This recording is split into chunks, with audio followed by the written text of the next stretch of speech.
We're checking. Watch the encoder go up the encoder. I hope it does not overload. My OBS might explode. I hope not. Anyway, you want to guess what was being played in my house right before stream? I'll give you a hint. It was K-pop Demon Hunters. And I was the one who started it. Sorry. Anyway, I think the YouTube John is working now. Let's check. What we really want is for the vertical broadcast to be working, and that is the goal. So where's YouTube on my phone? There it is. Let's check. No, thank you. I do not want NFL Sunday Ticket. Ugh. God, I just got served a video. You know how you watch like one thing on YouTube and then it starts to serve you like all sorts of awful videos. Anyway, oh yeah, there it goes. Okay. It's not served. Yeah. Master Splits, welcome in. Philly cheesesteak fritters. Oh, the worst kind of breakfast sandwich, honestly. Or the worst kind of breakfast. Hold on, we could just put this hat here for a moment until we get started. There we go. Look at that. Cute. I was watching last night. Hold on, pause. Before I like do that, I'm trying to make a coffee here, but I have I have the window open, and whenever the window is open, it blows cold air in, like directly into my stovetop, and like it doesn't heat up as much. Okay, I know why. I was like, oh my god, my brain is like in 6 different places right now. We're gonna like consolidate all those tracks, like when you look at the train tracks coming into the train station, and there's like 50 of them, and then they consolidate down to like 2. I'm gonna try to do that today. The other day I was wondering aloud on stream why there was multiple like YouTube chats in a row. It's because there's 2 different chats on YouTube, and it's sending an automated message to both of them. Got it. Okay. 2 tracks eliminated. Speaking of YouTube though, yeah, I was watching a live stream last night of this channel. One of my favorite Twitch streamers for like late night watching was doing a debate with this guy, and the debate was is feminism good for society? And like, I don't know, yo. If you're on there's only one side of that like whose opinion I actually respect, and I hope you all understand, or perhaps can guess like which side of it that is. Anyway, the channel that the debate was on was supporting the other person who was debating that it was not good for society, was a regular commentator and debater on this channel. And so I open up YouTube this morning, and it's like, here's a bunch of misogynistic shit that you might enjoy. And I'm like, thanks. Thanks. Anyway. Good morning. We're coming in hot today. Who knows better about feminism than a man? Camille, it's just like, it's this guy. Yeah, it's this guy who just like rages. He's like a professional debater, and he's always like, I support. He's very. What's his angle? He's like, I am a conservative. He's like a conservative Christian. Anyway, it shockingly enough, it was a 5.5-hour YouTube broadcast. I watched like 4 hours of it, and I managed to not put myself into like an apoplectic rage over it. Anyway, one of my favorite Twitch streamers was on debating this person, and she's not a debater, but she did well. She did well. He's irrational and what's the word? Hysterical. He's very hysterical and emotionally driven.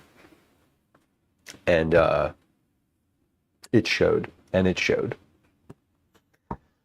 Anyway.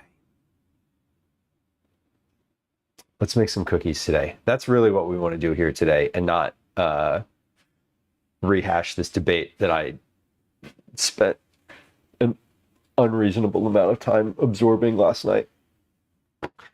It's not really a debate when one side is like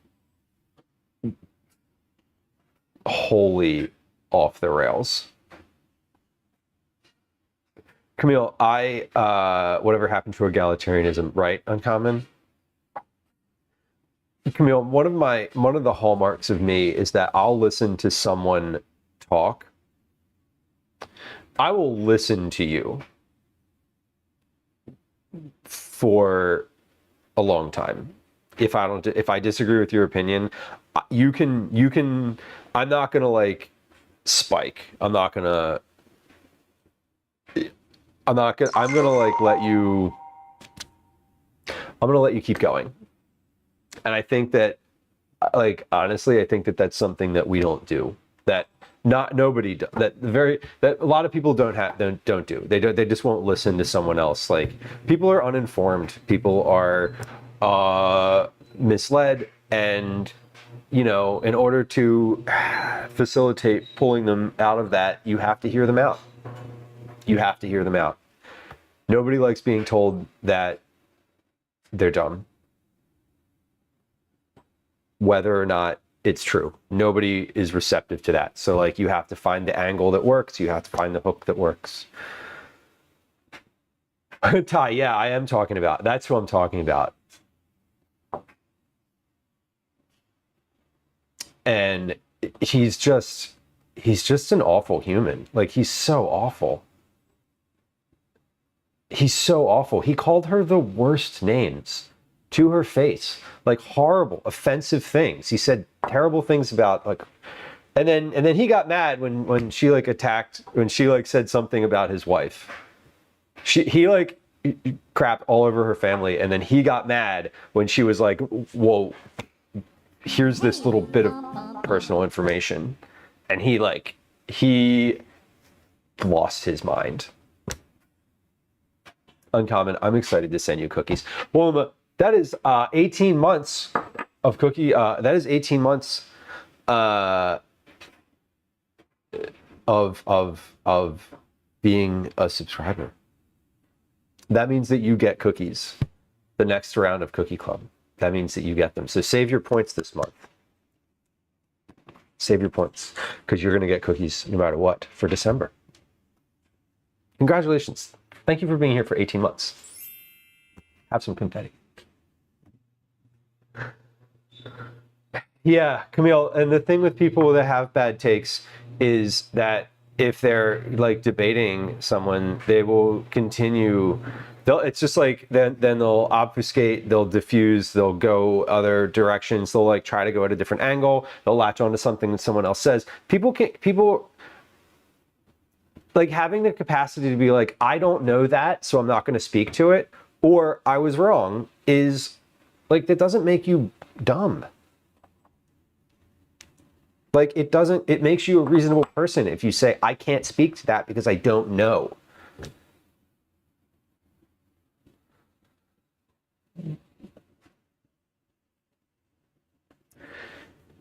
Tucson says, you're not going to get pissed and make the other person shut up if you disagree. No, like, I disagree with a lot of things that people say.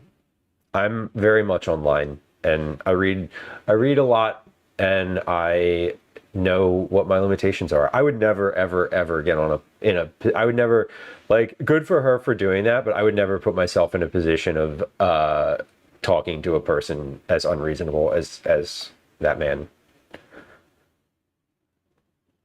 I just wouldn't.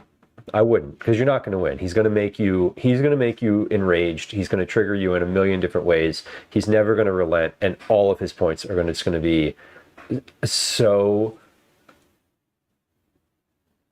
just awful and unreasonable. Ty, you were listening to it? Good for you. Yeah, and now I'm getting served. I got served, and of course now my and like I said, I opened up, all this started because I opened up YouTube and it served me a video that was like, just like the worst shit. It was like the first thing in my recommended just now was like, great. So I need to do like a fire cleanse of my YouTube. I need to watch like, I don't know. I need to watch a bunch of like industrial assembly line videos or something. Just like we need a palate cleanser. Fellows, good day. Good morning. Hello. Fellows, you were almost at 300 check-ins. That's wild to me. Yeah, well, sometimes what you need to say is, yeah, I don't actually know. I don't know the answer to that. I don't have data for that. I don't have information about that. I don't know enough to speak on it. If you have the information on it and you can bring it to the table, feel free to speak on it, but I do not. I am not informed about that topic, and so I am not the right person to have this conversation. It's not hard. I may not be informed of the topic, but I don't like what I'm hearing. Totally reasonable thing to say either. Yeah. You can't know if you think you know. Well, if you think you know, you have no reason to go find out. That's the thing. You could tell she was fatigued. Yeah, and then when he was like, we're going to call my wife and get my wife on the show. And she's like, are you kidding, buddy? Like, you can't carry the show? You're going to go smoke a cigarette and let your wife attack me? Come on now. Uncommon says, periodically I clean up my watch history. Did you know that Instagram allows you to completely reset your algorithm now? I do that quite literally every week. Every time I think about it, I'm like, and reset. Ports, welcome in. Happy Sunday. JS on YouTube, welcome in. Hello. Speaking of YouTube, can you reset your YouTube algorithm? Is that like a thing? Is that possible to do? I have no idea if that's like a thing. Ports, what's the fudge for? Just for yourself? Dark butterscotch fudge sounds delicious. We're gonna do apple fritter cookies today. That's the goal. We have a bunch of cookies to make. I finished the boxes already. I've already pre-made the bags, and I have a bunch of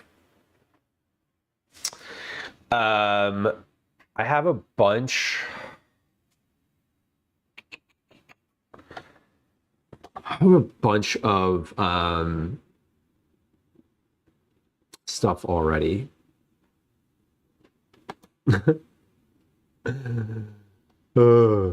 Cool.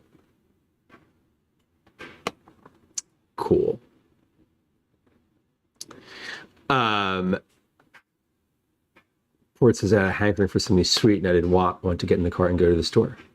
Summer tires. You know, that's really funny. It feels like you're very Canadian. That feels like a very Canadian statement.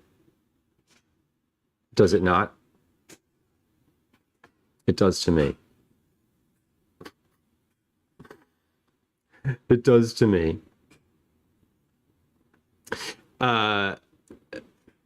It is a I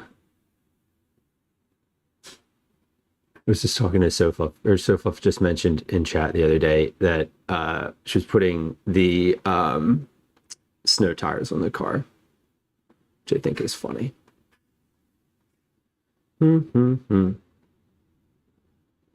Got any grapes? Bom, bom, bom, bom, bom, bom, bom. When the duck walks up to a lemonade stand and he says to the man running the stand, hey, bom, bom, bom.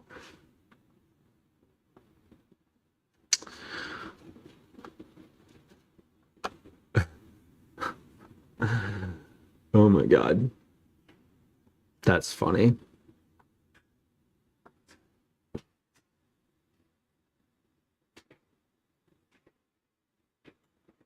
Mm-hmm. Mm-hmm. Mm-hmm. Okay.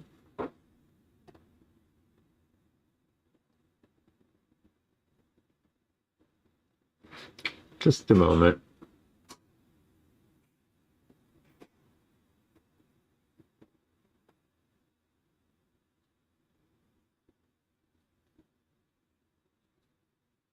Mm-hmm.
Okay. Well, that's fun. Someone was in the YouTube chat saying some fun, awful things. So we're just removing chatting on there for the moment. Why are people terrible? See, now this is like so annoying because like, yeah.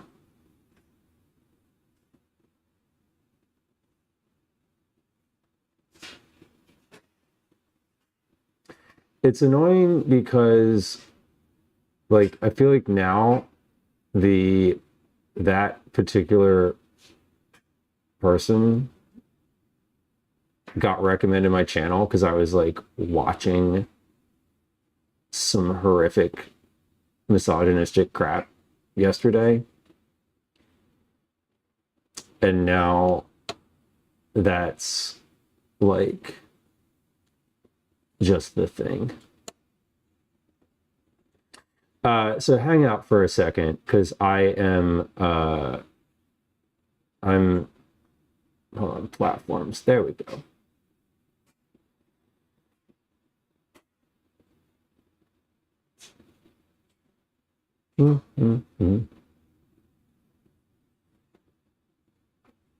Okay. See, they're just annoying. Well, Mac, thank you for your resub. I appreciate you.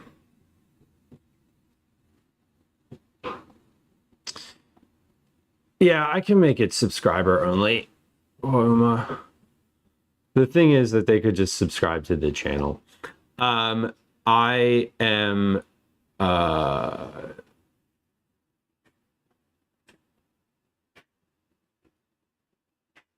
what I'm doing is it is set to subscriber only, I feel like.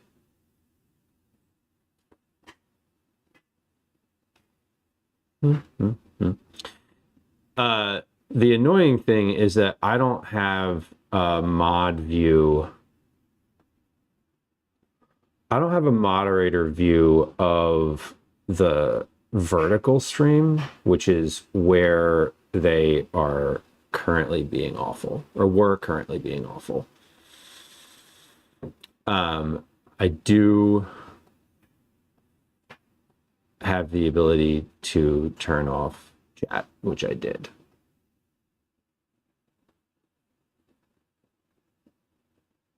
So we're just, I am, as we were like working on figuring out how to manage YouTube. Sorry, we're just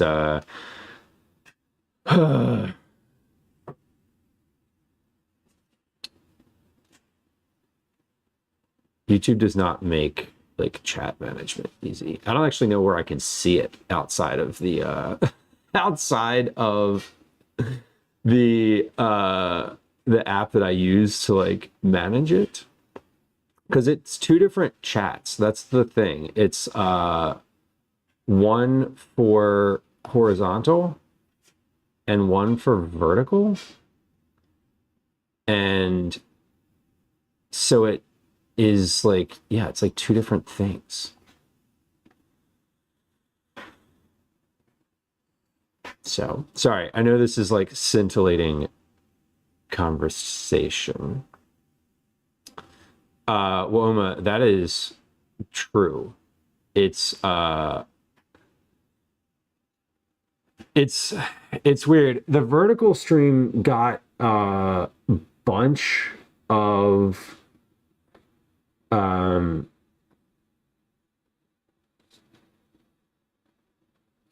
it got a bunch of views the last time.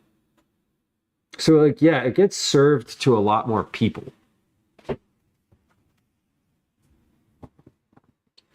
Which is fascinating to me. But I don't actually know how to manage the chat for the vertical stream. Isn't that weird?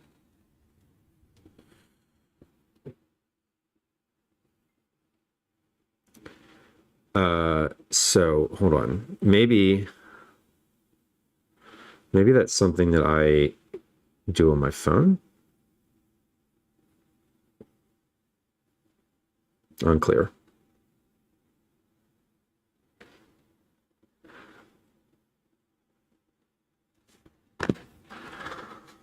I don't know.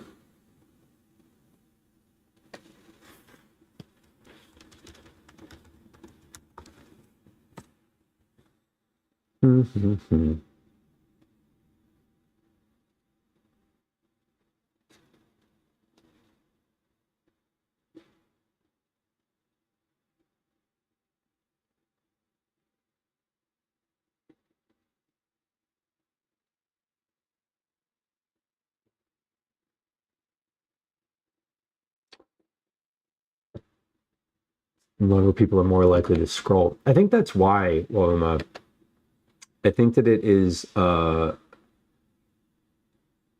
I think that it's just more it puts your feed, it puts your what's the word I'm searching for? It puts your live stream into the reels, not reels, shorts feed.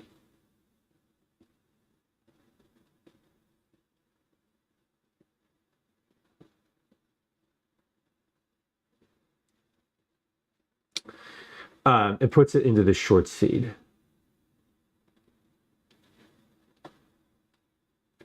And I think it deleted their messages because I don't see them.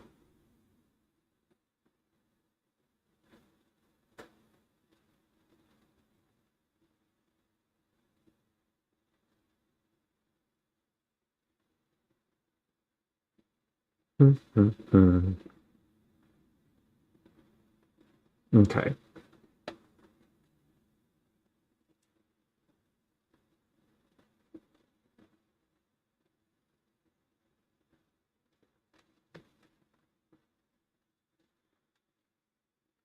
There we go. Okay. So we're just going to turn on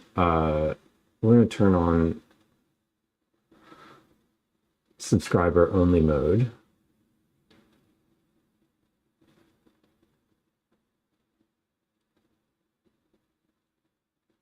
And then we're going to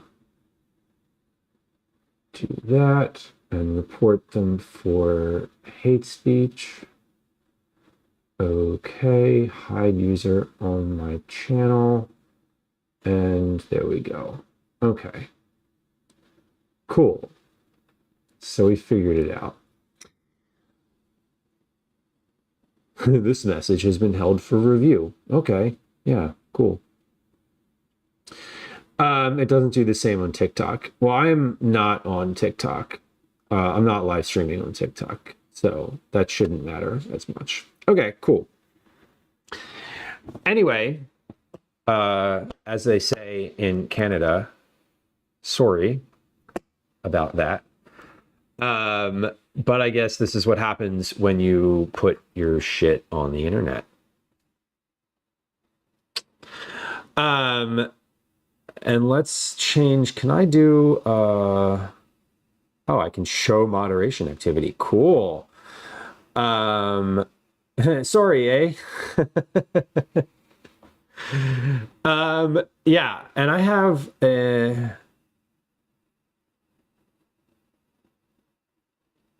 okay.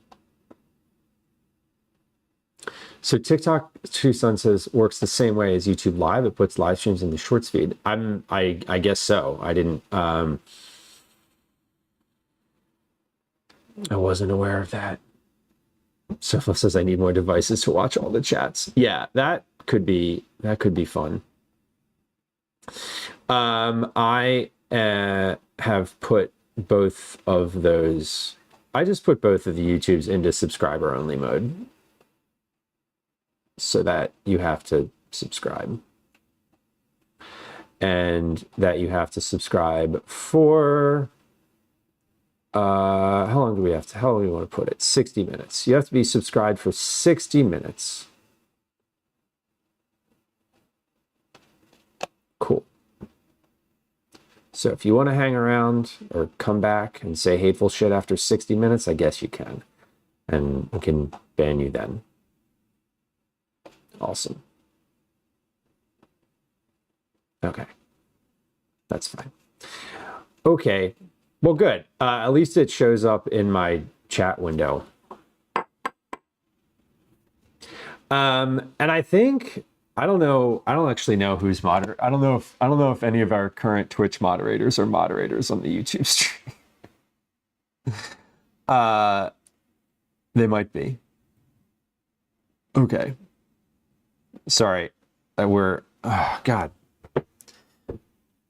One more second. I did mod you. Okay. Yeah, I just see, the thing is, I don't even know how to moderate my own channel on Twitch. Tucson, I can't stream on I can't stream on TikTok because I don't have a key. I haven't been what's the word? I haven't been on there long enough to I've been on there long enough. I don't have enough content. I don't have enough content to save or to what's the word I'm looking for? To be eligible for that. Tundra, I see you. Thank you.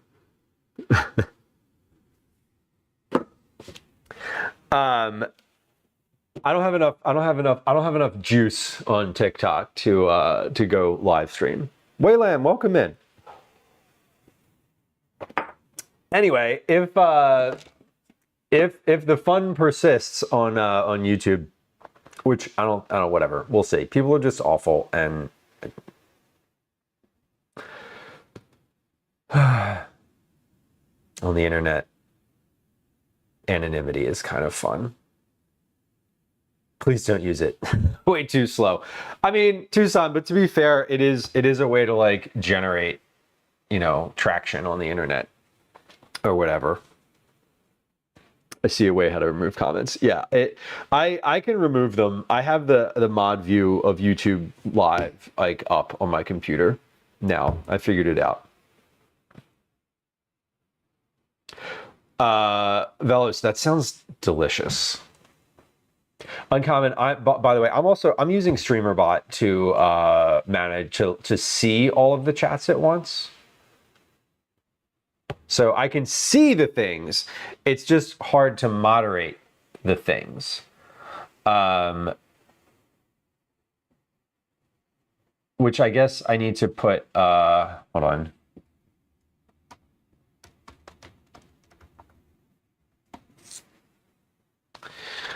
I'll leave myself a note.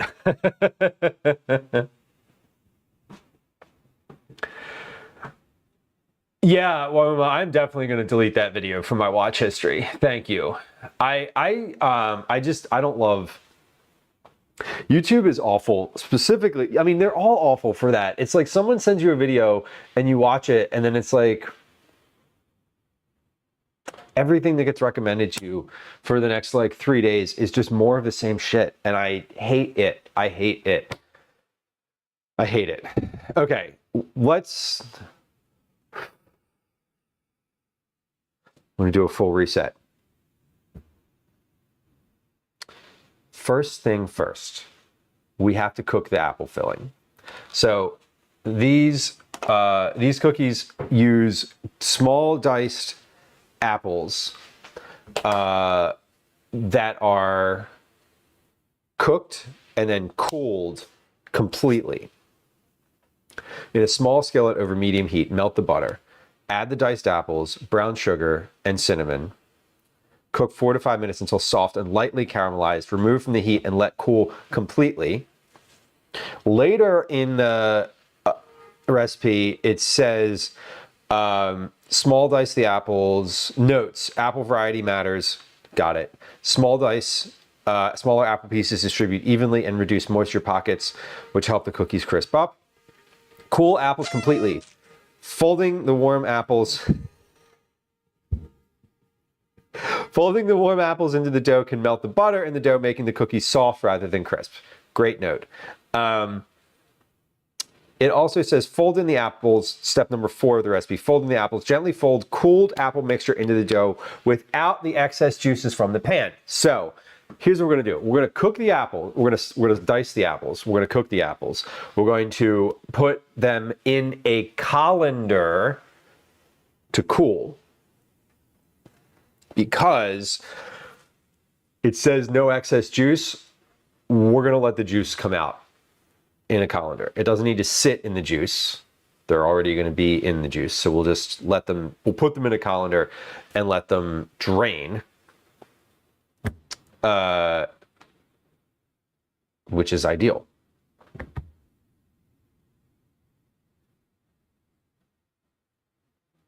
Okay.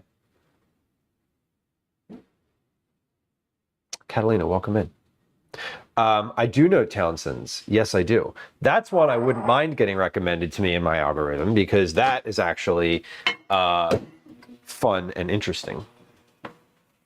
Dan, congrats on your 205th check-in. Dan, surprisingly, I have not addressed that yet, but it is on the list. I did do some research into how to get my into the whole like lurker reward thing that I was talking about earlier. And I started writing the base like logic for that. We're not there yet. We're not going to be there. It's going to be like a week or two. That's the next. That's going to take me like 4 or 5 hours to like write and get correct. So that's not coming soon, but it is coming. Let me wash my hands here real quick while we're getting started, because we're going to make this we're gonna cut these apples and get those ready to go. I also need to wash my colander. It's in the sink.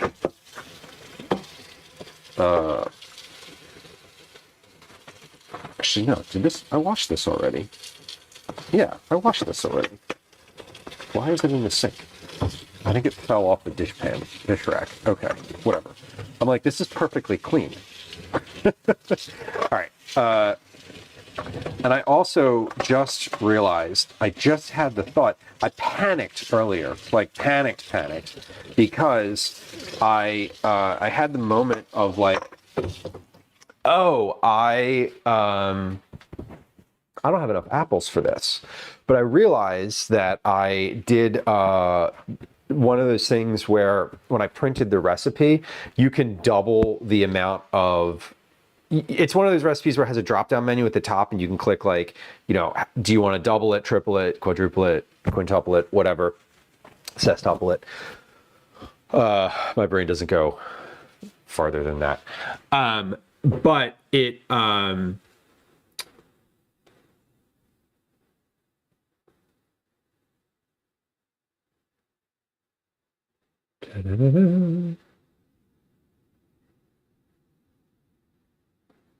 ta-da!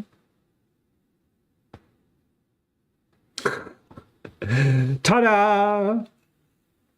Okay, you are now. The Soappup was like, I'm not a moderator on YouTube. Now you are. See how quick that was? See, like now that I have the mod view up, we can do it. Anyway, what was I saying? Oh, I when I printed this recipe out, I already like doubled it. So as I was panicking a few minutes ago, I was like, oh no, I need 8 apples. Oh no, I don't, because I doubled the recipe. I want to make 4 batches, but functionally I'm only making 2. I'm making this recipe 2 times. So I'm not doubling this. If I double this, that means I'm making 8 batches of cookies. I have to keep that in mind. That is actually going to be a challenge to keep in mind. We're wearing the hat. Don't make me point to the hat.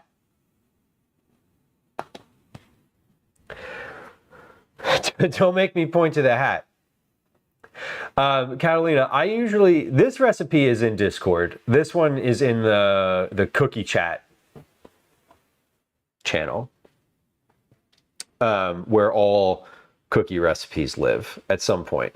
Every cookie we've ever done in Cookie Club is in that channel somewhere, unless I cooked it out of a cookbook, in which case it's possibly still also in there, because I probably looked it up on the internet and posted it. What does the oven have to be at for this? Preheat the oven to 350. Got it. Forum posts. I agree. The food picture channel in our Discord is a forum post. Hey, Lil Mac, who resubscribed 20 minutes ago, and I don't think I said anything, but Lil Mac, I appreciate you and your tier 3 subscription. Tier 3 subscribers get cookies every month. Every month. And not Lil Mac, I addressed your box yesterday. I have it. I have it. It's ready to go. It is ready. Okay. We're making 2 individual. We're not doubling anything. We do not need to do math today. We're just going to make this version twice. Correct? No, I'm going to double it for sorry, I am doubling it. I lied and I'm sorry. We are doubling it for the apples because I'm only doing the apples one time. We're going to cook all the apples at once in one big Dutch oven, and then we'll take half of them and we'll separate them once I've got, once it's like finished, we'll take half and separate them out. Cool. For the cookies, we're not doubling the cookie recipe. Cookie recipe, let me, I'm like looking at this. A cup of butter, half a cup of dark brown sugar, half a cup of golden sugar, which we're using granulated sugar. We're using white sugar. Golden sugar is like a less processed version of granulated sugar. So I couldn't find it in the store. I couldn't find it at Reading Terminal. I asked the people at the Head Nut at Reading Terminal, which is like the bulk dry goods shopping place. So I was like, do y'all have any golden sugar? And they were like, what is that? And I was like, that's a no. 2 large eggs at room temperature, 2 teaspoons of vanilla extract. My eggs are already out on the counter. My butter that needs to be at room temperature is already out on the counter. So, 2.5 cups of all-purpose flour, 2 teaspoons of cornstarch, a teaspoon of baking soda, half teaspoon of baking powder, 4 teaspoons of cinnamon, 2 teaspoons of nutmeg, half teaspoon of salt. That's for the cookies. For the vanilla drizzle, we're gonna get to that later because all the cookies have to be made first before I make the drizzle. We're gonna make the cookies. We're gonna make all the cookies because all the cookies have to cool completely before you can put the drizzle in them. The note on the recipe says, cool cookies completely before icing. Allow the cookies to cool fully before adding the icing. If they're even slightly warm, the icing will melt into the surface instead of setting as a clean white layer on top. So it also says that instead of doing glaze on here, you could do cinnamon and sugar. And I'm debating whether or not I want to do that because the glaze is going to, I think, potentially be a problem with the vacuum packing. Because it's a glaze, it sits on top. When I vacuum seal them, I might just have to vacuum seal them a little bit looser this time, which I think would also be fine. I think yellow sugar is golden. Yeah, sugar in the raw or turbinado. Velos, I looked up, of course I went to the internet and was like, tell me your secrets about the golden sugar. And it is in fact a specific type of sugar.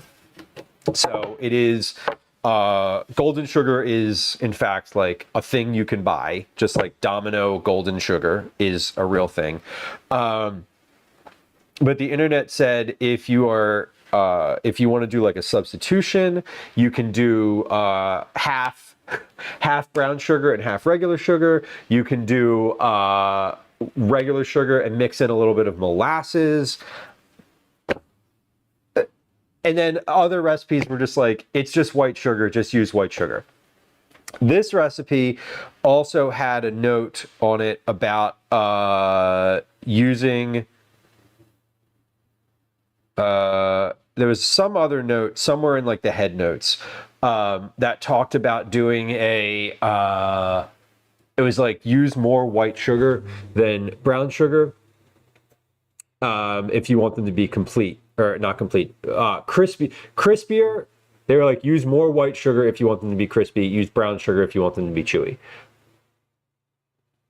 So I think this recipe has a few options for variation that you can totally do. And I am just going to use white sugar instead of using brown sugar. Because the internet let me know that basically, if you don't have golden sugar, just like use white sugar and it's probably okay. So I'm doing that instead of trying to mix in molasses or trying to create a ratio of sugars or whatever. So here's what we're going to do. We're going to get our apples out, and then, we're going to get our apples out and then play a game of Words on Stream. Excuse me. During Words on Stream, we're going to run a 3-minute ad on Twitch. And then when we come back, we're going to peel. It says to peel the apples. I don't want to peel the apples, y'all. Do I have to peel the apples? I don't think I do. I really don't think I do. I hate peeling apples. I think they are better. I think they're always better with the skins on, but it says to peel them. Maybe we will. I don't love it. Regardless, we're going to dice and cook the apples and then make the dough. That'll be in the next segment of stream. But let's get the apples out first. I panicked here because I thought I would need 8 apples. I don't. I really just need 4 plus 2.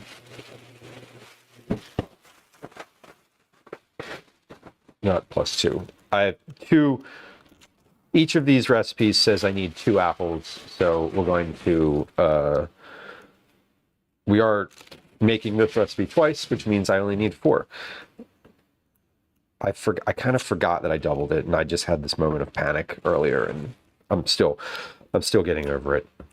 Sorry. Okay, but we have an extra apple too, just nice. Okay, and then as far as the peeling goes, I don't know. I really don't want to peel them. Is there a compelling reason to peel these apples? It didn't give me, it didn't give me the overall option not to, and the recipe said nothing about peeling versus not peeling. It just calls for peeling them. So I don't know. Black sugar, known as kokotu in Japan, is traditional unrefined cane sugar known for its deep, complex flavor profile. Rich caramel and molasses notes with a hint of smoke. You slowly boil the sugar cane several hours, allow the resulting thick syrup to cool and harden into blocks or powder. And then I'm just assuming if you want it more refined than that, you then grind it up. Interesting. Tucson, what would you use that for? I mean, I'm assuming you could use it in I'm assuming you could use it anywhere that you use like regular sugar. That'd be my guess. I think most sugars like that. It just changes the flavor profile, obviously. Okay, let's take a little quick break here. We're going to play a game of words and stream. And then we're going to be back in a few moments. Camille, enjoy your workout. I hope it's a good one. I hope you find the motivation that you're looking for. I find like actually starting working out to be really hard, and then once I start, it's really enjoyable.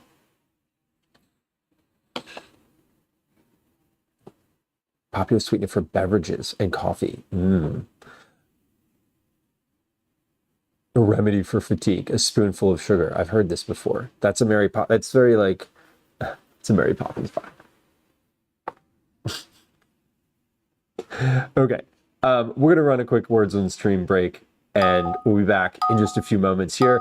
We're gonna run a 3-minute ad on Twitch. If you don't like the ads, you can hear me chat through them on YouTube, or you can subscribe. Okay. All right, we'll be right back.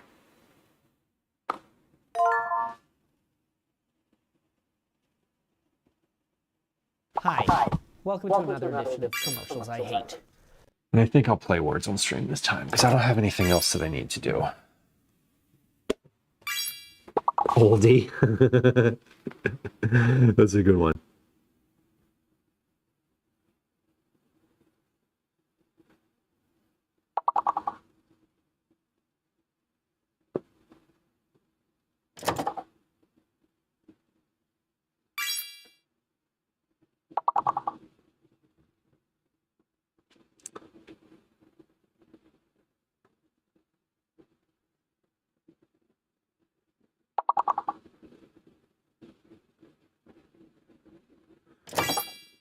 Lobed.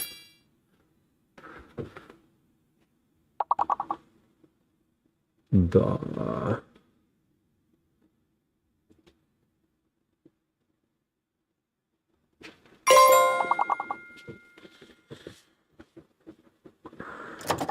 bum bum. D. There's got to be another D word.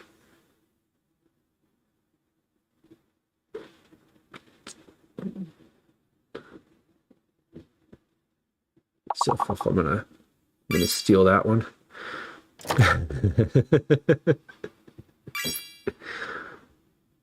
Lobe. Lied. Lied is definitely a word. Oh, okay. I can type that one. I think are you saying doobie or dobby?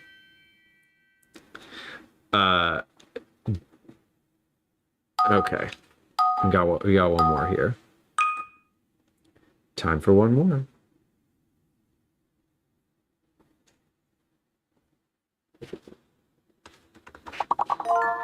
Yes.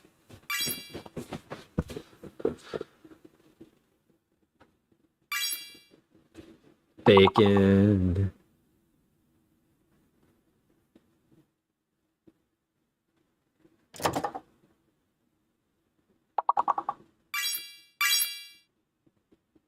Cold.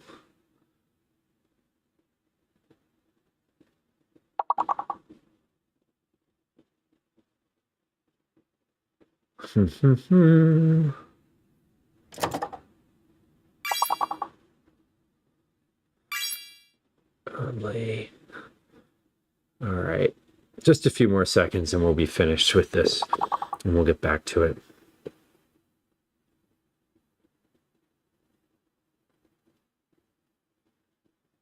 It's over. Hey, if you're on Twitch, welcome back. Thank you for your patience during the little break. We always have a little break to do a few ads and play a game of words on stream. During that time, we'll be finished here in just a second, and we're gonna get back. I was figuring out whether or not I wanted to peel the apples. I think I think I might actually peel them just because it's a I don't want the cookies to be too chewy or too, I don't know. I feel like the skin won't cook as in the time that we need. So, because we're only cooking them for a few minutes. Okay. We're finished. And let's come on back over here now. Those were tough, Dan. I agree with you. Sometimes words is very forgiving, and sometimes words is just like, no, you don't get to have fun today. Let me wash my hands again, but maybe the next ones will be easier, and we'll see what happens then. We'll see what happens then. All right. Peeled, cored, and small diced. So let's just do that with the apples first. I'm gonna get a bowl out to put the apples in. Diced. And what knife do I want to use to dice these? Let's use the big knife. That will be better. Peeling an apple. I haven't peeled anything in a long time. Do I even have, where's my peeler? There it is. I don't peel things very often. We're going to use Granny Smith apples today, the green ones, because one of the notes on the recipe said that if you use different, obviously different types of apples produce different flavors, and they're saying that tart apples are good for this because they're otherwise kind of sweet. So I like the idea of using a Granny Smith apple because it is tart. We're also going to make, not today, but tomorrow on stream, we're going to do an apple bread, and I got different apples for that because I want a different flavor profile for the bread. And I panicked, thinking I didn't have enough apples at the beginning of stream, and then I was like, oh, I'm just gonna use some of the apples for tomorrow on stream today, and then I'll have to go get more. I don't. so that's nice. Chapstick Queen, hello, welcome. Good to see you. Welcome in. So we are peeling the apples today. We're going to do, what can I do with the peels? I'm wondering if those would go well in my stock bag. I don't want to just throw them out. I mean, ultimately I would just compost them is what I would do with them. But I don't wonder if there's anything specific you could do with apple peels that's not a much higher level of effort. Well, could probably put them in the oven and like roast them low and make like apple skin jerky or something. I'm sure there's some recipe for that. But I don't want to do that because I'm using the oven to bake cookies in today. So I don't really have the capacity to put the oven on low. Could make tea. Chartis, hello, welcome. Tea would be nice.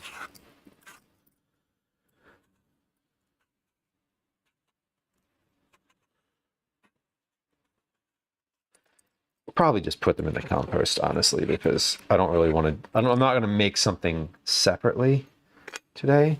Yeah, dehydrator. I think that's where my head was at when I was thinking about doing them in the oven, like on low, like making a jerky of some kind out of them. Okay, let's peel these. It says to core them, but I'm just going to cut the cores out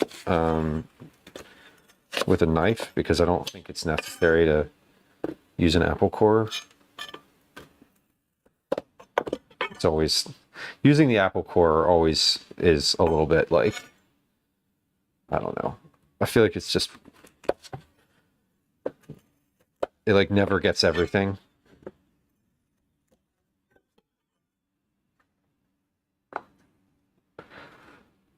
I do not have a dehydrator.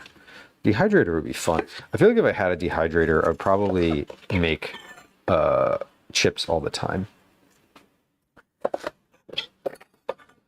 Yeah, Chapstick Queen, thank you. I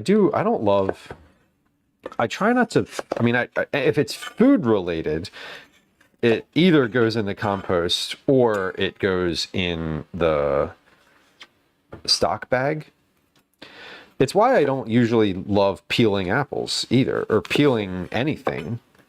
Because, like, you peel the potato and then what do you do with the skin, right? Like, you compost it, which is nice, and it obviously goes somewhere useful and productive, and it's not wasted, per se. But in this instance,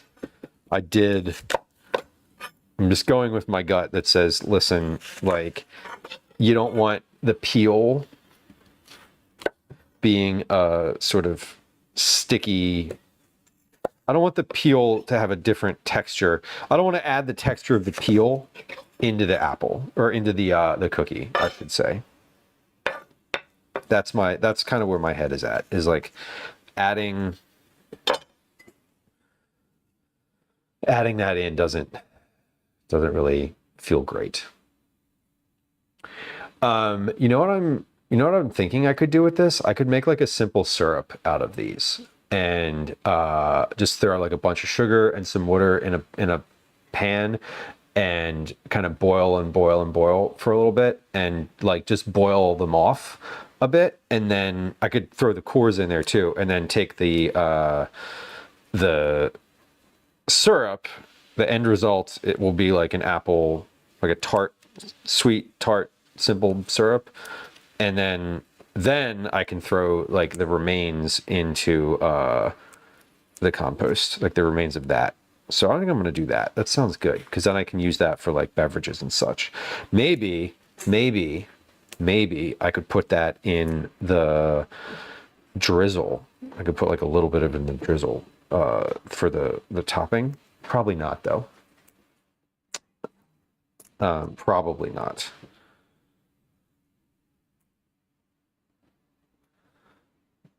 because then that's like a weird textural difference. Okay, yeah, let's do that. I'm just gonna get the seeds out of here before I do that though, so that I'm not like boiling off the bitterness of the seeds, because that's also something that I can do on the stove.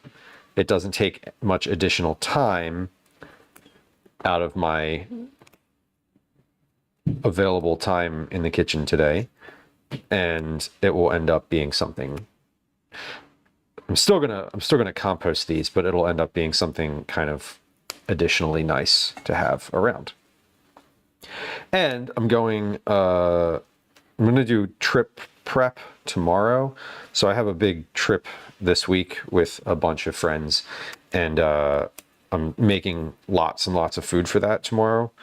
And this is something maybe I could just bring with me and have kind of available for whoever wants to use it creatively in some sort of like cocktail or some nonsense like that. They're always into, this is the trip where folks kind of get into, not get into, where there's a lot of sort of just like eating and drinking that happens. Not the drinking on my end, but in general. So maybe a little simple syrup would be nice. Cool. All right, I'm just gonna pop that in here and cover it with water. I'll add like a cup of sugar to that, and then just simmer it on the stove while stream is happening. And at some point I'll remember that it's there, and we'll stir it, and that'll be that. All right. There's no like formal simple syrup process that I follow. I just kind of heat the thing up slowly, and then there it is. Okay, these apples are ready to go. Let's put this. I don't want to get my compost bin out right now, so we're just going to pop these in a little container. Okay, we're going to small dice these apples now. And it said the smaller the better, because then they incorporate better into the cookies. So we're going to do some small pieces here.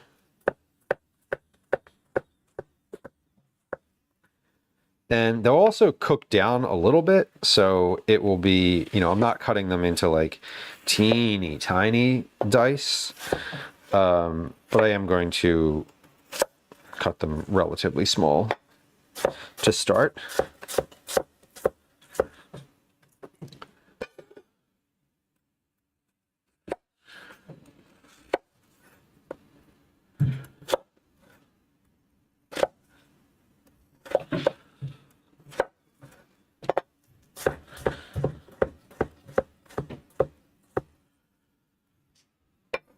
And we cut up 4 apples. So we're quadrupling the original recipe. The one that I have that I'm looking at is a double batch of the original. So each batch that I'm making, I'm going to do 2 batches today of dough. I'm doing all the apples at once, but each dough batch that I'm making is itself a double batch. Chapstick Queen. I haven't thought about that song in a long time. You ever try to cut up an apple with a plastic knife? Or just like try to use a plastic knife for anything? I realize you didn't say plastic knife, but they're always so useless. Plastic knives are great for a very few specific purposes. One of them is peanut butter, because it like slides off the knife easier somehow.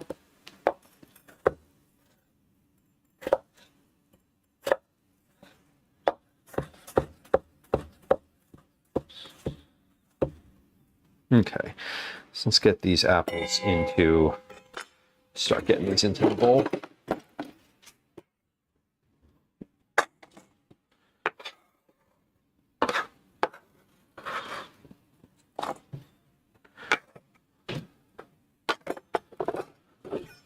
All right.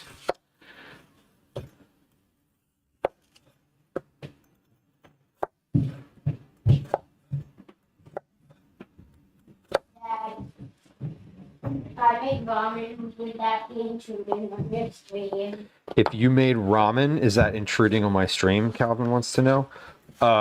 When you say if I made ramen, what does that mean? Please define what making ramen looks like to you. If you put that in the microwave, no, that's not intruding at all. If you were to get up here on the counter and start like using a cutting board to cut things up and make broth, then yes, that would be intrusive. Where did you get that, by the way? The corner store yesterday. Oh, okay. I got two, so I had a shrimp one yesterday, and this one is beef.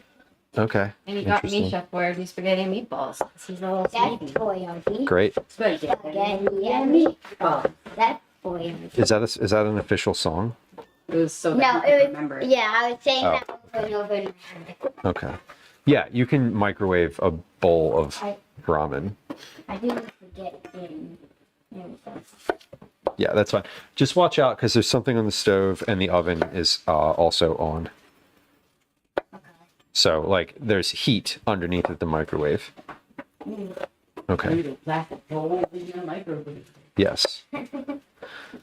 I thought maybe you'd like found a ramen recipe on the internet or something. No, Okay.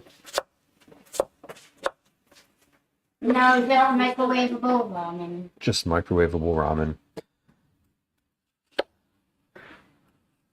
What kind is that? Is it spicy? This one is beef. Beef? Is it spicy? I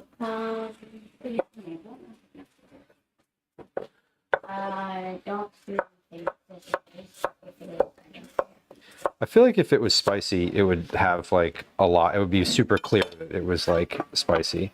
I feel like those microwave ramen bowls are always like advertising their heat. Yeah.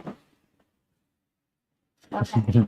So what do I do for Yeah, Boris says going through the rigmarole of making good proper ramen with ingredients from scratch over the course of a few streams.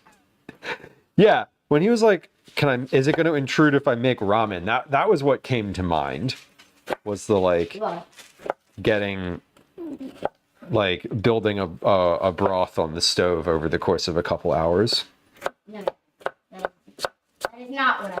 No, he's talking about a plastic thing that you put in the microwave for a couple minutes. So much less intrusive. Yes, please feel free to make yourself some ramen. Do y'all prefer the bowls or do you do have you for the ramen eaters, do you have like a favorite type? I remember we used to get the square blocks of ramen with the noodles that you dropped in. Those are always, I kind of loved those. There's a bunch of recipes I think my mom made when I was younger that there was like, these are like 90s recipes that were like Asian salad. And the only thing that was Asian about it was that they called for like crumbled up dried ramen noodles. There was. Is this at room temperature? Is this? Yeah, it's fine. Any temperature water, it's fine. Okay. What they mean is not out of a hot kettle. Yeah. I mean, people keep their rooms at different temperatures. As long as it's not boiling or super cold, you're fine. And you're putting it in the microwave, so it really, really doesn't matter all that much. Yeah. Okay. Soflo says those salads are good though. Yeah, I mean, it's just funny. Those ramen packets, the square ramen packets. Microwave. I assume it means microwave on high. like what? Probably yeah. It says microwave for 3 minutes. Yeah. If it doesn't tell you specifically a temperature, then that just means like at yeah. You just press the 3-minute button. I'm gonna move this thing really quick. Okay.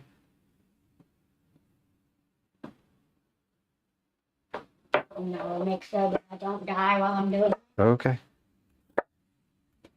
There's square packets of ramen. I used to eat those a lot.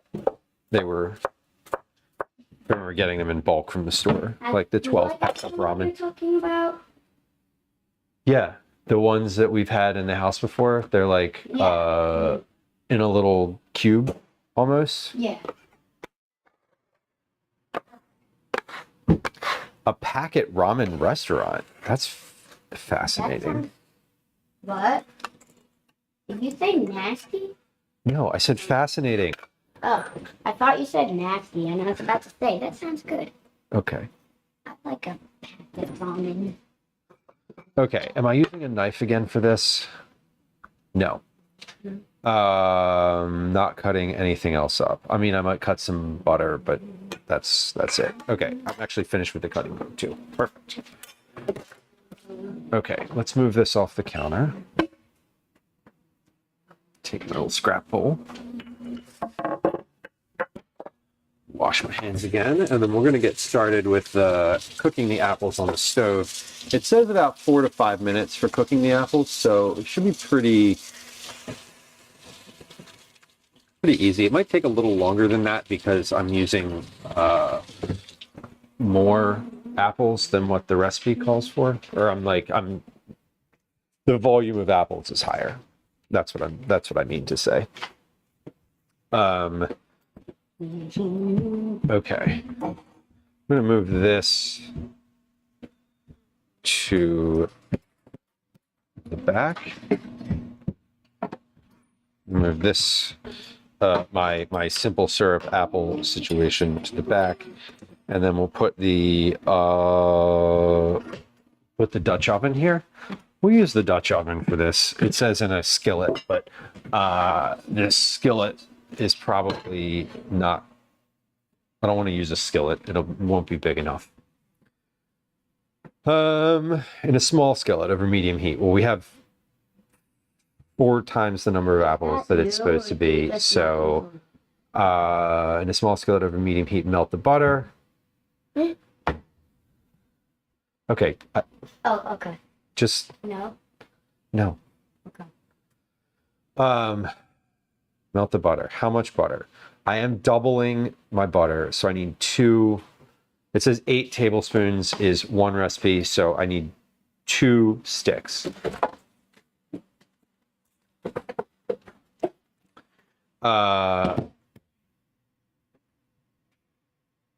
Melt the butter. Add the apples, brown sugar, and cinnamon. Okay, so let's just get the butter melting started.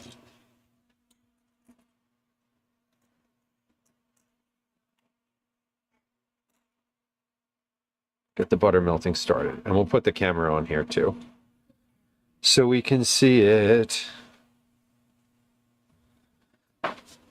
Or if you have a good ramen variety. I've never actually made ramen. I've never made a homemade type of ramen. I've made plenty of like what he's doing right now with the ramen packets and that kind of thing, but that's not really what we mean. Go ahead. I'm waiting for you to finish with that so I can start on the stove here. Good? Is it hot enough?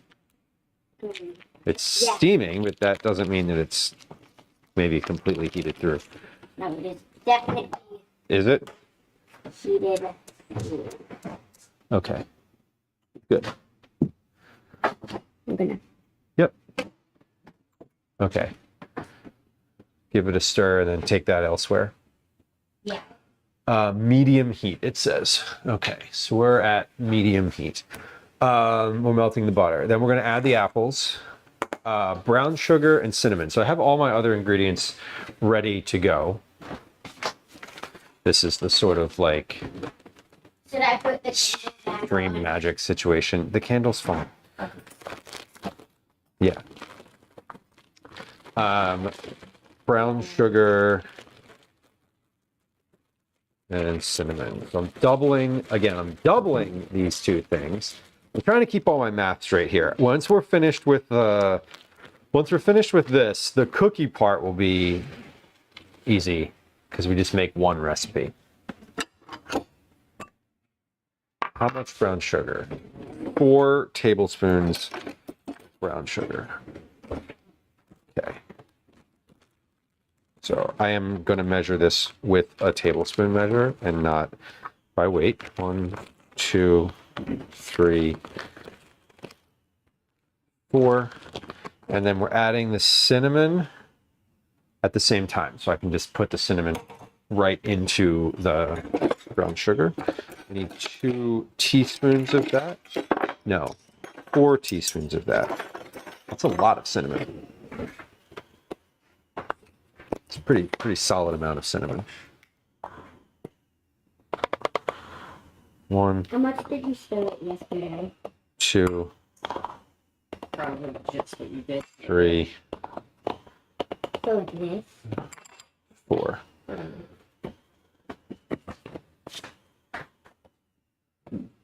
Because it looks like it's. Boris, what were you on the ramen train about?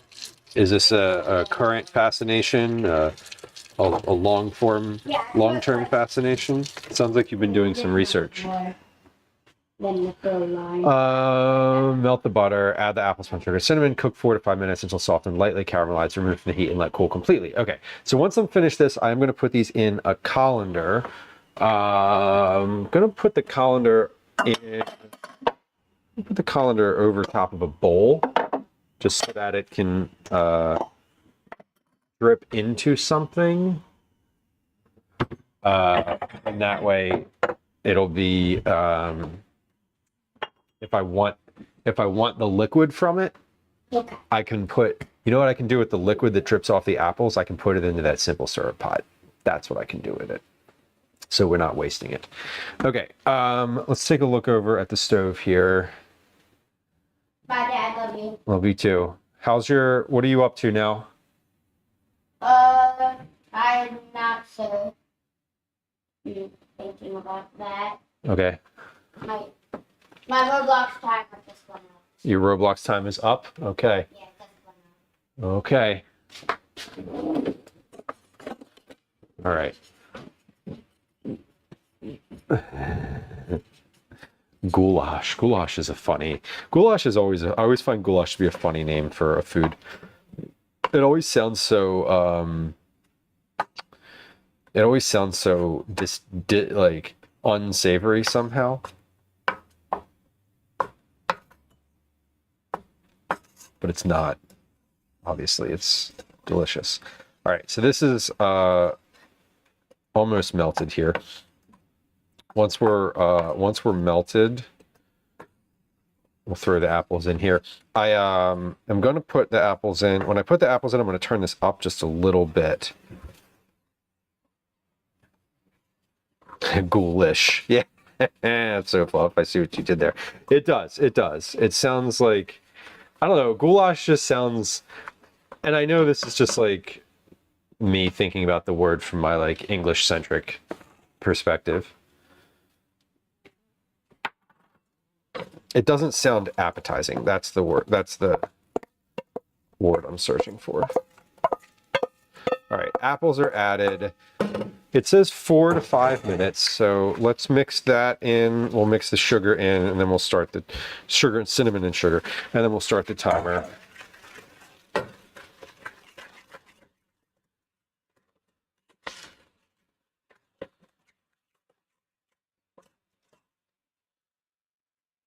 That is, what is that a piece of? That is just oh, that was a piece of apple. It was just a weird shape. I thought it was a piece of the butter, like the paper from the butter. It was just a really thin piece of apple. All right. So this is incorporated. I'm turning this up just a little bit because there's a lot more volume in the pan than what they're anticipating. And I'm going to set a timer for 4 minutes here and hit start. So I want soft and lightly caramelized is the vibe that we're looking for here. So I'm turning this up just a touch.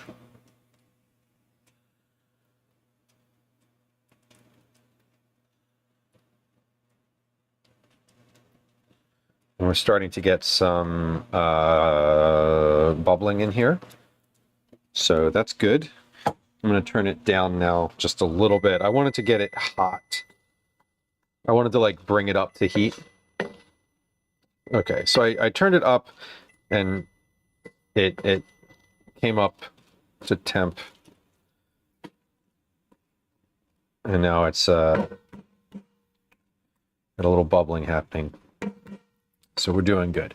We're gonna let this sit for a few minutes. I'll probably stir it once or twice. And then the dough does not need to rest here. We're not doing anything separately with the dough. In a large bowl, cream the butter with the brown sugar and granulated sugar. Add the egg and vanilla extract. Combine the dry ingredients. Whisk together the flour, cornstarch, baking soda, baking powder, cinnamon, nutmeg, and salt. Gradually fold into the wet mixture. Then you fold in the apples. Okay, so here's what I would say. We're gonna take the apples. Once they are cooked, I'm going to put them in the colander to drain, and then I'm going to put them in the refrigerator to cool. Because it does say that they need to cool all the way before we can add them. And the next couple steps here seem really straightforward in terms of what needs to happen. So what I might actually do is instead of, I have an idea.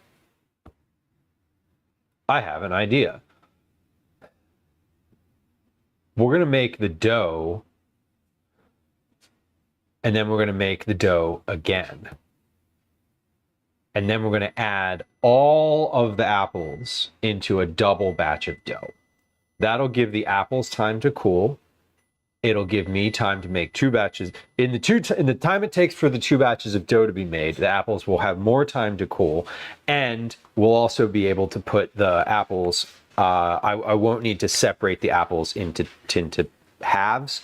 We'll have a better, like, I can just take the apples and fold them into the dough without having to measure any apple differences. So that's ideal, because the step after that is to shape the cookies.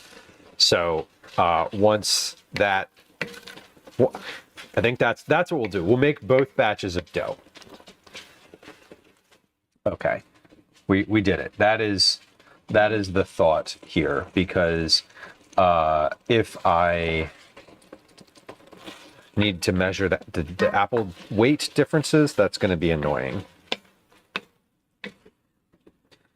Okay, this is caramelizing a little bit more, which is great. Chapstick Queen, this would be great for that exact purpose. This would be wonderful for exactly what you just described. Putting it over ice cream, putting it in a crumble, eating it directly would be ideal. And is this even the right color? I want to adjust the white balance, so like, bear with for a moment. That right there is about the actual color of that.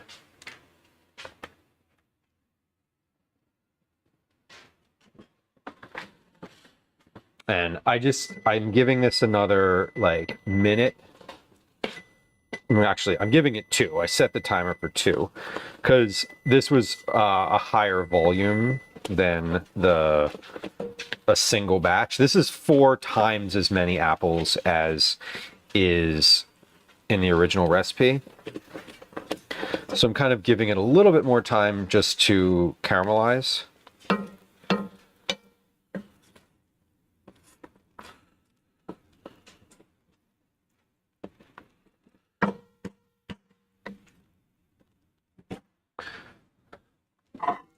I don't want it to burn, obviously, but I do want it to have the chance to finish. before I put it in a colander.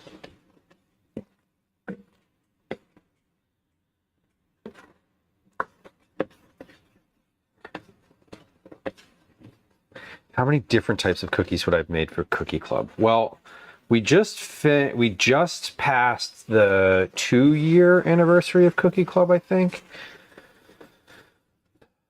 I think it was 2. God, was it 3 years? I don't even remember. So it's either 35 or 23. Because I've only repeated cookies one time. The only repeat cookies we had ever were actually last month.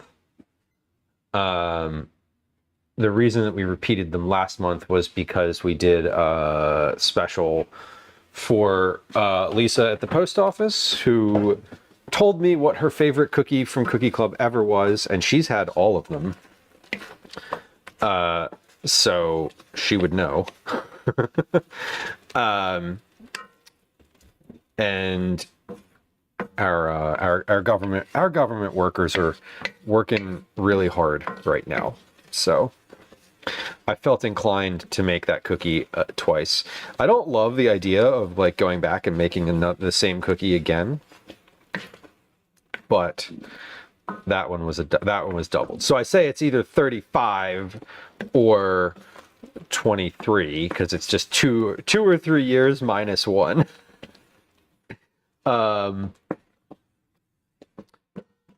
We could go back in the Cookie Club channel and look, like, when did I actually... Okay, Cookie Club rules.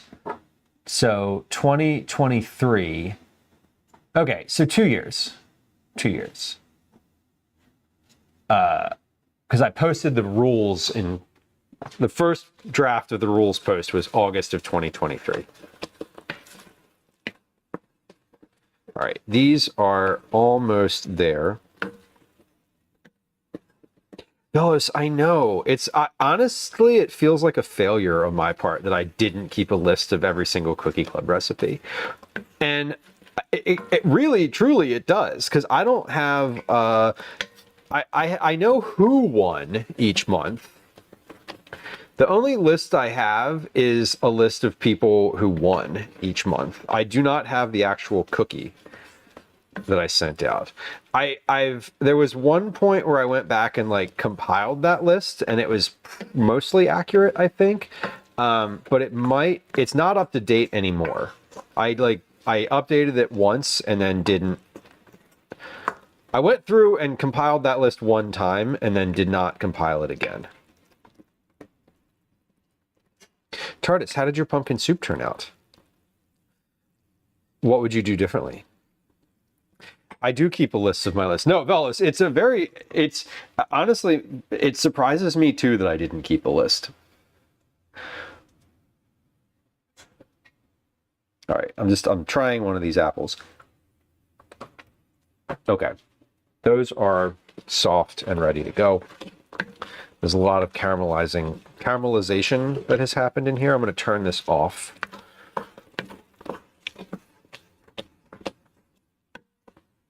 Less ginger. That's reasonable. Ginger is super powerful. Did you use fresh or ginger powder?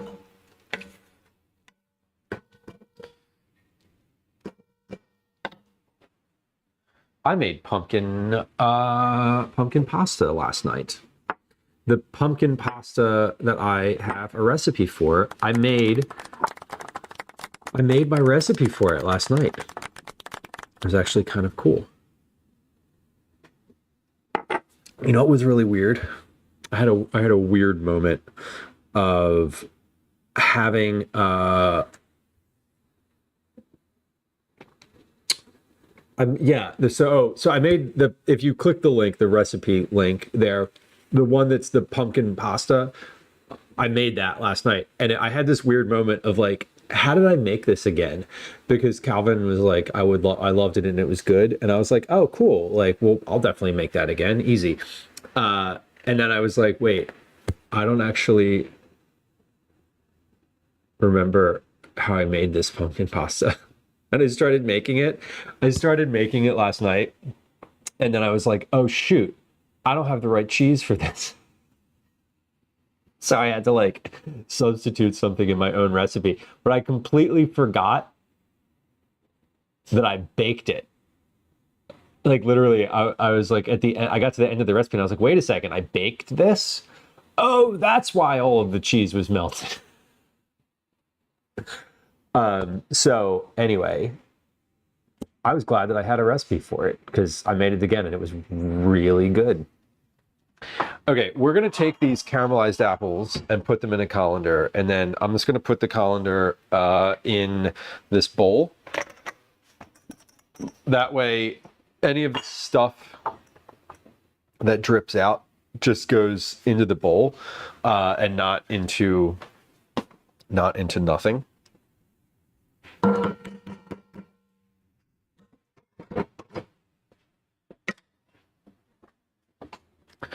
Because this is also very, what's the word? It's very liquidy. And so it's going to drain a little bit, but I'm hoping sort of as it cools, it doesn't, all the caramel doesn't sink out of here. But it does say to pour off the accumulated liquid. Fold the cooled apple mixture into the dough without the excess juices from the pan.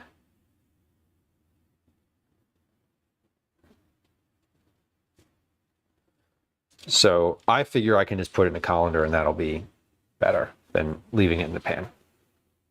Anyway, Purple Unity, welcome in. Crispy bacon bits on top, Tardis bacon. I mean, that sounds good to me. I'm into that idea. Chapstick Queen and Advent calendar. That could be really fun. That could be really fun, actually. An Advent calendar. Oh my God. That would be fascinating. I need a different bowl for this. This bowl is... I forgot that this bowl is square. I didn't forget. I just didn't consider that the calendar, like, shit. No, I got to use an actual, like, kitchen bowl meant for cooking. Hold on. We'll do this. We got it.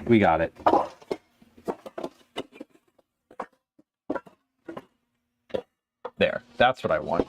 I'm like, nothing is sitting in here right. Right, because none of these are designed to hold the bottom of a colander. Got it.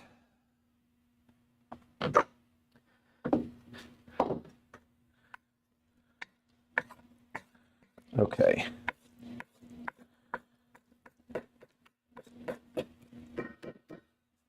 Let's pour this into here.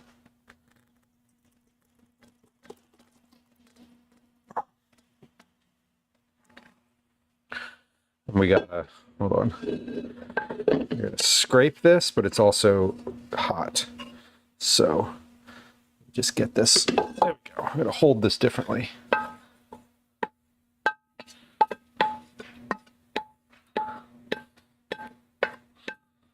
Okay. Man, those cooked down pretty well. Okay, I'm going to take this and put it in the refrigerator. I'm kind of spreading it out on the side of the colander so that it cools quicker.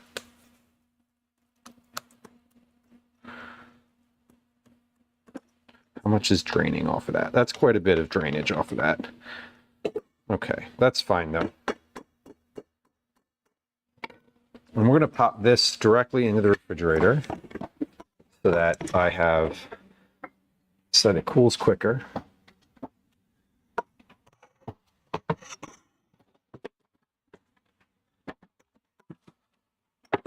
Y'all, next month for Cookie Club, we're phoning it in. We're phoning it in. Gwen was like, you know what I really want? I really want those cookies that you just slice off a log and bake.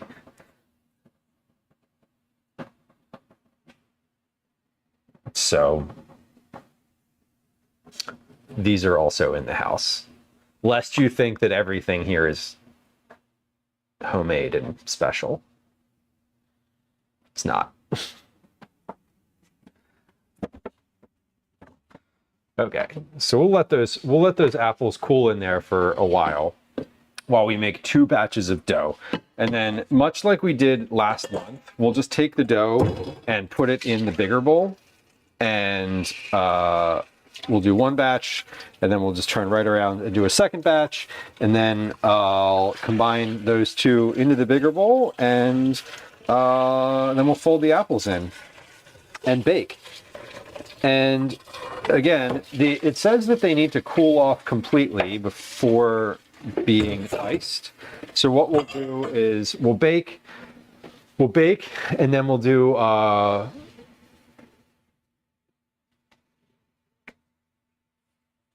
yeah, 2 things need to cool in this recipe. One step is after step 1, and that's the apples. So we're going to give those enough time to cool down while the dough is being made.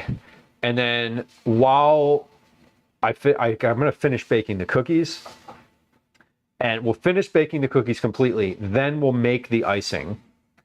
And when the icing is, I'm not going to make the icing while I'm baking the cookies, I think is the important point here, so that while I'm making the icing, the cookies have time to cool. Although the icing takes, according to the directions, like 45 seconds to make. So the icing says, what are the directions? Whisk together the powdered sugar, milk, and vanilla until smooth. Drizzle over the cooled cookies using a spoon or a piping bag. Okay, so that's easy.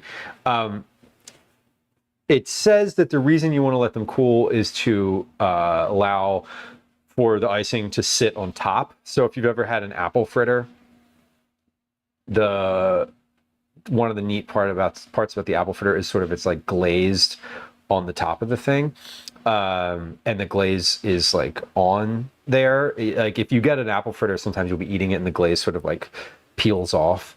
That's kind of a cool thing. So it's that's kind of what we're going for. I'm worried about the glaze in the vacuum sealed bags, but honestly, if some of it peels off, like in the bag, like I can't help that. We're gonna seal them with a little less pressure this time, so that they hopefully don't it doesn't like completely rip the glaze off the outside of them. Anyway, Lomac, the apple mixture is looking good. I definitely agree with you. And we are going to stir it at least once while it's in the fridge. So between batches of dough, we'll stir the apples so that they are circulating, because I do want them to cool down. That's obviously the goal. Ray, welcome in. Good to have you. How many cookies do you send to each winner? 2. 2, depending on the cookies. Sometimes 3. At most, I've sent 4. We had 1 month where I made little tiny like thumbprint style cookies, and on that month I sent 4. There's been a couple months where I think I've sent 3 when they were like relatively small cookies, but usually we try for 2 larger size cookies. They're not massive. They're not your like, wagon wheel cookie. They're not like huge, thick, giant cookies, but they're enough. They're sizable. They fit in a box. Like they're just. I'm limited by the size of the box, essentially. But everybody gets 2. This month we're going for 2. That's the goal. Okay, let's get my mixer out, because we want to mix together. We're going to do this in the mixer. And then we'll get the mixer out. We'll read through what I actually need to do. And then we're going to take a quick break for words on stream and a 3-minute ad on Twitch.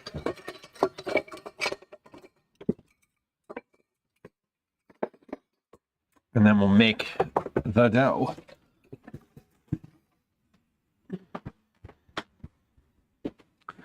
right, before I do that though, we have a candle. We have a candle burning on the counter. I need to move this pumpkin because this is going to get in. This is going to quickly get in the way. Because we have, this is the cooling area on this side. We need to be able to move stuff there to cool off. Lomax says I'm casting this from a 55-inch TV. I'm huge. Damn. That's what I do. I mostly when I'm watching Twitch at night, I will be watching it like on the TV, which is often why I don't chat, because I'm just like observing. Like it's just something that's there. I'm watching it on TV. That's cool. One of the things that that I can see in data from the stream is that what platform people are watching things on, which I think is kind of cool. If you're casting something, it still says you're watching it on the operating system. Like when folks are watching things on like an Apple TV or something, you can see that, which is pretty neat. Okay, I'm going to add, what we're looking at here is the simple syrup that I'm making from the apple peels and cores. So I'm going to add some sugar to this right now. I'm not making the simple syrup for anything specific, so this isn't for Cookie Club. This is just to make it because I don't want to waste all of the, because I didn't want to waste all of the apples. All right, so I just added a cup of sugar to that. And let's give that another stir. So I'm gonna let this, I'm just gonna continue to let this like steam and reduce. I'm not boiling it. This is at a pretty low temperature. I kind of want it to be a little bit higher temp than that, but I'm gonna add one more half a cup of sugar. And then that should be, I think that should probably do it for this. But this is just going to continue to cook down until we have maybe like 2 cups of liquid left in here, minus the solids. And then I mentioned maybe wanting to put the drained material from my apples in here, so we might do that as well. We'll see. All right, how's the heat coming on this camera? Good. From the oven is good. Yeah, that camera has strong likelihood of overheating if it's too close to either the stove or to the burner. Fun stuff. Okay, let's read this recipe. So in a large bowl, we want to cream together the butter and both sugars. Then we're adding the egg and vanilla and mixing that. While that's happening, we're combining, or whatever, in a separate bowl, whisk together the flour, cornstarch, baking soda, baking powder, cinnamon, nutmeg, and salt. So all the dry ingredients go in a separate bowl. Then we fold it into the wet mixture. So we do that. Then we're going to put that mix into a much larger bowl and do that again. So that's gold. Then we fold in the apples. Gently fold in the cooled apple mixture without the excess juices from the pan. Warm apples can melt the butter. Well, I mean, like the butter's already been creamed. Whatever. Okay, let's do 2 things. One, I'm gonna stir the apples because they've been in the fridge for a little bit. So we're just gonna like stir them to get the chill off of everything. Then we're gonna take a quick break for words on stream. That's what's next. So let's give these a little stir. We have here's our apple mixture as it is currently. I still feel some I feel some ambient heat coming off of here, but these are looking good.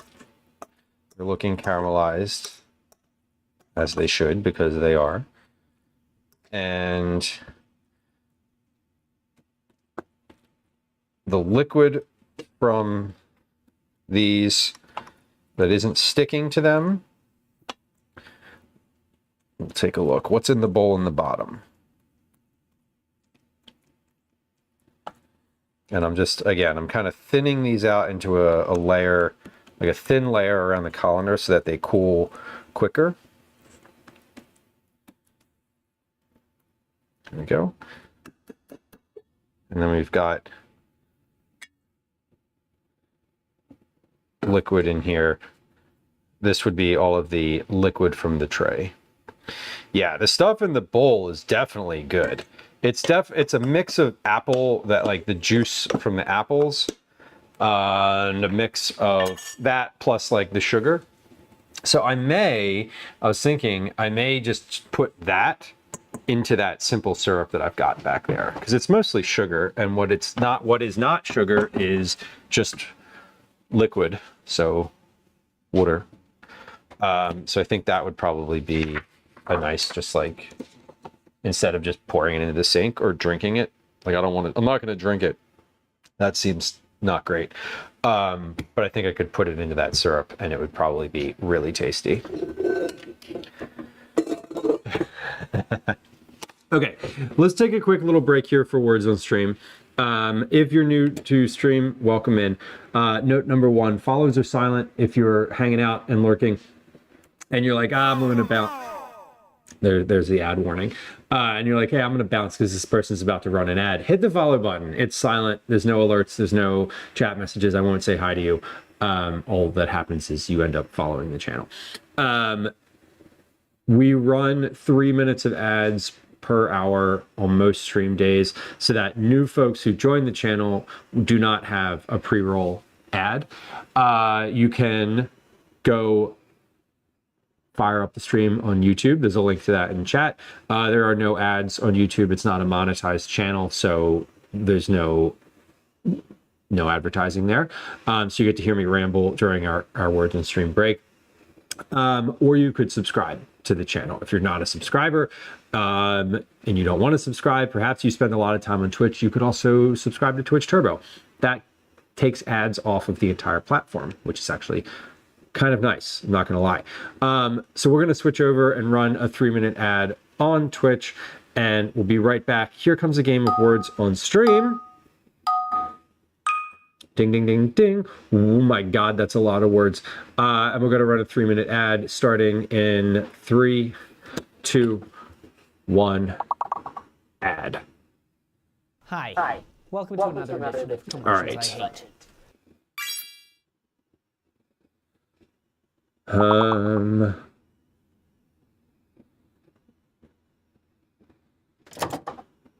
Oof, God, there's so many letters. There's a word that has more letters than perfume?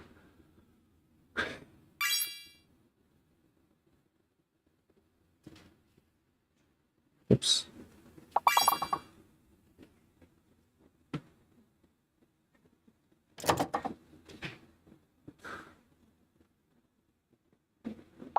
What word could possibly have more letters than perfume?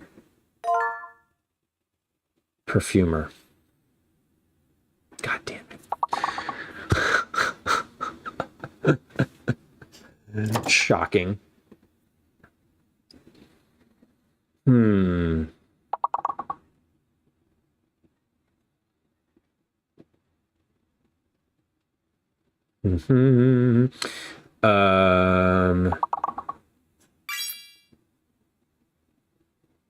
Man, these letters are hard, y'all.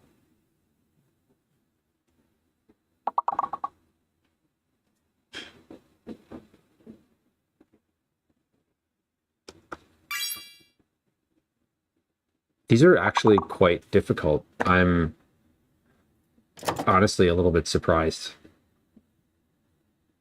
I mean, not surprised. It's, you know. Oh, God. Well, this round was a tragedy. It's going to give us the sad sound, isn't it? Yes, it is. It's like, you did bad. You did poorly. Okay. Maybe we'll get one. Oh.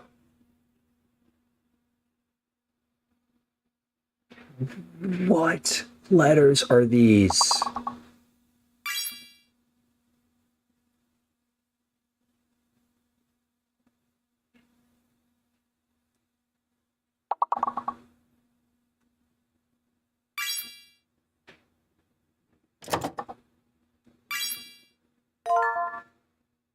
Pickaxe, yes. There you go. That's a good one.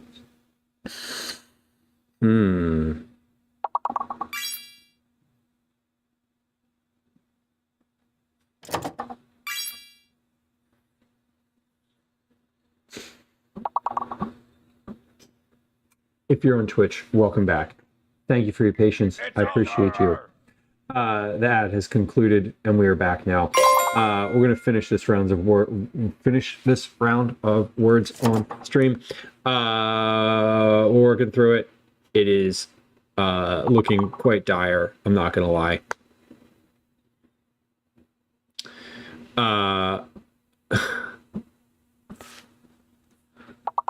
Yeah, it's not looking good.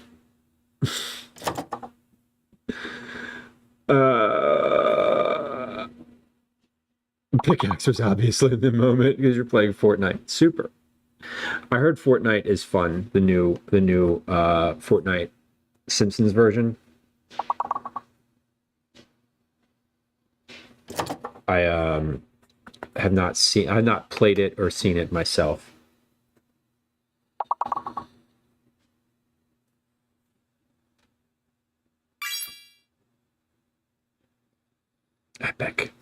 Epic indeed. Oh my God, we have had some terrible boards today, and not anyone's fault. The letters have been really difficult to parse out today. I feel we may have some luck coming. Who knows? Okay. Let's make some dough. I'm gonna wash my hands and then we'll get to that.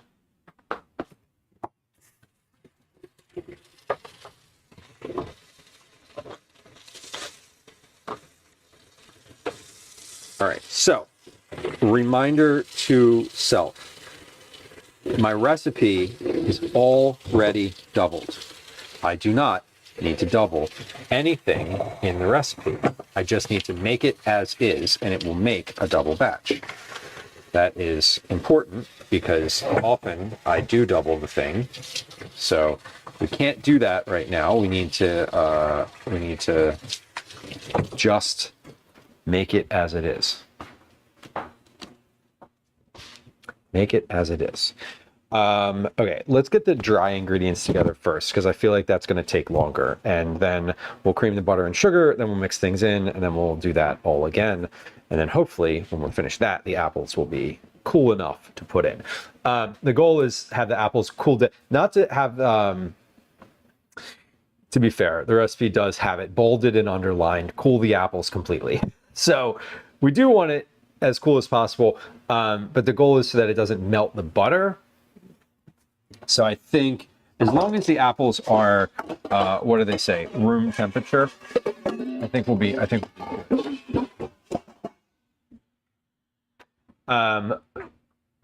dry ingredients: flour, cornstarch, baking soda, baking powder, cinnamon, and nutmeg and salt. Okay, so we have baking powder, baking soda, cornstarch, cinnamon. There it is. Nutmeg. Sugars are going in the mixer. Flour is over here on the table. Darlene on YouTube, welcome in. Hello. Hello. It gives me weights for these too.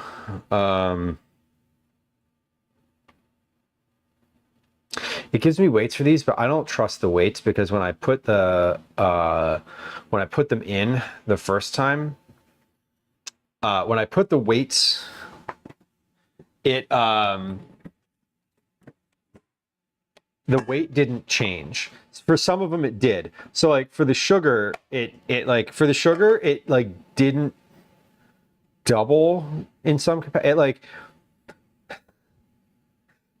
It gave me two different weights when I adjusted the recipe. So I don't trust the weight on here. So we're gonna weigh one purely level cup of flour, and then we're gonna go off of what that is. Because I don't want to trust the recipe. I want to trust the recipe as it says, like cups and but not what it says for weight. I want to trust my own self for weight. So we're just putting the flour in, shaking it. We'll round it off. We'll knock it off. And then 1 cup of flour is 160 grams. So 160 times 2.5 is 400 grams. The recipe says 312.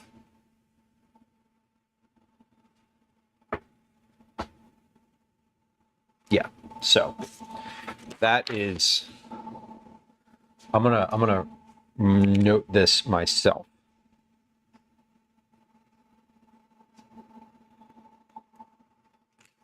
Because I noted when I noted, that's the thing that I look for now when you're doing one of those like recipe converter drop downs online, is that sometimes it gives you weird math and it's not great. It's not great.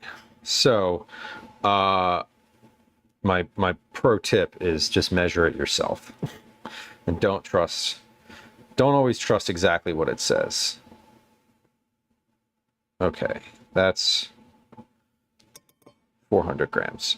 So we're gonna do, so as not to have to measure flour twice, I'm also going to do dry ingredient cup here. So we can do our second round a little quicker. So I want 400 grams of flour into my quart container as well.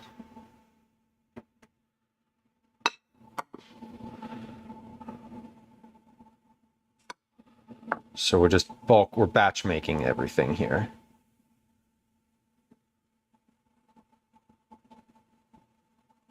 Okay, 401,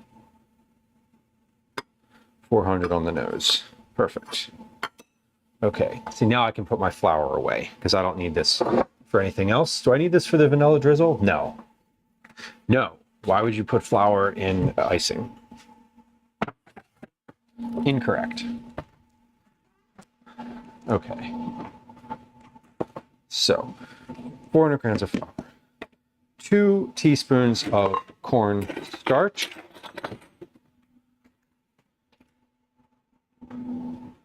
So we'll do 2 teaspoons of corn starch. Do I have 4 teaspoons in here? I do. 1, 2. And then we'll do 1 and 2 in here as well. Okay. 1 teaspoon of baking soda. So cornstarch is finished. I don't need my second container of cornstarch. I thought I would, but I don't. Baking soda, confirmed. This is baking soda, 1 teaspoon, 1 and 1. Finished with the baking soda. Baking powder, I need 1/2 of a teaspoon. And we're not doubling it, so I really do just need 1/2 of a teaspoon. 1 and 1. 1/2 and 1/2. 4 teaspoons of cinnamon. Sita, welcome in. Did Cookie Club get pulled? It did. We did Cookie Club pull on Thursday of this week. 4 teaspoons of cinnamon. 1, 2, 3, 4. And then we'll do 1, 2, 3, and 4 teaspoons of cinnamon. Finished with the cinnamon. And then 2 teaspoons of nutmeg per. 1, 2, 1, 2. Beautiful. And then 1/2 teaspoon of salt.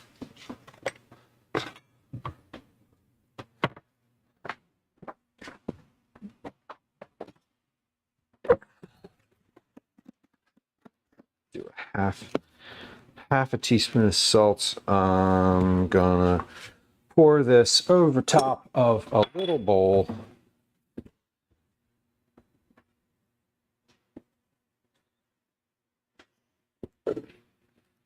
Half a teaspoon of salt. Half a teaspoon of salt. All right, our dry ingredients for the dry ingredients are measured. So let's put those away because I don't need them on the counter and I don't want them in the way. And I don't need them. I don't think I need any of these for anything else. So I'm going to put those all back in the cabinet here.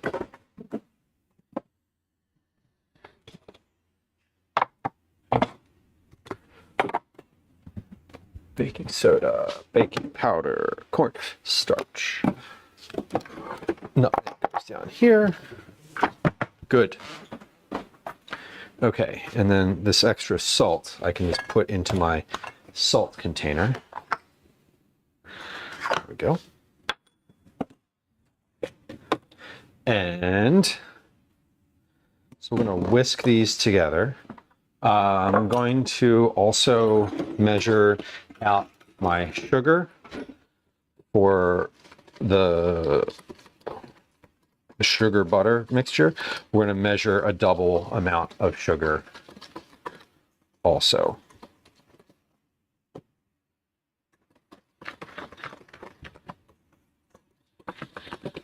Okay. So I'm whisking this. Once I've got the once this is mixed, I think I'll just whisk. I'll dump the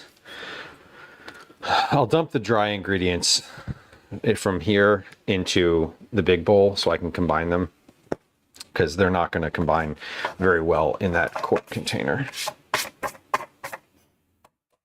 Okay, and where's my towel? Counter towel. There's the counter towel.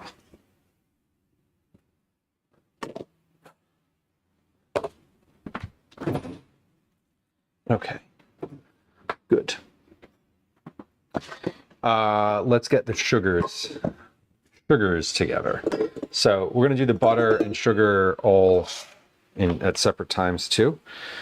So we need 1 cup of unsalted butter. That's 2 sticks of butter. 1/2 cup of dark brown sugar and 1/2 cup of regular sugar. So let's just do our regular sugar first. So 1/2 a cup. And then we'll get the other half measured out into a quart container.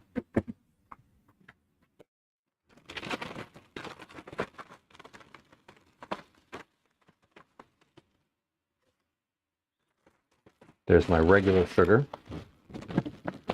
And I'm still going to need this powdered sugar. No, I'm not. Okay, so we can put the sugar away in a moment. And then we have dark brown sugar. 1/2 a cup of dark brown sugar. I'm going to mix these in the bowl. And then we'll dump this into the bowl for round 2 in just a moment. Okay, sugars have been measured. I can put my sugar away.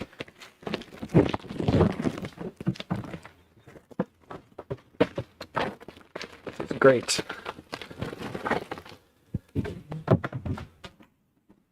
All right, so round number 1 is ready right here. Round number 2 is ready to go on the side here. And we give these apples a stir again. Because again, we're trying to cool these apples down as quickly as possible. Not quickly necessarily, but we're trying to cool these apples down efficiently is the word I'm searching for. So I'm going to give these another stir. I'm not, when I hover my hand a little, like an inch or two over here, I'm not feeling any residual heat on these anymore, which is amazing. And that's definitely a good thing. Again, we're just going to put these up the sides of the colander so that they're in as thin a layer as possible. We're going to let them continue draining and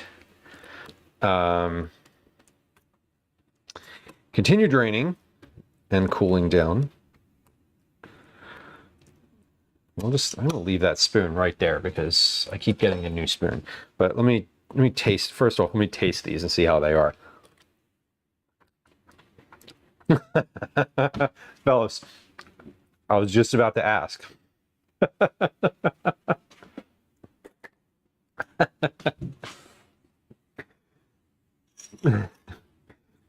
wonder if the timeout for the don't push the button should be longer. I feel like it should be longer somehow.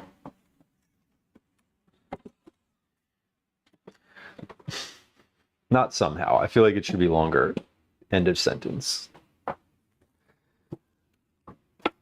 Okay. I'll wash my hands again.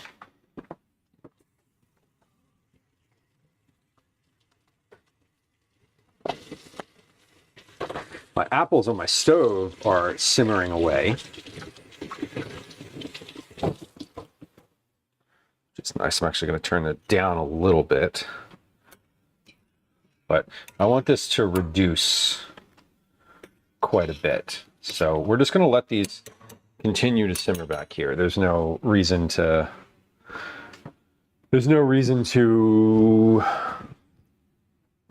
do anything. TARDIS, maybe it gets longer the more often you use it. Oh, that's a great idea. And is that possible? Yeah, that's super. That is actually easy to do. I don't want to get too in the weeds and set it up right now, but what that would, if I wanted it to do that, I would have to add a variable in StreamerBot that is like, I could call the variable like buttons pushed or push buttons pushed. I could call the variable whatever I wanted to. And then every time someone pushes it, you add to that variable and it stores it in a database. So then when you push it again, it checks the variable. It checks the buttons pushed. And, you know, if 0, then timeout for 2 minutes. If 1, timeout for 5. If 2, timeout for 10, 3, 15, whatever. So yeah, it's easily, like, that would be easy to do. And I actually would know how to do that. It's just creating a database value for how many times you've pushed the button, because Twitch doesn't actually keep track of that on its own. If it's a variable that Twitch tracks, I don't need to create a database value for it. I can just track it. Kind of like watch time and follow age. Those are variables that Twitch actually shares. So when you do like command follow age in chat or command watch time, that's pinging Twitch directly, not the bot itself. Apex Pulse, enjoy your timeout. How do I get timed out? I think you figured it out.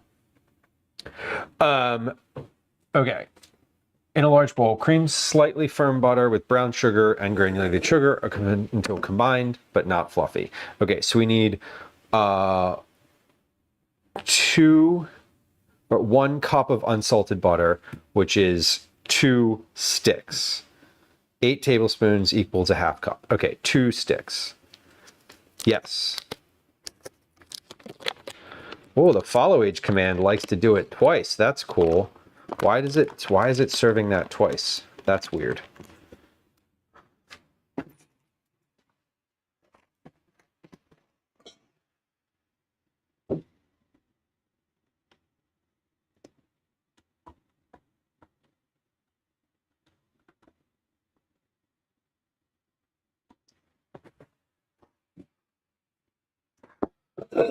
That's weird. That's why I created that stream dump command, so that I can just like do that and then I'll remember it.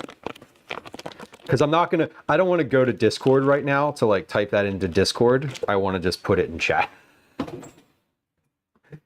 Anyway. Okay. Butter, sugar, going in, cream together for 2 minutes until, what does it say? Combined, but not fluffy. It does not want it to be fluffy. That's weird. Usually when you cream something together, you want it to be, I mean with butter anyway, you want it to be like lighter.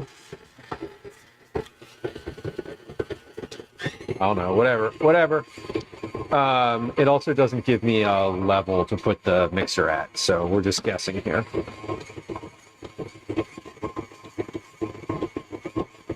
I'm gonna try something. Hey, I did it. I had to fix that timer the other day.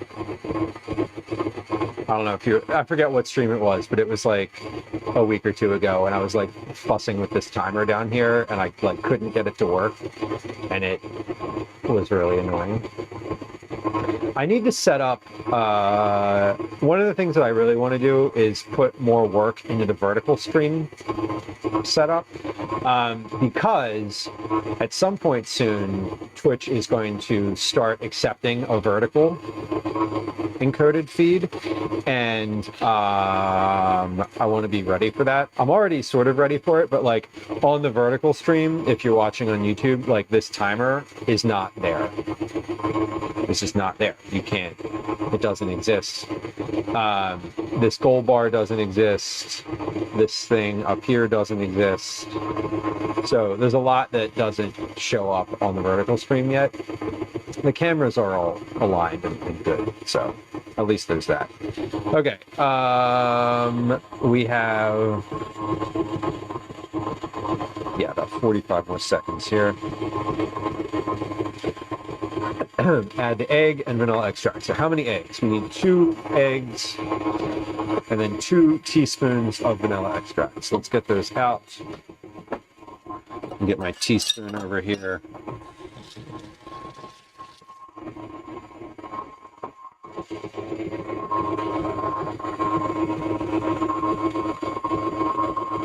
Raven, welcome. Hello. Good afternoon.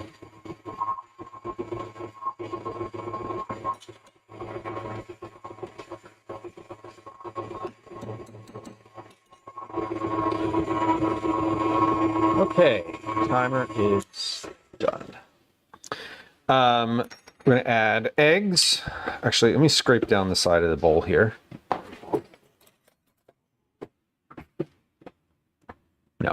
No, not a spoon. We're gonna use the small spatula. small spatula because that gets inside of the mixer easier also.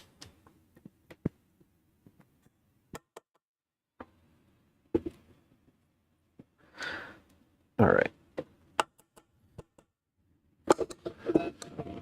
Let's add. Scrape that down. Beautiful. I'm going to find a place to set my. Go. Hold on. Whatever. That's fine. Let me get the eggs. The dad shirt of the day. Down to the colors. Did your dad also buy their flannel shirt at Target 15 years ago? If so, cool. Angry Rook, welcome in. Tidy Whities, welcome in.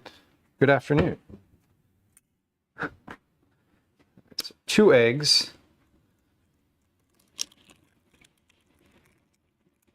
And then 2. Whoa, nope. 2 eggs. Rinse my hands. 2 teaspoons of vanilla extract. It's an old shirt. Yeah, I mean, this is a, this is definitely, we're in, today was a weird temperature day in Philadelphia. It was 16 today, this morning, high of 19, which is like, basically it went from like the high 50s into like the mid 60s. And that's an odd temperature to like exist outside in. So I was wearing something that I could like layer today. I wanted to match the beard. I wanted to match like having some facial hair with like being a little like, I don't know. I'm like dad coded today. I'm also wearing a literal the name of this style hat on Fourth Wall, Command merch. You can buy this exact hat. Is dad hat. Ontario, it snowed this morning. Yeah. Welcome to Canada. That sounds not ideal. Add egg and vanilla extract, mixing until smooth. It also says 2 teaspoons of cinnamon. No, it doesn't. I'm looking at the other thing. Okay. Add egg and vanilla extract, mix until smooth. Okay, so we're gonna mix this until it is smooth and no longer yolky.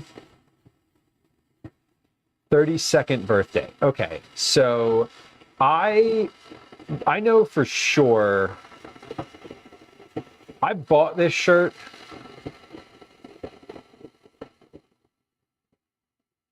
I know I got it from Target. I got it in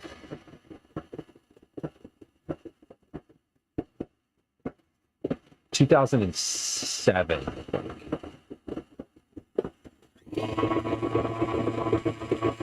It's old.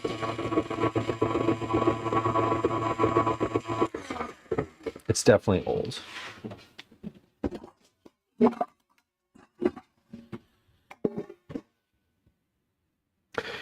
This shirt is an adult now. It is at least 18, I think. Okay. Combine the dry ingredients, fold into the wet mixture until just combined. Okay, so what we're gonna do with this is I'm gonna scrape down my beater here. We're gonna fold the dry ingredients in. We're gonna put all of that into this the bigger bowl, and then we're going to add, we're just gonna do all of this again.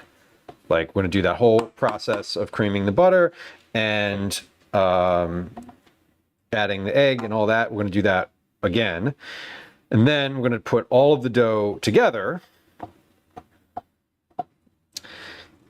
in the bigger bowl, and then we'll fold the apples in. And by that time, the apples should be pretty cool. They should be good to go. What I'm not wanting is for the apples to be warm, but they weren't warm last time, and they'll be even colder this time. Okay, so let's take this off. I'm going to put this in the sink. Actually, let me rinse this. I don't need to wash this in this moment. I'm going to. When I'm finished with the bowl, I'll just wash both of these at once, actually. Okay, that'll be good. Because I need to wash that bowl because I'm going to use it again. I'll just leave that there for now. Okay. Oldest sibling is 31, youngest is 13. Right, so this shirt is definitely older than your youngest sibling. Not as old as your oldest. At least there's that. Okay, we have our dry ingredients. I'm going to fold these in. So I'm going to add these. Add those. You keep that bowl because I want to put the next dry ingredients into that bowl so I can whisk them together. So we're folding this all together.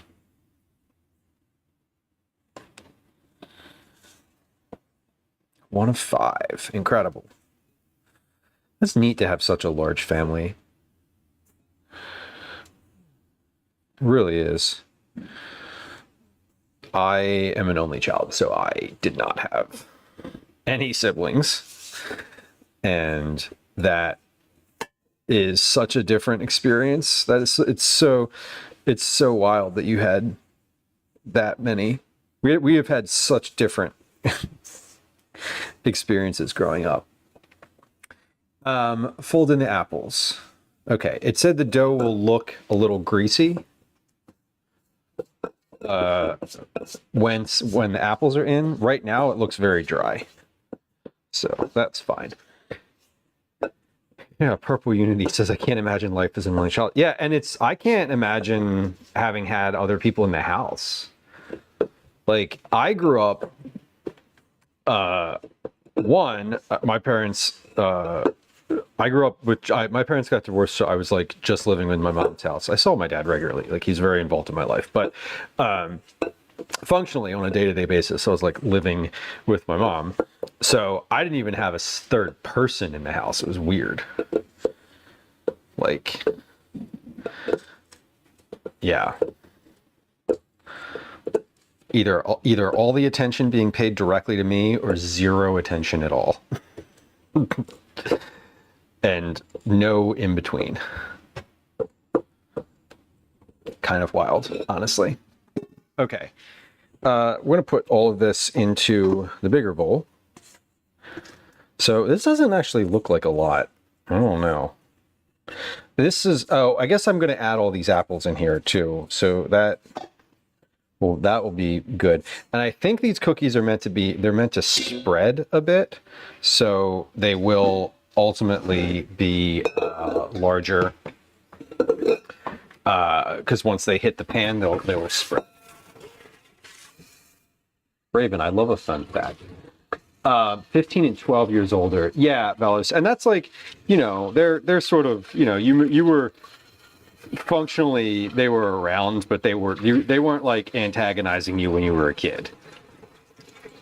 They were like adults by the time that you sort of had memories of their existence. John, enjoy your look. I feel like that's the not getting along until you're older. I think I'm watching this bowl, by the way. Sorry. That's why I just like completely stepped away. That's reasonable. I know Gwen has some older siblings who didn't, you know, she like was in the house for a little while and then didn't have like a strong relationship with them because of the age gap until everybody was like out of college and into adulthood. And now she does, though. So, you know, as good a relationship as one can have, I would say. She has the relationship that she wants. Gwen does. I think. Okay, we're washing a bowl because I need to use it again. And I'm not going to put the dough in the refrigerator because it's pretty solid right now. Once I put the apples in, it's going to loosen up a little bit. But right now it's relatively solid, and I don't want it to cool down because then it'll firm up, I believe. Sarah, that's lovely and kind of wonderful. I mean, I feel like that's true of a lot of sibling relationships. It's like once you hit adulthood and you have some separation and you realize that this other person's just like, you know, out in the world trying their best too. That's probably a good thing. Liz, welcome. Thank you for your resub. I appreciate you. 37 months. Oh, that is over 3 years. That is a long time. Welcome in. It's good to see you. I hope you're having a good Sunday. I hope your week ended well, or at least ended at all, and that your weekend has been relaxing. So plus as we hated each other until we were well into adulthood. I think, yeah.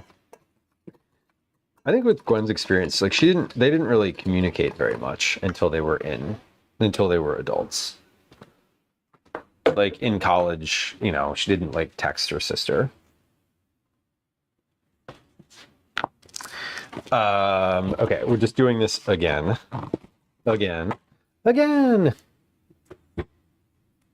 Last one standing, Velo says. You're like the Highlander.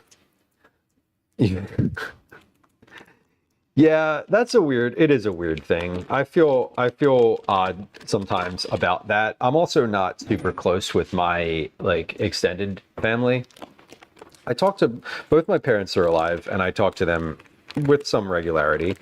Part of the growing up as an only child situation meant that I was also like very independent, and so I don't have a lot of like dependency on like outreach to my family a lot, which is kind of, it makes me feel weird sometimes. I'm not really close to them. But it's also like, well, I wasn't then either. So that's also kind of the fact. Raven, that's kind of amazing. Your great grandfather was a lion tamer for the circus. What sort of like family tales have come out of that? Like what sort of lore, is there any sort of fun, I don't know. Do you have any like hand-me-down stuff? I kind of want to know about the stuff. Was there any swag passed down? Liz, I'm sorry, you forgot stuff at the grocery store. That is so frustrating. That is so frustrating. Forgetting something at the store is so defeating sometimes. You're just like, fuck it, pizza night. All right, let's set a timer for 2 minutes. We're gonna let this one go.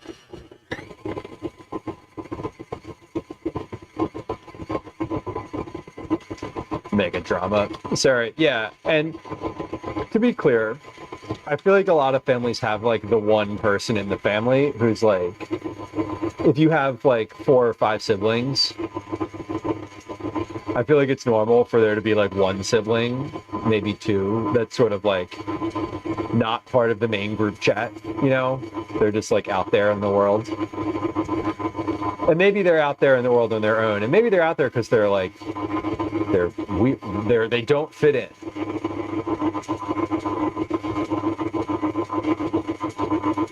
Like they don't fit in, you know?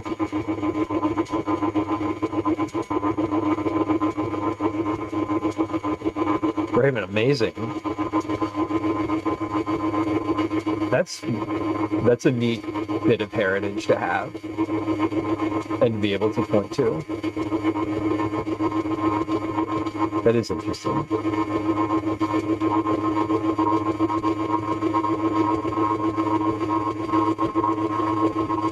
Okay,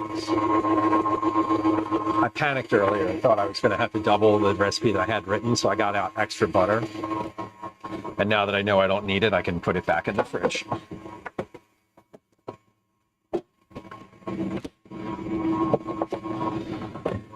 There we go.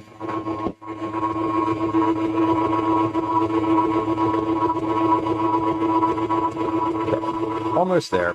Once these cookies are in, once we're in the baking process, it feels like they're going to go really quickly. They only bake, according to the recipe, for 12 to 14 minutes.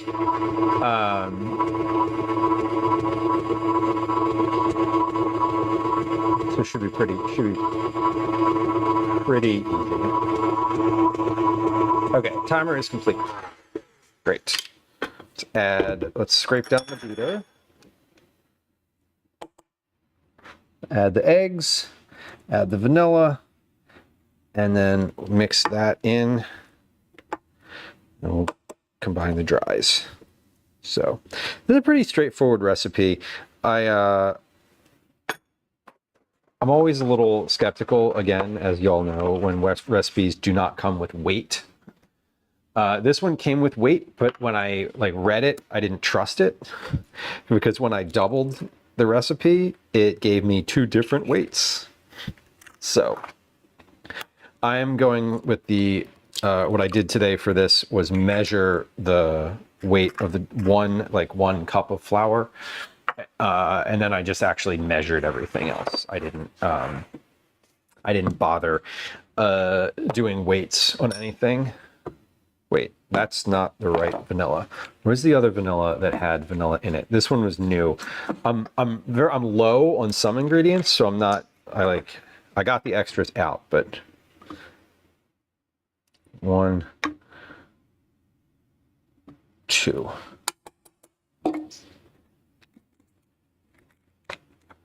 Okay, so I'm done with the vanilla for now. I need the vanilla for the drizzle at the end, so we're going to leave that on the counter. We're going to mix, hold on, I didn't scrape down the side of the bowl. Okay, there we go. We're going to mix this in until combined.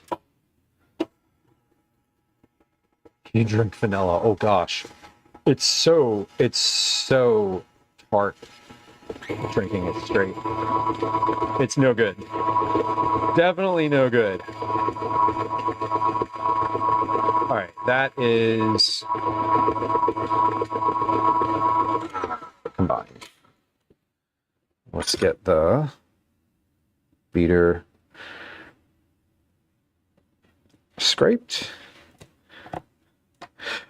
I think that is an important thing, Raven. I know you're kind of making light of it, but I do think it's important to, when you're cooking or you're learning to cook, to try ingredients raw. I mean, within if it's safe to do so, just to know, just to have the experience of it. That way, that vanilla is kind of awful, instead of just guessing that it's kind of awful. And put the eggs back in the fridge too. I thought I was going to need more eggs than I did, but I don't. Fantastic. Okay, that's finished. This is finished. I do not need the mixer anymore, so we can actually put the mixer away right now while I'm in the putting away process.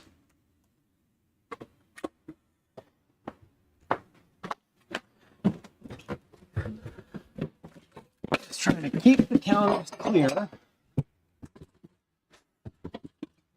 Just a little bit. We're going to need all that space on the counter for drying racks.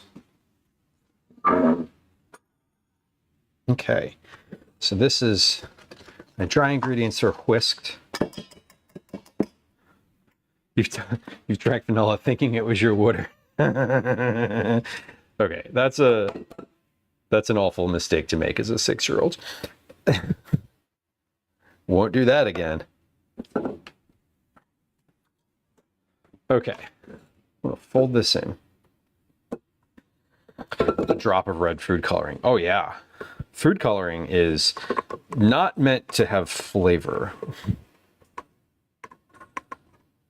It's just, and it's so concentrated. That has to be awful.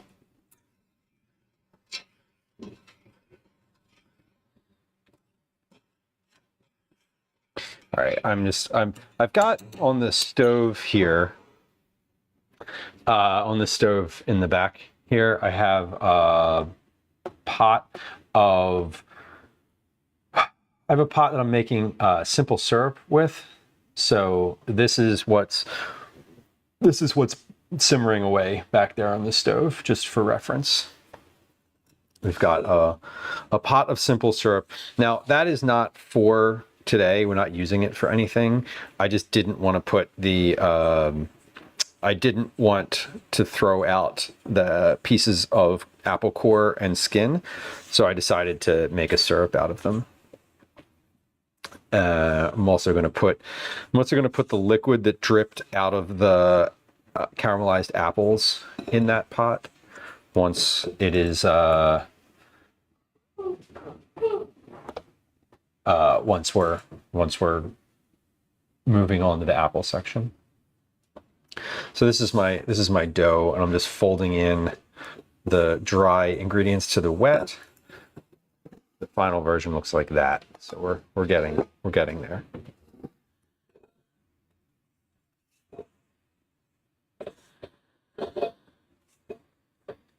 Lemon, hello. Hello. Robbie, welcome. Hello.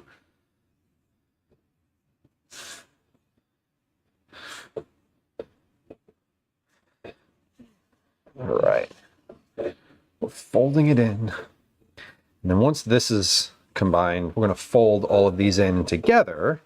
And then we'll get the apples out of the fridge and fold those in. Before I do that, though, I'm going to get my trays set up for baking. I'm going to make sure my oven is in the right temperature. I think it is. I turned the oven on before I even started stream today, but I just want to make sure. Okay, so here is our dough. That's right. I did say hi to you earlier. I remember I saw you in chat earlier, but I figured it was a lurk not lurk situation or whatever. I remember saying hi to you earlier, but I figure if you're here, might as well say hi again. Whatever. I'm going to say hi to you twice.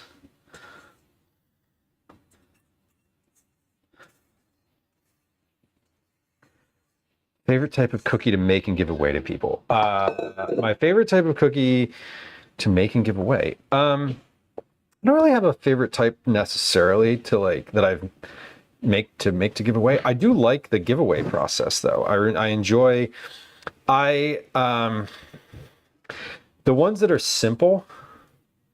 I kind of love like the ones that have the ones that are like 2 months ago, we did ones that were really pretty complex that took like 2 days to make, like 2 separate streams to make. And those were fun. Like I love a project, but I love the ones that are like really straightforward, but have good flavor to them. Like I'm hoping that these are that type of variety because, these are pretty straightforward to make, I would say. I mean, so far my experience making these is that they're really pretty easy. Okay. I'm just I've got like sugar and flour dust on the counter here, so we're gonna wipe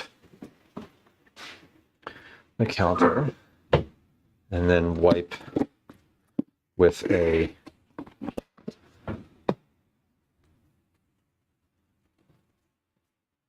wipe, sanitizing wipe.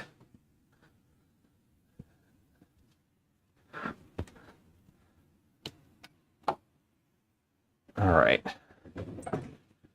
and we'll be ready to go here in a few moments. So I have this dough is ready. Once we do the when we're ready for the icing, I've got that ready to go. I've got my sugar and vanilla. That gets whisked with some milk in a bowl, pretty straightforward. So we're gonna make that while the baked cookies are cooling. I'm getting the puzzle. Okay, cool. There's a bunch of them under the table in here too, in the Oh, yeah. in all the drawers under here. So if you don't find what you're looking for downstairs, FYI. Talking to Calvin, sorry. Okay, we have our caramelized apples from earlier. These have been in the refrigerator.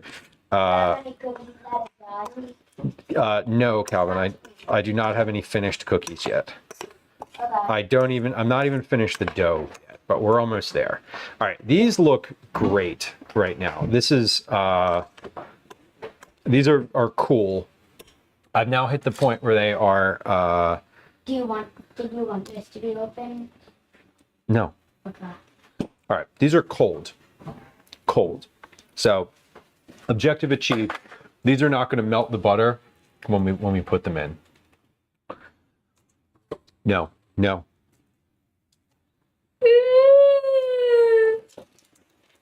Ah. Yeah, you will not put your hand in here. That is not what's happening. Those are just caramelized apples. Oh. Good? Okay. I thought they were cookie dough bites, so when I put them in my mouth, I was like, Confused? these are wrong. But, yeah, well, caramelized apples then. Doing chores. Well, I hope it was productive. Chores on a Sunday. Classic. What were you doing? He thought I was eating cookie dough. He did think I was eating cookie dough. You know, I literally just wiped this counter. Yeah.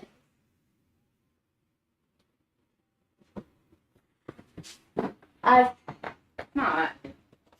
Do you want me to get a more difficult one? One of these is leaking. Oh, that's one of those? Okay, something was different. Oh, yeah. I think Okay. it's this one. This one feels more empty. Okay. I'm actively wiping the counter. If you're putting those in a glass, can you do that over the sink, please? Yeah, I'm Okay. doing that right now. I took that one out of the cabinet when you said that. Okay. Oh. All right. Why do you look so Republican? I'm not going to answer that. That's offensive. To you or to Republican? Go away. The peanut gallery has Do arrived. you think we're gonna need that puzzle? Okay. We've wiped the counter Puzzle off. thing? So like, I mean, if we're doing Alright, a can I- puzzle, we'll need the Excuse puzzle. me. All right. Wiping my hands. All right, we are going to take a quick break here before we get started doing this. We're going to take a moment for words on stream. We're going to run 3 minutes worth of ads Oh, yeah, on yeah. Twitch. And I Oh, that thing. am going to triage the dishes in the sink because there's a lot of dishes that have built up and I need to put them in the dishwasher. We're finished with the all the bowls and all the measuring implements. I'm not going to wash anything anymore. So we're good with those. When we come back, we're going to add our apples to here. We're going to no, we're going to prep. Before I run the break, let me actually get out my stuff for baking, because that would be ideal. We got our cookie sheets. Bye, Dad. We got our baking mats. It doesn't say anything about baking these. It doesn't say anything about how to bake these. So I'm going to use the silicone pastry mats because I like those the best. I think that they're great for most cookies. They lay flat on the tray, which I love. So We've got our trays ready. And new for this month Cookie Club, we have new drying racks, or new wire racks. I got these at Aldi for $6. $6. For all of that? $6 for all of these? Yeah, it's $2 each. So, you know. Mod Pro, I'm glad that you enjoy the streams. I enjoy doing them. So, that's lovely to hear. Okay, we got our drying racks. Those are ready. I am setting up. I'm just getting the counter set up. So I've got a whole big drying area here. One of the things that the recipe is super clear about is that these cookies need to be completely dry before icing them. So I have this whole other half of the counter is set up for drying, so that I can lay these like flat, relatively flat. Okay, we're going to take a quick break. During the break, we're going to run 3 minutes worth of ads on Twitch. If you're following on Twitch, or you're hanging out on Twitch and you want to not hear the ads, you can go ahead and hop over to YouTube. There's a link to that in chat. There's no advertising on YouTube. Not yet. The channel's not monetized. I need more subscribers to monetize it. So if you're not subscribed on YouTube, maybe just go over there and subscribe. Anyway, that'd be super cool. Lemon, what are you doing with the sawhorses? I mean, I can imagine a lot of applications for sawhorses. That's kind of cool. I love a yard sale. I have to be stopped when I go by a yard sale, or else I will. Oh no! Or else I will buy things. For sure. Okay, we're going to sawing wood.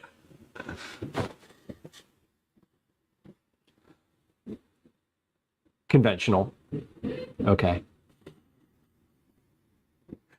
Not making a table, or what else would you do with sawhorses? I don't know. I'm wearing flannel today, but I don't know what, I'm wearing flannel today, but that's where the familiarity with tools ends.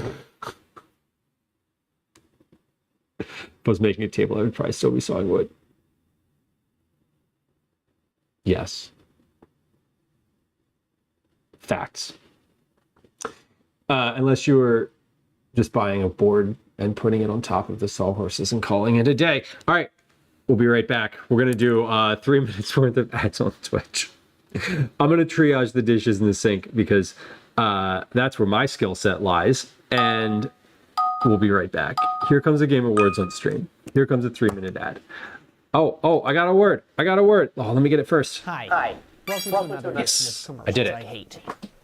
Okay, we're going to add. I'm going to put some dishes in the sink here. So I don't need them anymore for the cookies today. And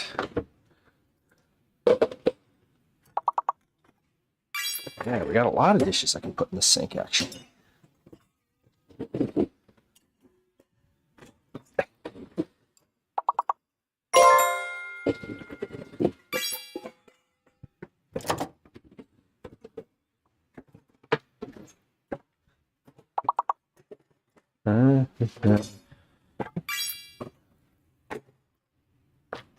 Oh, and I can put the eggshells in my compost now.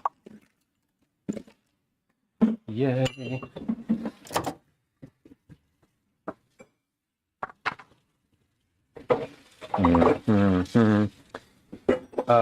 Do I need, how much powdered sugar, milk, teaspoon of vanilla extract? Half a teaspoon of vanilla extract. All right, well, I guess I can wash this half teaspoon, huh? Actually, no, I'm going to need a whole teaspoon of vanilla extract for that. So I'll wash the whole teaspoon. There we go. Okay. Good. We did it. It's a jump to conclusions, Matt. You jump to conclusions.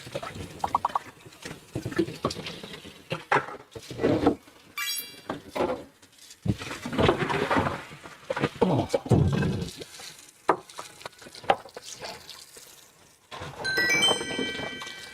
So, almost there.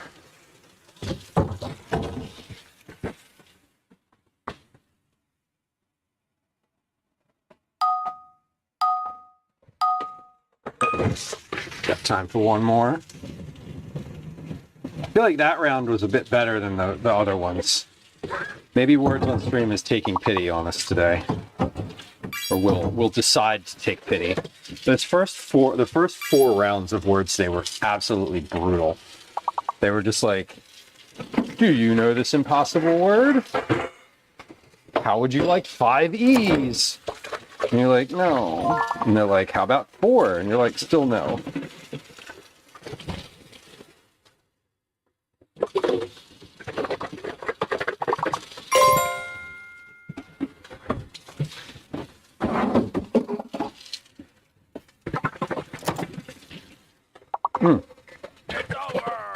Hey, if you're on Twitch, welcome back. Thanks for your patience. I appreciate you.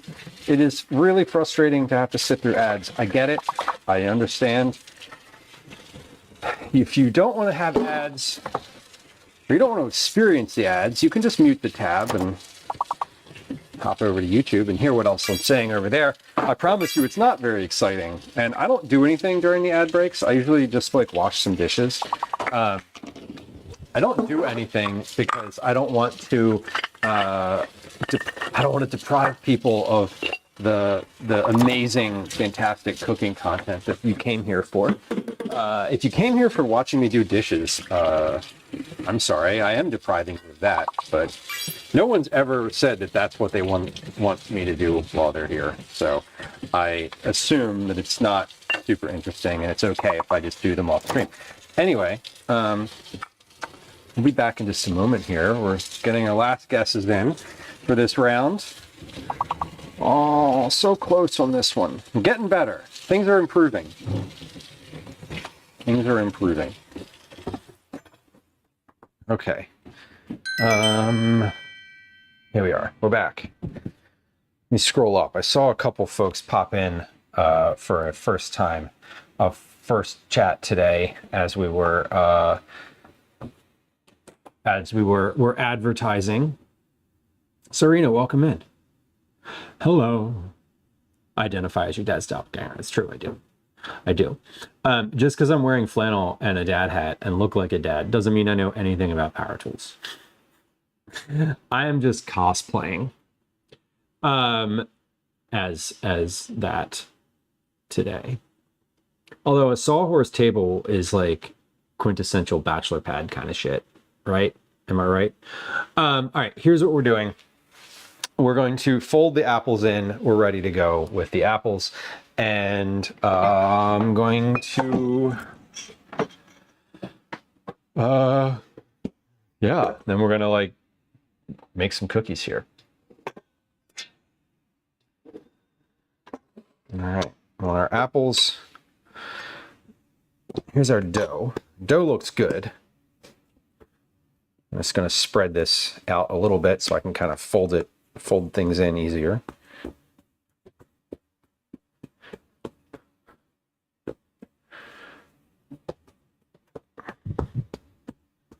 Okay. So the goal with the apples was to cool them completely, and these are cooled completely. They're not going to melt any butter that's in here. They're cold enough that the butter, like the fat, not fat, they're cold enough. Yeah, they're cold enough that the bottom here, there was butter in here, and the butter in the liquid from the bottom has re-solidified. So that's kind of fun. Also, I realize now that I've been saying that I want to put this into the simple syrup. I don't, because it has butter in it. It has a lot of fat in it, so I don't really want to do that. But we're going to fold our apples in here. And it said that the dough will look a little greasy. Now, here's my assumption. My assumption is that I took a lot of that liquid out of here. Like, I put it in a colander. It didn't say to do that. That was a decision I made. So I might actually want to add like a table. I might want to whisk this and add like a tablespoon or maybe 2 back into this dough, because it's expecting there. I think this is expecting to have more liquid than is in here currently. So I think I'm going to do that because this dough feels really dry. And it says that it will look greasy, and it does not look greasy. This looks like a sugar cookie dough. So I'm gonna whisk this and add a little bit of it back in, just because it's supposed to look greasy. It says so, and it doesn't. And I think that the reason is that it's missing some of this liquid that I drained off of it. It's expecting you to rest the apples in a pot, in a skillet, and then put the apples in, and it says to leave the liquid that drained off in the skillet. So I drained off like a lot of it, and here it is. So let's add a little, we're gonna add like a scoop of this at a time back in. Maybe 2 scoops, and mix it and like fold it in until this maybe has a little bit looser consistency. I'm not going to add the whole thing because that would be probably too much, but just a little bit is probably ideal. Because most certainly it wasn't, the recipe was expecting there to be some liquid in there, because how could it not? I made a decision on how to, on draining this more completely than I think it was supposed to be. Now, I don't want to add too much, because what I'm adding back in here is butter, which has got a lot of fat in it, and it will obviously melt, and I don't want the cookies to be too buttery, so I think that's probably right about where I'll end, right there. And we've still got a little bit left in here, couple tablespoons worth. Yeah, a couple tablespoons worth still hanging out in here, so that's probably good right there. And now this is the dough, the end result here. What I'm going to do is weigh this as per usual, because I'm supposed to be able to get 72 cookies out of here. Now this doesn't feel like I'm going to get 72 cookies out of it. But let's see. Let's weigh it, and then we'll figure out how much like 1 cookie worth is and go from there. Now this is, it's looking pretty good. This dough looks pretty good. I'm gonna give it a little taste test here. I'll pinch off like a little piece. That is really good. Great. They might be bite-sized. Yeah, I think they're going to spread too. My assumption is that they're going to spread quite a bit because of all the butter that's in here. The butter, there's butter on the apples, there's butter that I just added. There's also a good bit of butter in the cookies themselves. So I'm assuming they're going to spread. They're supposed to be, the name of them is crispy apple fritter cookies. So they're supposed to be crispy around the edges and chewy in the center. That's the assumption. Okay, so our bowl, our entire bowl with everything weighs 3,137 grams. 3,137 minus 598 grams for the bowl. That's 2,539 grams divided by, what did I say? Each batch of these is supposed to make 36. 36 times 2 is 72. Divided by 72, 35 grams per cookie. That's actually a pretty decent size cookie. It's actually 35.2 grams per cookie. So that is the size that we're going to go with. I hope that it is a good size. We'll see. I'm going to start batching these out onto a tray. Raven, can you eat it right now? You could. It has raw flour and raw egg in it, but I just took a bite of it and it tasted great. Honestly, it tasted like an apple fritter. So that's good. We like that. That's what I wanted. Apple fritter tastes.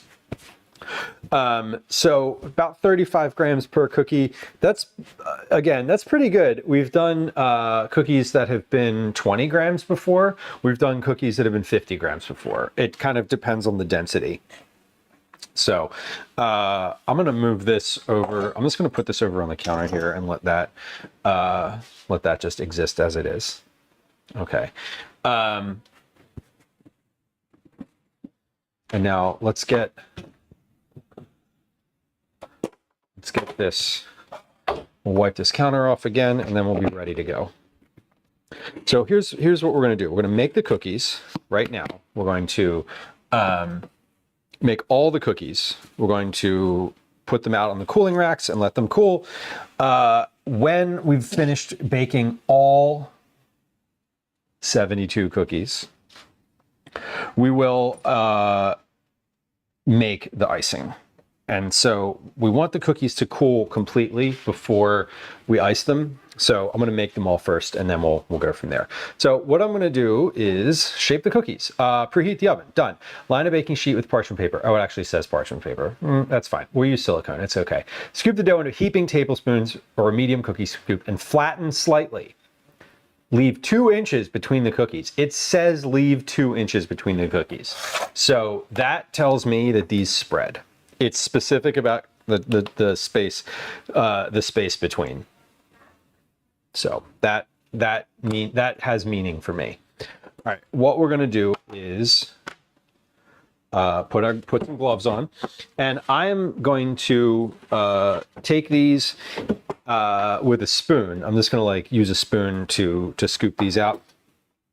Because I can get to 35 grams a little easier if I'm just doing this and kind of able to scrape off on the side of the bowl.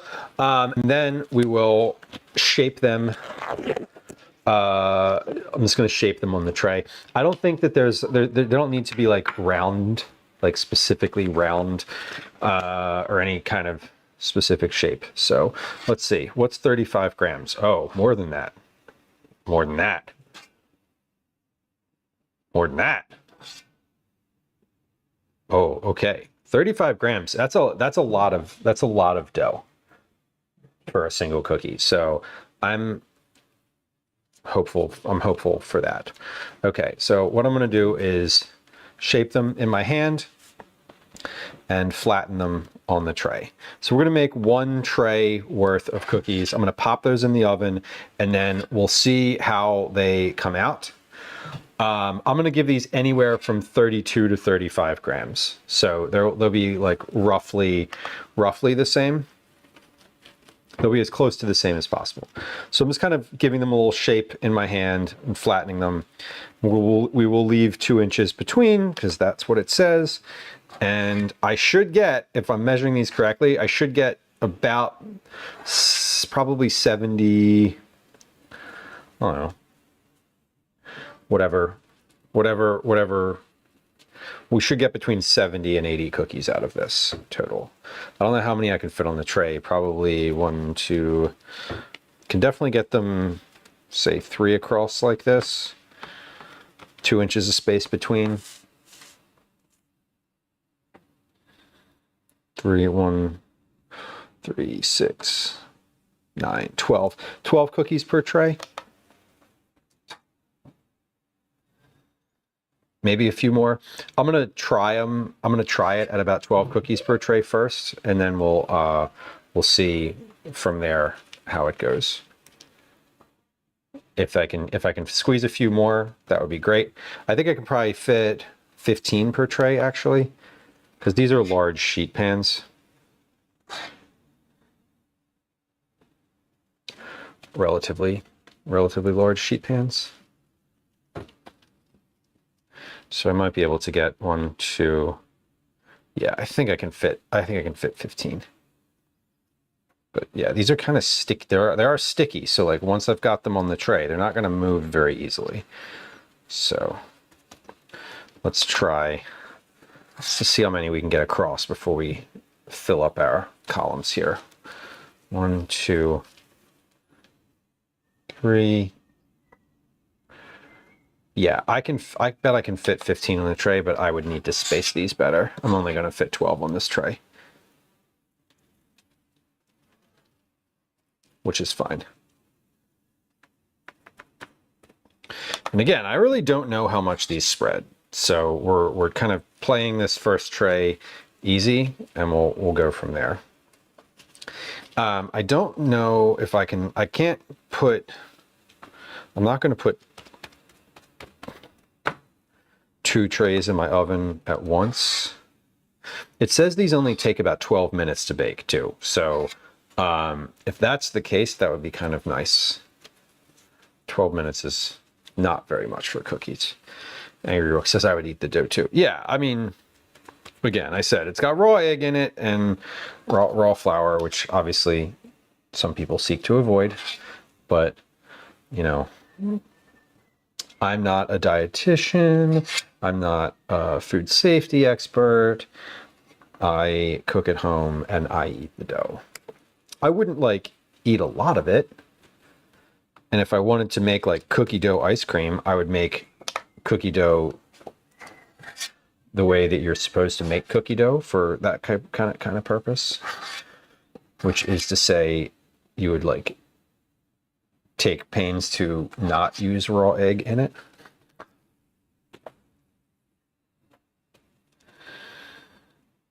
Camille, you're paranoid about the raw eggs. Yeah. No, agreed.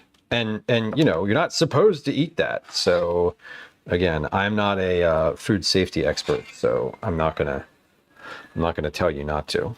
I tried a bite of it because like I wanted to try a bite of it, but I'm not gonna like get a spoon out and start going at it either.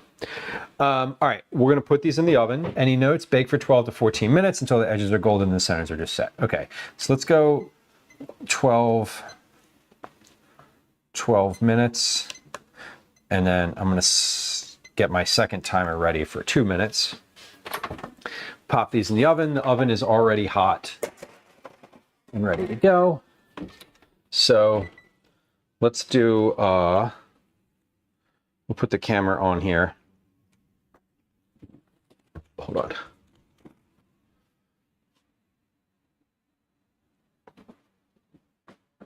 Oh, hold on. That's not going to work. There we go. All right. It's also not going to work without the light on, with the light off.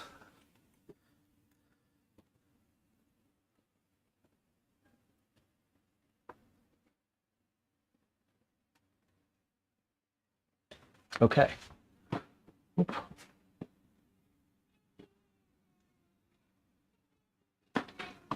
And we'll adjust that. Oh, hold on. Start the timer.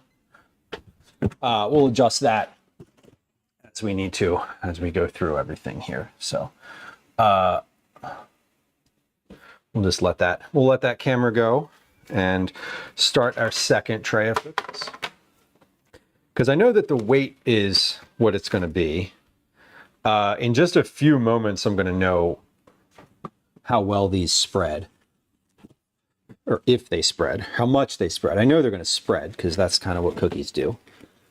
I'm hoping they spread a little bit because they are pretty small otherwise.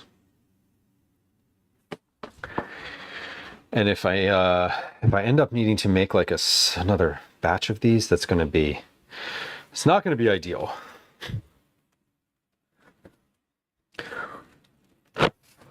Because I don't have any more apples.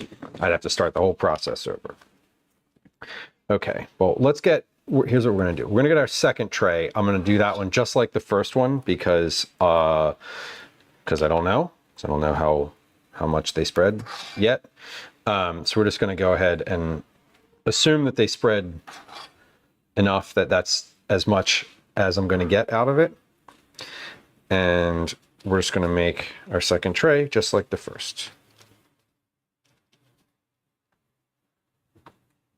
And do 4 by 3.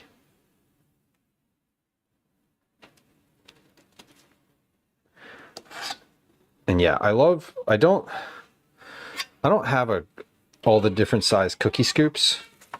So I always prefer kind of using just a spoon for things when I get stuff out of the bowl, because I can sort of like, if it's not, because I'm using it by weight, it feels like I can kind of get the exact number easier with a spoon. I don't know. Maybe I'm just making that up because I don't have I don't have all the right size scoops for all the different size cookies that people make, and I'm just kind of like, all right, whatever. I'm excusing it for myself because I don't have them. All right, how are we looking? We're in our first quarter still. We're about 9 minutes left. 9 minutes left here. So it said 12 to 14 minutes, but they're only going to spread for the first like 6 minutes or so. Is that right? Something in there. Like they hit the point where they puff and spread, and then they stop spreading and they bake.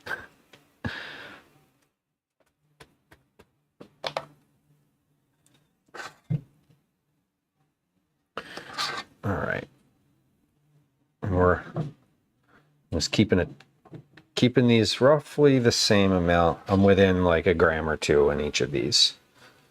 So I'm gonna try to keep them. I don't love putting 2 trays in at once either, because then I feel like I need to rotate them.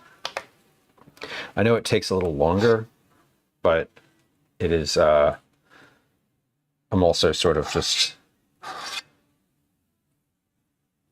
I don't want to have to stop in the middle of what I'm doing here either and rotate trays in the oven. Okay. And if I want these to spread more, I might press them a little further too. It says flatten slightly. I don't know what slightly means, but I'm flattening what I see as a pretty generous amount.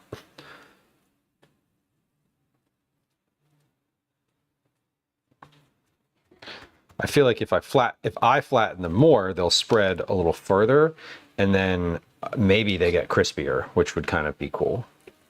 I'm not sure. We'll see how it goes. Sunday is an interesting day for me to stream. I don't usually stream on this day. I feel like I have very different energy on Sunday than I do during the week. I think that's probably true for all of us, that, you know, especially if you have like a weekend vibe, you know, you have like a job during the week and then, or school or whatever, and then you kind of hit the weekend. I feel like Sunday is always just so different for me. Saturday and Sunday, when I do end up streaming on the weekends, is always, there's a different feeling. Also, when I'm streaming on the weekends, usually people are home the whole time. which is different. Like I can hear Calvin upstairs, which is also very different. I'm used to a more like quiet house. It doesn't mean I'm going to moderate what I'm saying or anything. It just is different. Different in general. Different energy. All right, this tray is finished. As finished as it's going to get. 6 minutes left on the clock. How are these looking in the oven? They look like they spread a bit on stream. They did. Okay. Okay, here's my take on these. I want to flatten these more with my hand. Like I want to actually make these quite a bit flatter because they're not spreading a ton. They're spreading a little bit. But as I'm kind of looking at them, we're about halfway through the baking process. They're not going to spread much more than they are. And they're not, they're puffy, which is good. But I'm going to flatten these even more than I did already. And I think that will help. We'll try it. We're going to try it on these first 2 trays. And we'll see which of these first 2 trays kind of comes out in a more preferred way. Once these come out of the oven, they need to cool on the rack, the drying rack, for about 5 minutes on the tray, it says. So when these come out, we got to wait for just a bit to get them up and off the tray. So we've hit a stalling point. Now I also think maybe I will maybe I will put,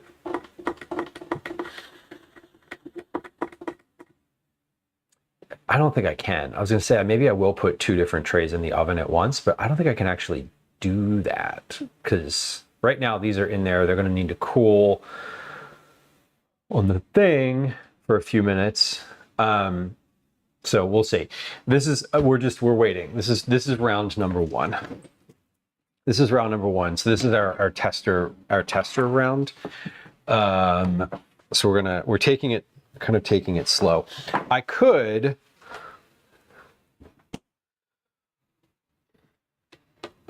could shape more of these at once. Like I could roll these out into balls and put them on like a wax paper tray, which I think I'll do after these come out of the oven. So these have about 3 minutes. 3 minutes or so. 3 minutes or so left. They might need a little bit more time than that.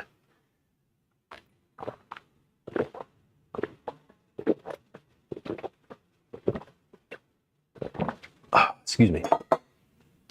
But come on over here to the oven. They're looking good. I think they're looking pretty good. They're very puffy. They puffed up quite a bit. So I'm glad. I think I'm happy with the approach of flattening them a little bit more because they will spread just a little bit, and then when they're in the oven, they will puff. I think flattening them more will make them a bit crispier on the outside. So we'll see. We'll see.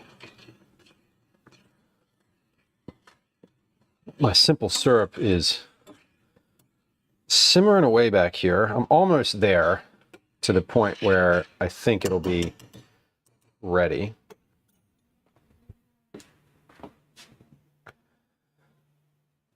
And let's see. What am I looking for? I'm looking for the edges to be golden and the centers just set. That's my goal. Okay. I'm going to get my fan out. It is hot. I am sweating in this kitchen. And it's not hot specifically outside today, but it's humid. It's like raining here. On and off all day. So I actually want to put like my fan over here and cool off a little bit. I can't put the fan directly on me because then it'll hit the microphone. So we're gonna Just a second. While these are finished baking, we have about a minute and a half left before I open the oven to check these. It also happens to be super hot in here because the oven's on, and you know, that always helps. Oh wait, I can't plug my fan in on this side of the room because I don't have any more plugs. That's fun. Okay, we'll plug that in over here. And hopefully this doesn't kill the electric in my house. If I plug too many things in, sometimes my my electric goes off, and then and then stream dies. Okay, that's better. Is that better? Oh yeah, there's like a very gentle breeze on my face right now. Perfect. Okay, about 45 seconds left on these cookies in the oven. They're looking good on here. Let's see. Can I do something with this camera? What if I change the white balance? I bet I could change the white balance and make those look less yellow. I sure can. Wow.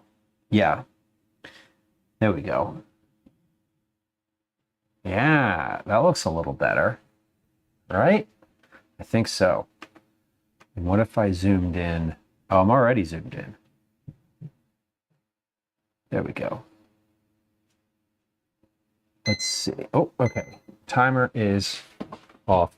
There's like a blue artifact in the stream itself. There we go. That's the view I want. Right there. Okay, let's open this up and we're going to check these. So they look good around the outside here. And yeah, they're just set in the center. So I would say that these are finished. Let's take these out. We're going to put our next round right in right away. Close the oven. Oh, hold on. Can't close the oven with the camera there. There we go. Close the oven. Make sure that is lined up. I'm going to set. Hold on. Having trouble holding the tray because it's hot. Move that over here. Set our new timer. Readjust this camera. I want this to be like that and that.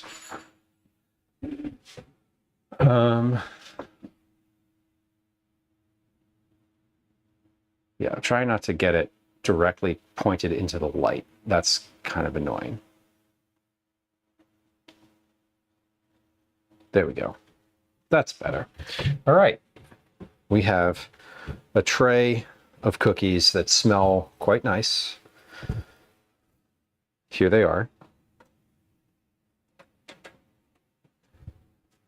There are cookies on screen if you'd like to look right now. They are just out of the oven, so I need to give those about 5 minutes or so to cool off on the tray. And then we'll put them on the cooling racks, and then we'll make some more. Then we'll do our next tray. Let's see, 72 cookies, 12, 24, 36. So 6 trays total. 6 trays total is what we're going to do today. So we're on tray number 2.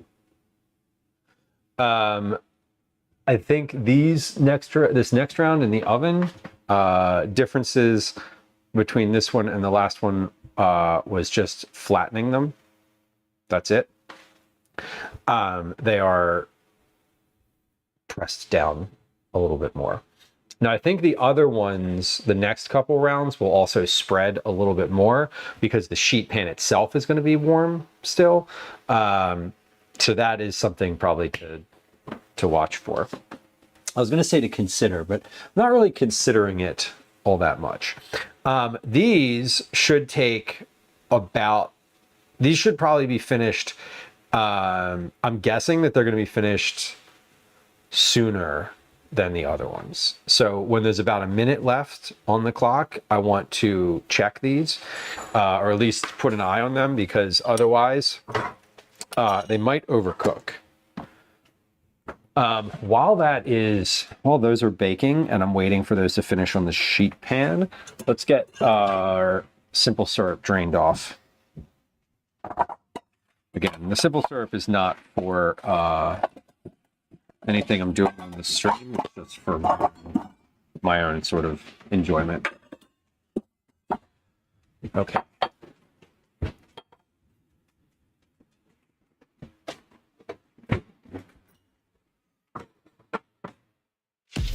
Here we go.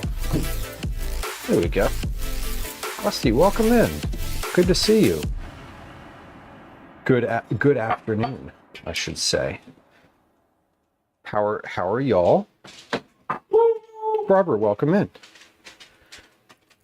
With the Rusty raid. Always good to see you, friend. Friends who are hanging out here, I want to encourage you to go follow Rusty Rhymes. Rusty is a original chatter on stream. Was chatted in the first ever cooking stream that I ever did, which happens also to be the first ever stream that I did. So good to see you. How was stream for y'all today? Sofa, thank you for the shout out. Mish, welcome in.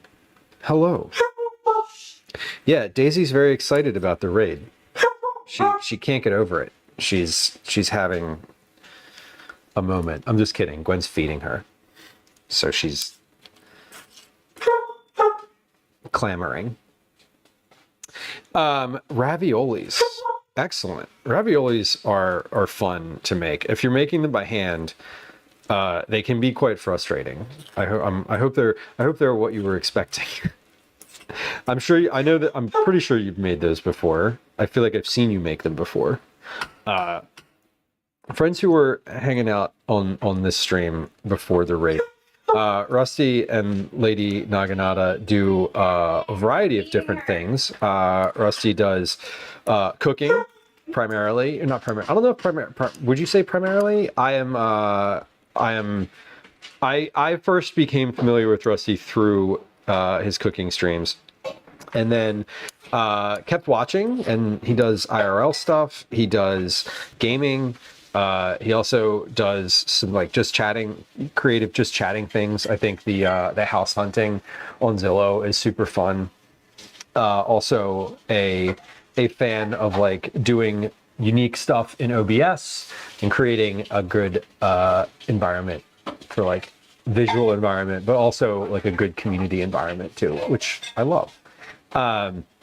So I would encourage you to go follow Rusty on the internet. You can do that through the shout out that Sofluff was so kind to do. You good? Yeah. Okay. Are you good? Huh? Are you good? I just doing a puzzle right now. Well, don't do a puzzle. Very easy for you to say. It is easy for me to say. Okay. Are you okay?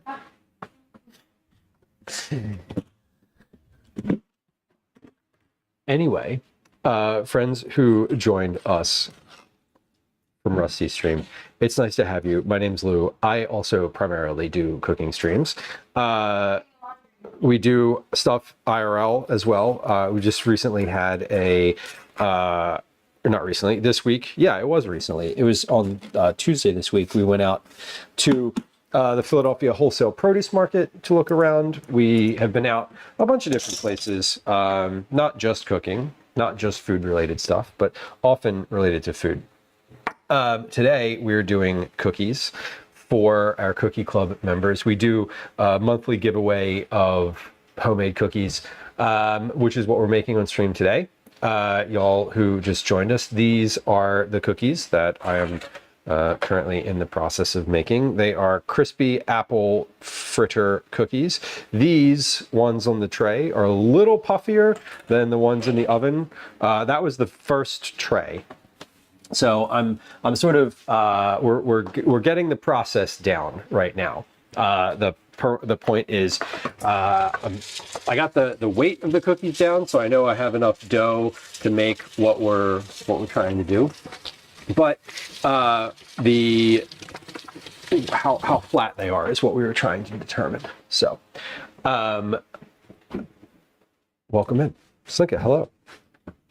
I also do recipes, like recipe development on stream, and I publish those online.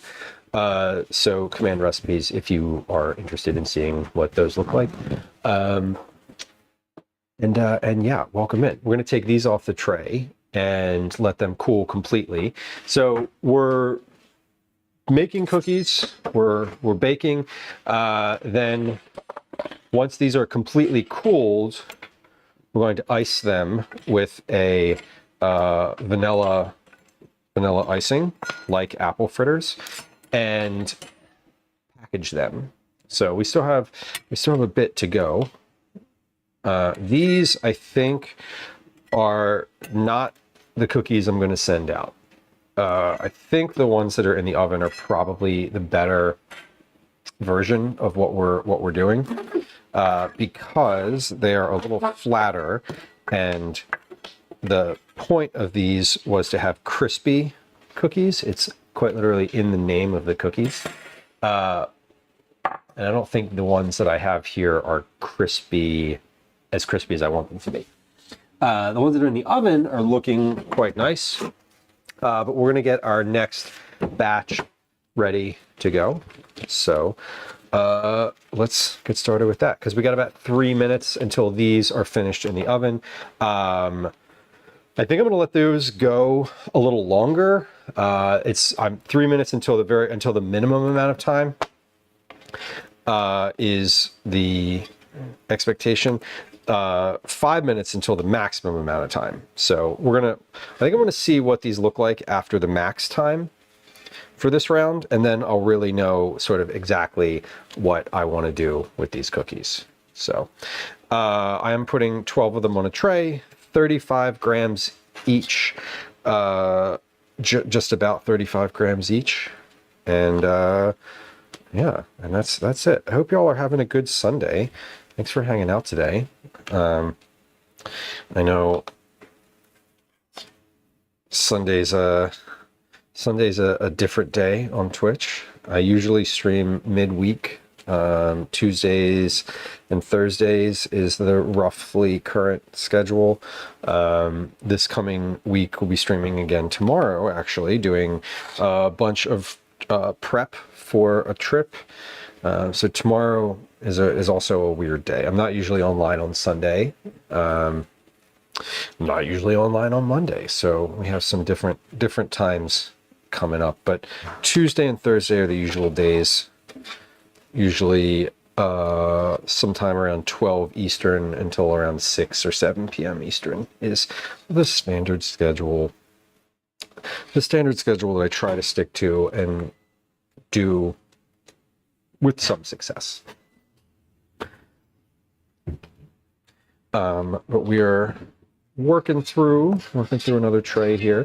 Once we're finished making all of the cookies and they're cooling on the racks here to your right, my left, I will make the glaze. Now, if you ever had an apple fritter, you know that the glaze is ideally sticks to the top of the fritter itself. It doesn't sink in. And one of the notes on this particular recipe, which I did not write, one of the notes on this particular recipe was that if you glaze them too soon after baking them, the glaze sinks in to the cookies and sort of makes them a little bit of a mess. So we're going to avoid that today. That's the goal. These have quite a few ingredients in them, actually. Primarily, it's brown sugar and white sugar. Brown sugar, white sugar, flour, eggs, vanilla, your normal stuff, baking soda, baking powder. But they have apples in them that are caramelized. So we cook those off in a Dutch oven and let them cool down in the refrigerator. So they're kind of a multi-step process. These cookies have two distinct times that they need to cool. One is cooling the apples, and two is cooling the cookies themselves after they bake. Okay, so my timer, maybe you heard it, my timer just went off on here. So I started my second timer, basically the 14-minute, I have a 12-minute timer and then a 2-minute timer. These bake it says up to 14 minutes.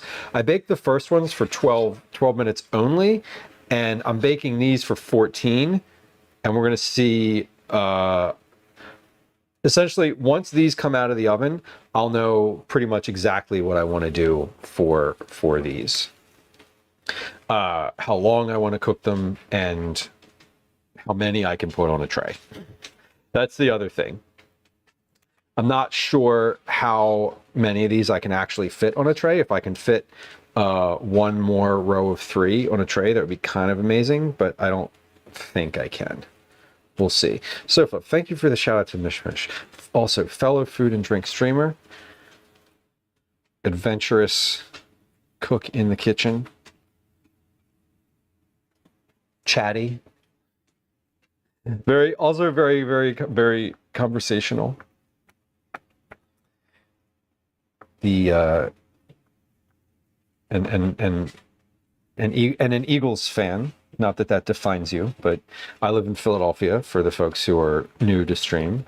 I am not a football fan, which is probably not surprising given that it's Sunday afternoon and I'm cooking and not really talking about football at all. You wouldn't know that if you're coming in from the raid, but haven't discussed it. But go Birds. Because my city is a better place to live when the Eagles win. But I don't think they're playing today. I don't know. I feel like I would have heard about it. Okay. Let's go over to the stove. These cookies are looking good. We have brown around the edges and in the center. That was the goal. Whoa.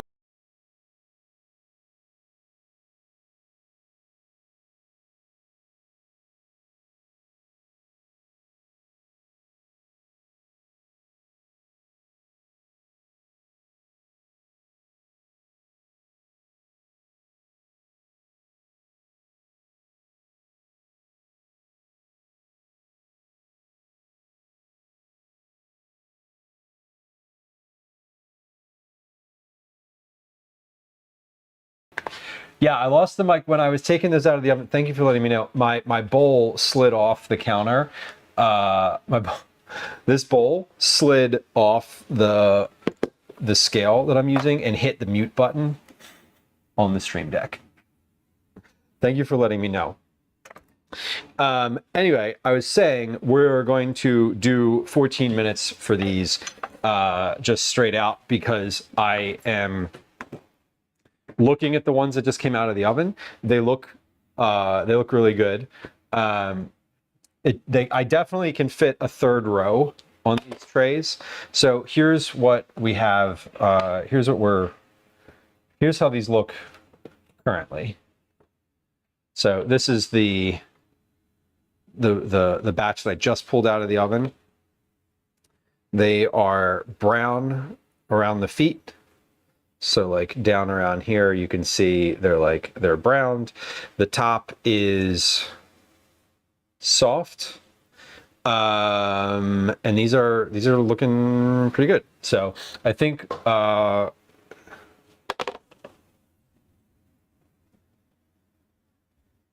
they're set. Yeah, I think these are pretty good. It might actually do 13 minutes for these. I think 13 minutes is probably better, ideal. 13 minutes would be ideal. So when this timer dumps to 12, we're gonna daylight savings time it and just start an 11-minute timer. And that way, I think 13 is probably better. 14 seems like maybe they're set a little too much in the middle. So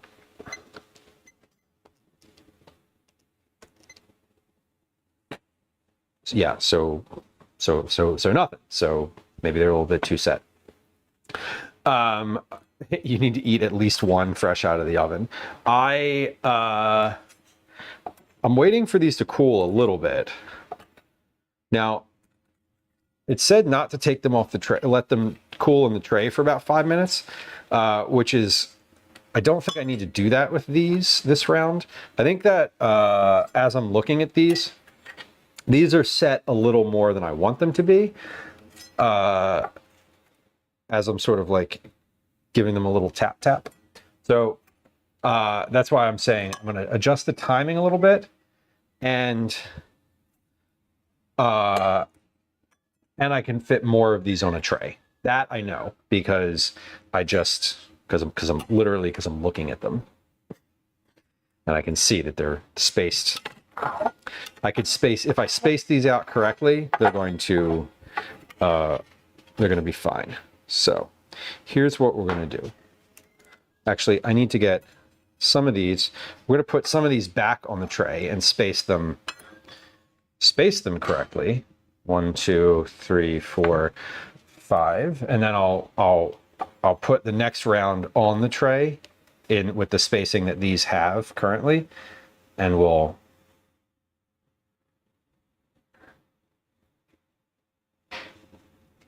there. Okay. So I spaced these out on the tray so I can like see where to put the next ones.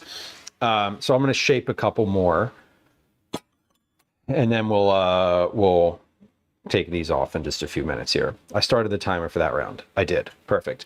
All right. I am going to try one of the ones that came out of the oven before. These are a little cool. They're a little cooler now, but this is the first round out of the oven. These are thicker than the other ones, but they're nice and brown on the bottom, top. They're cake-like on the inside.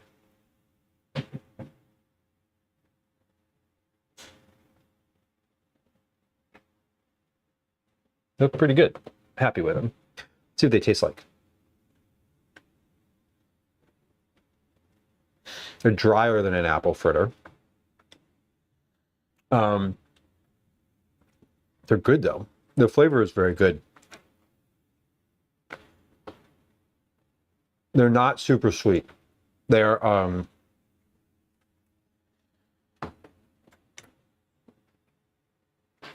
almost cake-like. The apples are good. The little bits of apples are really tasty. All right, I'm happy with those. They're going to be more firm when they cool down. These are still a little bit warm. So when these cool, they are going to be crisper for sure. We'll try one of the other ones when it's when they're cool. So I'm happy with how these are turning out right now. We're going to keep going. We're going to make another tray of these because in about 7 minutes or so, I'm going to pull that next tray out of the oven. We're going to switch these up. And yeah, in about 7 minutes, we're going to switch these up. So I should be able to get a few more on this tray, which will mean less overall trays to make, which is ideal, because we still have to glaze and package these. So I'm making these for folks who were part of our October Cookie Club selection. Cookie Club is a monthly drawing that we do for folks that are active in stream or in the community in some capacity. You don't actually have to be active in stream for to get Cookie Club entries. The stream itself, you get more entries, generally speaking, if you're active during the stream and chatting, but not a requirement. So thank you for putting the link there in chat. There's a link to getting Cookie Club entries there if you're interested. We also added this month 2 new methods to earn cookies or Cookie Club entries. One of those is number of chats, like the number of chat messages that you send.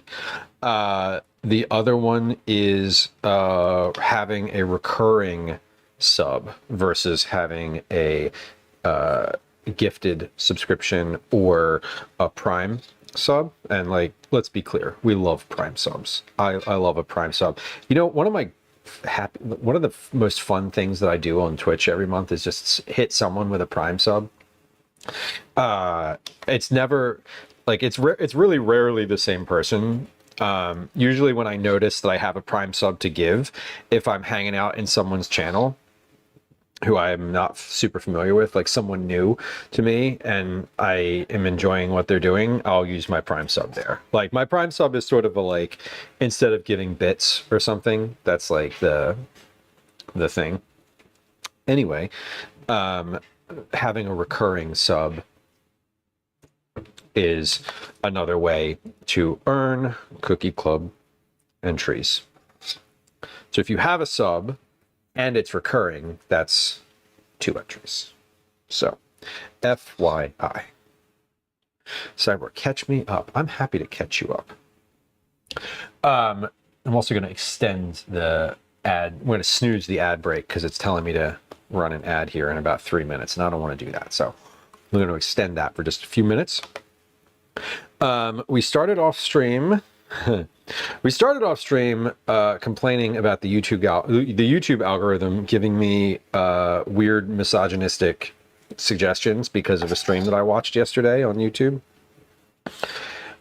Did not love that. Then I complained about that stream and its contents for a little while.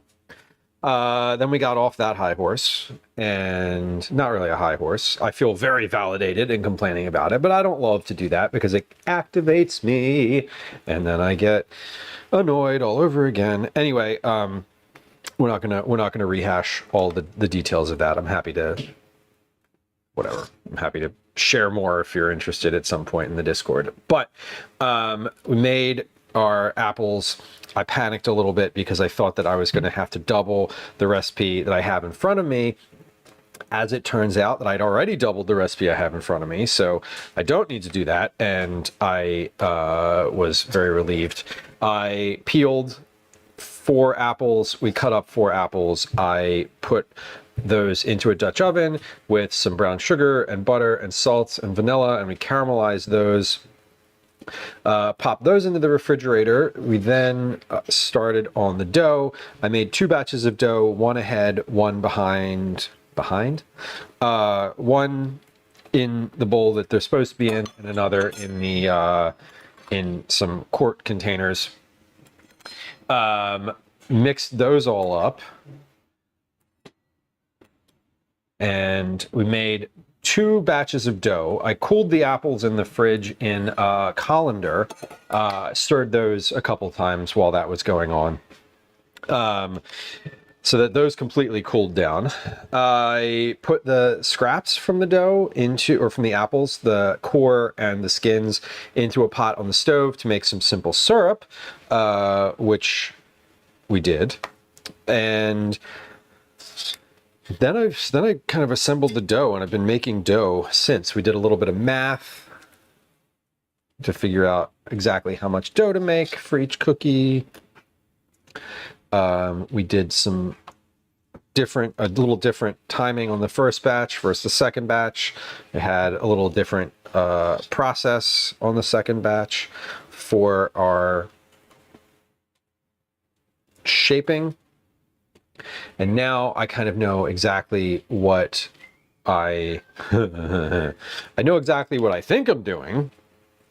And now we're just kind of working through the process of cooking all of these cookies because they need to cook and cool before I can ice them. So we're cooking all of the cookies. Then we're going to make the icing. Then we're going to ice the cookies. Then we will package them. So I have the packaging plastic already made. I did that yesterday. But that is where we are at with stream today. We are moving through. I said I wanted to be finished by about 5 p.m. today. That's not going to happen. It's 4:20 where I am. Hey, it's 4:20. If you celebrate, now's the time. But we're working through it. They are getting iced. We're making, or glazed, I should say, is probably a better terminology for what I'm actually doing with them. We're making a vanilla. What does the glaze have in it? The glaze has powdered sugar, milk, and vanilla, and then that all gets mixed together and poured over the top. And we'll do that once they're completely dry. All right. My timer is up for the cookies in the oven, so we're going to pull those out. I'm going to put this batch in, and then we're going to take a 3-minute break. During the break, we're going to play a game of words on stream. I'm going to triage the dishes in the sink. There's a few more dishes than there were the last time. When we come back, we're going to put the cookies that are coming out of the oven right now onto the cooling racks, and then we're gonna keep shaping cookies. Like that's what we're doing. That is today's activity. So these are the cookies in the oven. Here they are.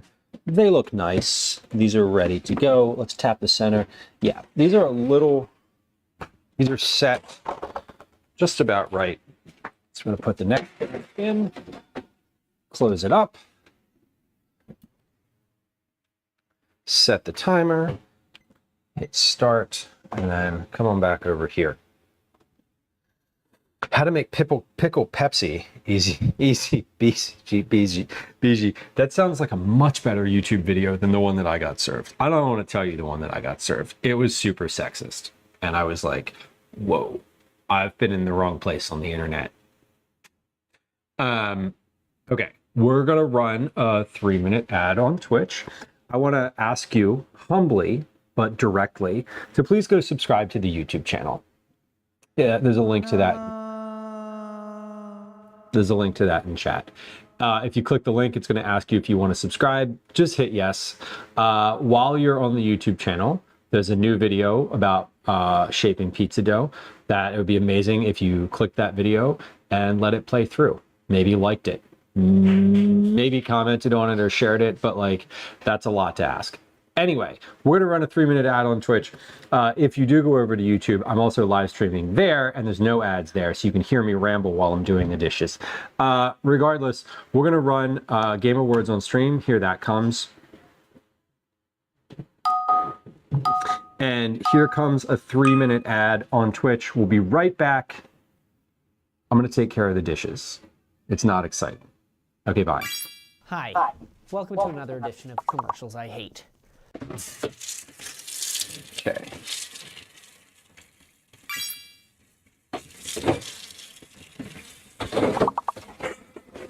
When I say take care of the dishes, what I really mean is I'm just putting things in the dishwasher. I don't actually do the dishes as much on stream. Sometimes I do. Usually, I'm just like loading things from the sink into the dishwasher, which is what I'm doing right now. That way, at the end of stream, I don't have like an extreme amount of dishes piled up. So my dishwasher was empty at the beginning of stream today, and it is basically ready to be run right now. So that is the value to me of running ads during stream, because I can pause and like just do the dishes. I don't have a co-host or like anyone else kind of here to do the thing. So watching me do dishes is not super exciting. And washing me do dishes is not super exciting. So I try to avoid. Hey, was that a board? That sounded like a board to me. That has to have been a board. Yes. Okay. I was going to say there's not enough time. Not enough time went by for a game of words to completely finish without that being a board. Congratulations. My mental clock is pretty tuned in to how long games of words on stream take.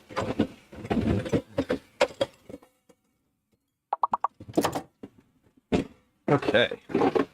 Actually, I might do a few dishes right now. That would be kind of incredible. We're going to put some of these away first, though. That's what we're going to do.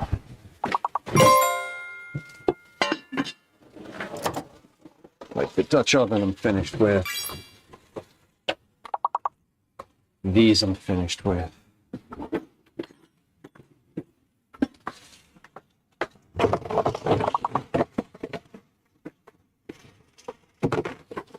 Almost there. About 30 more seconds worth of ads.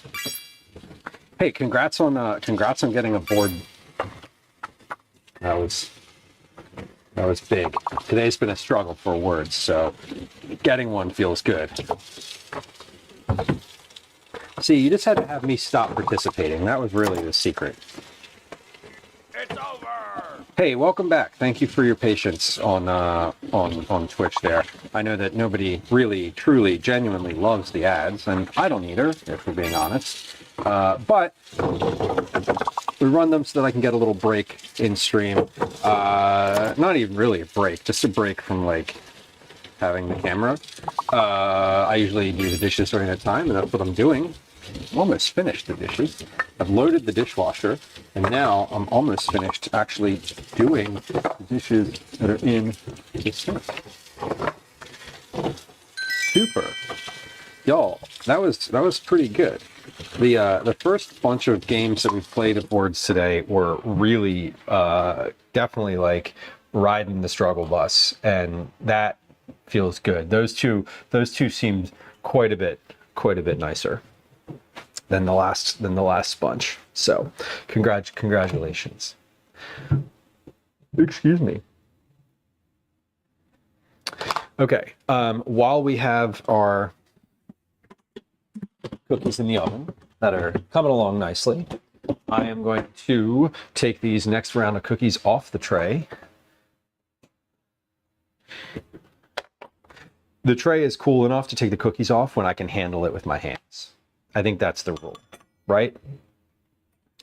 And these seem a lot better.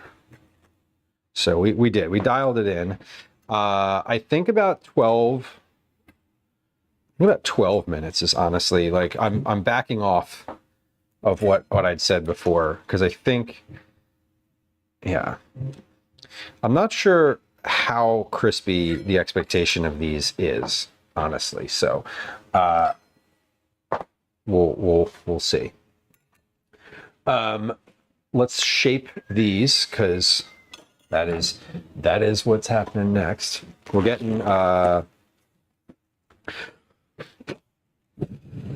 making some progress here. I don't know how many more trays left I have of cookies I have left in the oven, but my expectation is I'm making 72 cookies. So for reference, we have a bunch over here now.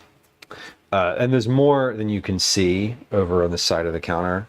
There's like one cooling rack. I have 4 cooling racks on the counter.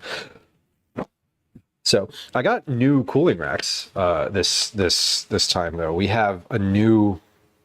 I was in Aldi and they were selling this whatever during this season. They were selling cooling racks, and I think they were $6 for 3 of them. So that was kind of cool. I was pretty happy with those. Liz, we did not glaze these yet, so we're like we're working here. We're working through. I haven't even made the glaze yet. I'm waiting for the glaze. I'm gonna make the glaze after all the cookies are done because making it takes a little bit of time, and the cookies need to cool completely before we can glaze them. So I am kind of prioritizing the baking at this moment. So no, we have not glazed yet. Crawdot, welcome in. Good to see you. Hope your Sunday's going well. It is Sunday. I was saying a few minutes ago, it's a weird day for me to be streaming. I don't usually stream on Sunday, but I wanted to get Cookie Club in because I like Cookie Club. I enjoy this aspect of our community. And it's a busy week for me. It's a really busy week. It's a travel week for me. Traveling for me, I'm not traveling for work or anything. Not that I ever travel for for anything professional. But I'm getting Cookie Club in today. We're going to send these first thing tomorrow morning. So tomorrow morning is going to be interesting. Tomorrow I'm also going to be streaming, by the way. Monday, not a normal day for me to be online. So just a heads up. Monday will be live. Tomorrow I'm going to go to the post office first thing in the morning. I'm going to send these cookies. And I'm going right to Reading Terminal Market to do some shopping. Coming home from that, and we're going to go live basically when I get home from that to do a bunch of prep for a trip. So it's a busy week. And then tomorrow will be the last stream until the following week. So that is for anyone who's like, hey Lou, what's your schedule? Nobody asked, but there it is. The command schedule can also be found in Discord, on Twitch, on the calendar link, and probably like at least one other place that I'm not remembering. But anyway, the calendar and the events section of Discord are the most up-to-date and always up-to-date because they have a feed from the Google Calendar that there might be calendar. I guess schedule doesn't do anything. Cool. Good to know. But anyway, there we go. Bella Gerard, welcome in. Good to see you. Thanks for saying hi. 1, 2, 3, 4, 5. One more. Okay. So after this, I think this is maybe our second to last tray.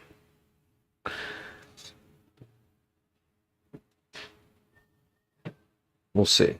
There it is. Calendar. That's the one. Yeah, Discord is the Discord events section, and the actual link that's behind that calendar thing are up to date. On the profile panel, or on the profile, if you scroll all the way down to the thing where it says like next stream, like upcoming, and there's like a clock, like a literal clock counting down, that one is accurate too, because that also feeds from the calendar. I keep a Google Calendar that's synced to my household calendar of my stream schedule. And that is what I look at when I'm like, when am I going to be live again? And then I look at it and I'm like, oh yeah, that's when. Anyway, we'll be at Reading Terminal tomorrow morning. I'm not taking y'all to Reading Terminal because I'm just going to go there to shop. Sorry. But we'll be there in the morning. I'll be there in the morning, and then we'll be live around noon tomorrow. Tardis, enjoy your evening. I hope you have a good one. I have a calendar in my Google Calendar. Yeah, and so Flip, I will tell you, if I ever cancel the stream for any reason, I would take it off the calendar. Like you would no longer see it on the calendar. I would not leave that calendar on because I know that it feeds into so many other things. I can't tell if you're sick or if your voice is deeper. Well, I'm feeling very masculine today. It's the flannel. Can you tell? No, I'm just, I don't know. It's Sunday. I have a different vibe today. I think I'm feeling fine. physically, I'm not sick. I'm a little congested because it's that time of year when I am congested. But I think it's just the flannel.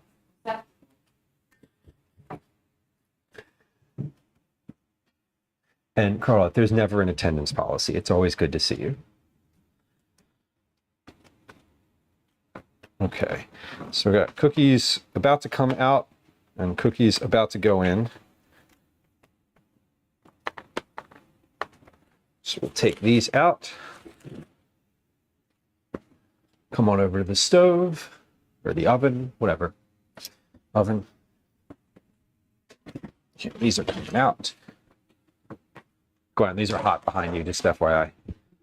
And we got cookies going in. Whoop. Close that up. Not with the camera in it.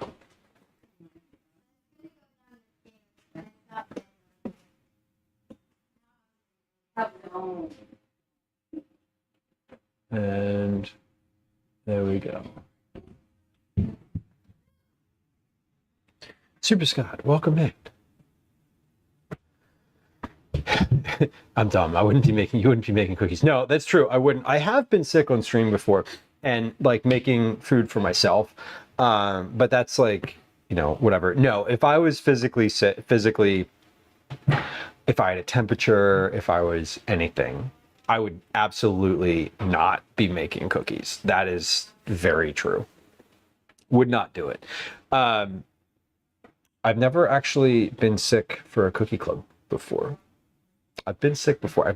I've rarely canceled stream when I was planning on going live. I think I've probably canceled stream less than 10 times since I started, which I think is a pretty good track record. Maybe y'all can correct me, but I feel like it's been kind of very infrequent that I've had to cancel.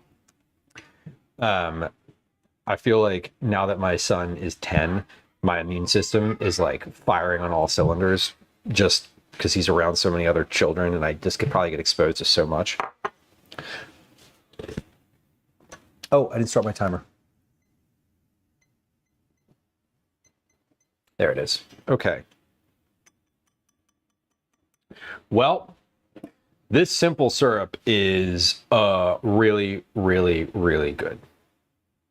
I don't have any other thoughts around it. This is excellent. I don't know what I'm going to do with it, but like here it is. It's ready. I know that I want to put it in a squeezy bottle. I do know that I want to put it in one of these. So let's do that. That is dirty. I don't know why that's dirty, but it's dirty. That is clean. Okay, cool.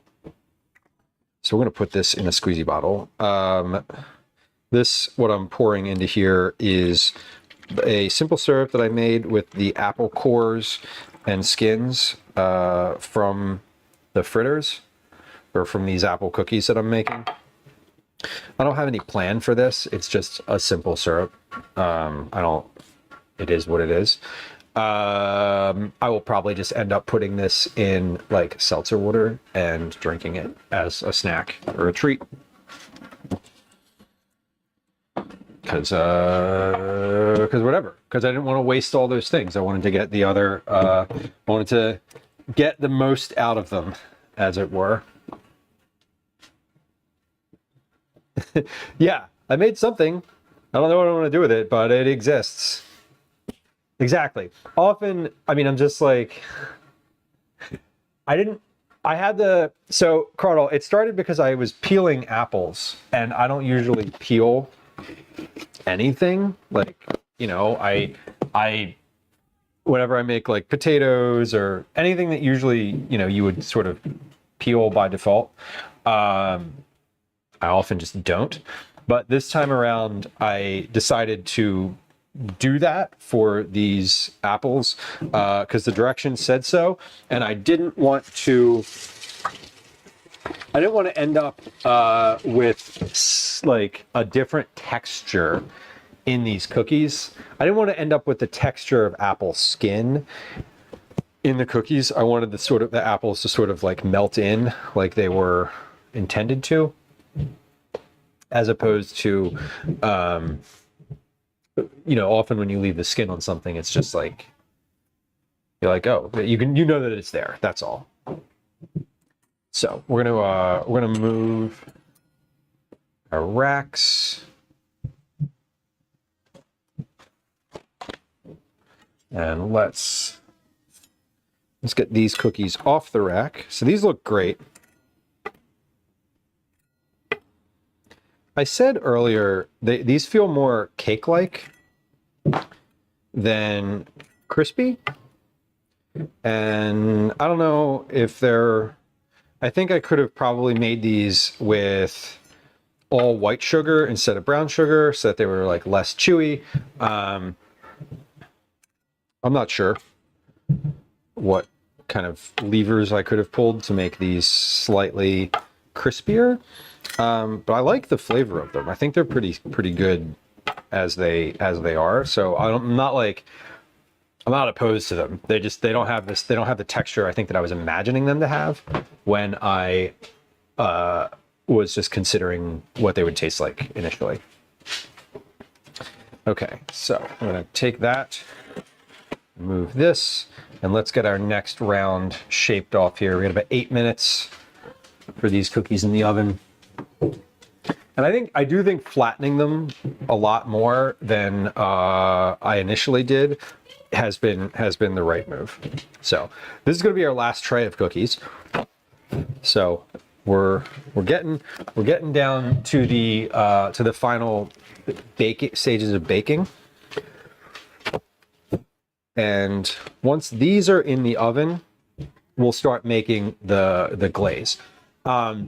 I also this time around I always allocate cookies for the folks that work at the post office, because they do a lot of work for Cookie Club. I mean, yes, I am aware that it's their job, but they're very gracious about it. And so I appreciate that. So I allocate cookies for them. Now that Calvin is in school and we've set a precedent that I will send cookies for the teachers. I also have to allocate cookies for the teachers. And just this month, for the first time in quite literally 2+ years of doing Cookie Club, I finally, on my spreadsheet, allocated some cookies for the household. In the past, we've ended up, some months, I've ended up having like 4 cookies left over. And I got to tell you that is not popular when I spend, a bunch of time making cookies during the day and put all this effort into it. And then like my family's like, hey, where are those cookies? And I'm like, I only made enough for Cookie Club. And they're like, get out. You were evicted.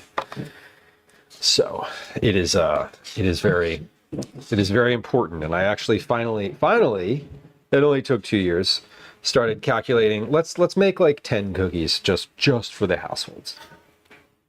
So that's important. That was important. Ray, welcome in. Good to see you. I hope your soup turned out after simmering for so much longer yesterday, or the other day, whatever day that was. Thursday. I think that was Thursday. I was watching Ray make soup on stream and lurking, and as I do, I'm a big lurker. I don't love chatting. Y'all know this about me if you've hung out before. I don't love to chat. Like, it has nothing to do with the person streaming. It has everything to do with me and my both how I watch streams and how I feel about watching streams, and when I'm lurking. I am often watching on my TV, so I'm usually not even somewhere where I can chat. And I don't love when I hop in and then I have to engage for a long time. Like, no offense. I'm one of those folks that loves everyone who engages in a stream. I usually have so much to say and then I don't say anything. It's just how it goes. Yeah, Crowdoid. So you get it. You're definitely in that space of like, yeah, I gotta remember to make cookies for enough cookies for the family to have cookies too. It's very important. It's vitally important. Quilpy, welcome in. Another streamer I encountered recently. A new to me streamer who has amazing energy. Really fun, like infectious kind of energy. Infectious in like a good way. Anyway. I talk too much anyway. I mean, I talk so much in real life. I watch, and that's, I think, the difference is I like talking, but I like talking out loud. I find it hard to communicate through text sometimes. And so I love talking to people. But I think I find chat, I like when I'm watching Twitch, it is entertaining me. And I feel like I'm part of it without chatting. Okay, that was it. All of our cookie dough is on the tray. And bowl is empty. We did it. We made all of these cookies. I don't know how many cookies I actually ended up making.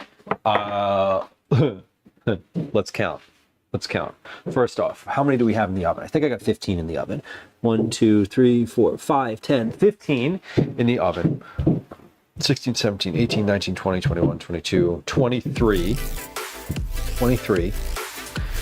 Plus 23, 26, 29, 32, 35, 38, 39, 40, 41, 42, 43, 44, 45, 46, 47, 48, 49, 50, 51, 52, 53, 54, 55, 56,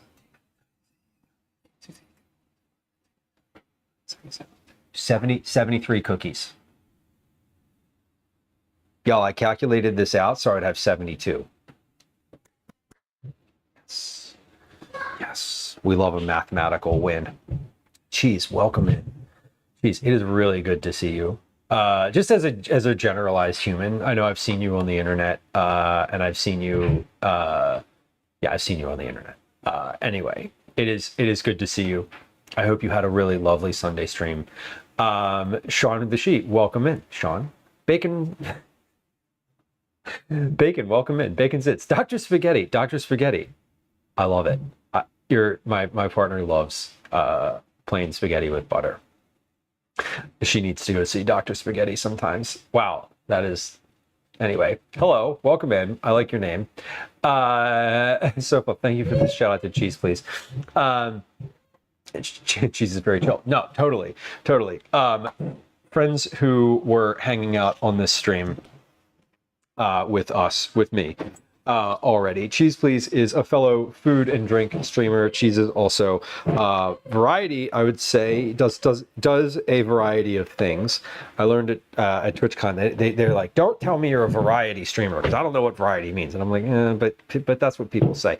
Anyway, Cheese does a variety of interesting things. Is food and drink, does gaming, does IRL stuff. I don't know if I've caught you have you done music on stream before? I know that music, I've seen on your social feeds that you've gotten, you're trying to get more into the music thing, but I don't know if you've brought that to stream yet. Regardless, good luck with that. And I think that's really cool. I myself am not a musician. But Cheese is also just a nice human.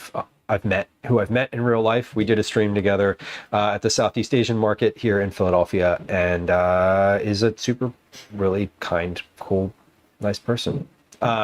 Anyway, please go give Cheese Please a follow because you will enjoy the vibes there.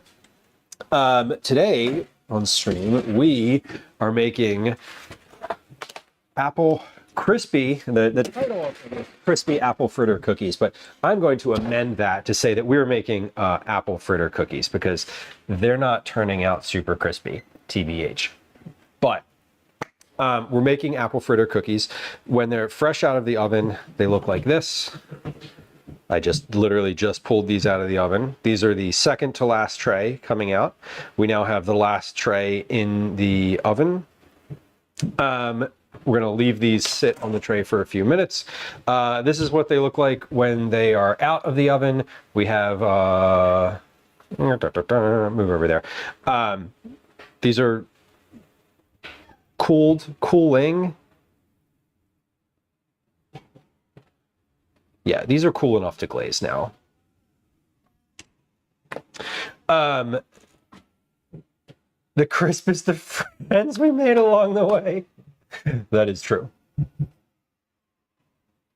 And this is what they look like on the inside.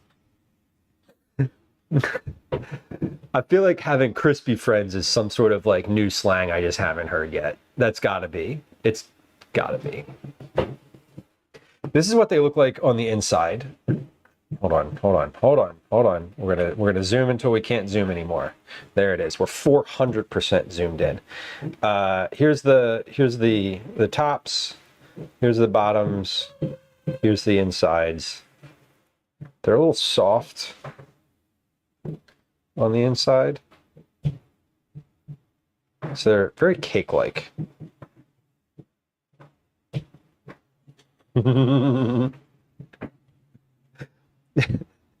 LSD fried hippie friends. Ooh, yeah. I bet that. See, now I feel like that terminology has existed already.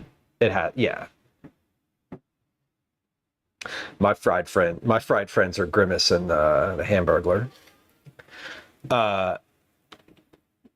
Okay, these are a little crispy on the edge. I think if I was making these again, I might just flatten these, like squish them. And just like flat, because they're really good. They're crisp around the outside on like this little thin edge here. Anyway, I'm gonna make a glaze for these now because they're definitely cool enough to glaze. My friends are so baked, they're crispy. My friends are so fried, they're golden. I keep bringing it back to French fries, and I'm sorry, I'm hungry. Anyway, friends who just joined us, I'll introduce myself as well, if that's okay, if that's appropriate. I feel like that's probably appropriate. It's nice to have you all here. My name's Lou. I'm a home cook. I do recipe development, and I'm also a parent. I'm in Philadelphia. My pronouns are he, they. I'm glad that you're here.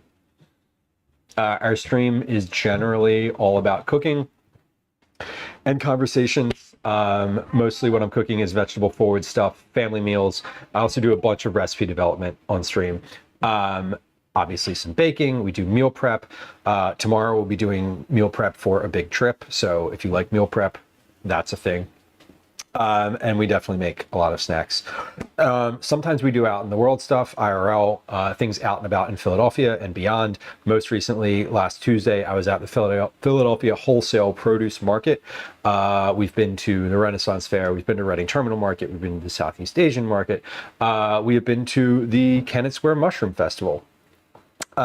We have most recently on the alt channel, we did a scooter ride. We'll do some more of that on this channel too. I do a lot of walking in general. Very occasionally my son streams with me. The last time he streamed with me, we made snacks on stream. He's been with me to sample a bunch of different ice cream around the city. So our community is generally really enthusiastic about the culinary world. Very kind, kind of weird. Sometimes things get a little spicy, so if you're not into like innuendo, sorry. Not actually sorry, but if you're not into innuendo, might not be the right spot. But we definitely maintain a safe space to lurk and chat if you want to. Follows are always silent. We love lurkers. If you want to follow without getting alerts, there's no sounds, there's no chat messages. If you hit the follow button, I will not say hi to you. You can just follow and not be perceived until you say something in chat, or you otherwise identify yourself. But that's what we're doing today, or that's me. That is the stream. And today we're making cookies for our cookie club friends. While we are waiting for that to happen, we're going to do two things. One, we're going to do a definition from the Food Lover's Companion. Cardall, I see your redeem. Two, we're going to make a glaze for these cookies because they're apple fritter cookies. They're supposed to have a glaze. So we're going to do that. Can you please open this? Speaking of my son, here he is. He's wearing. You were speaking of me. I was speaking of you. Can I open this? Yeah. Open with caution, it says.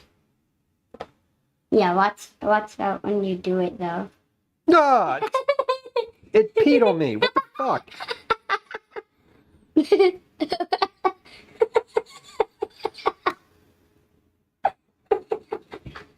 You know, I was saying very kind things about you.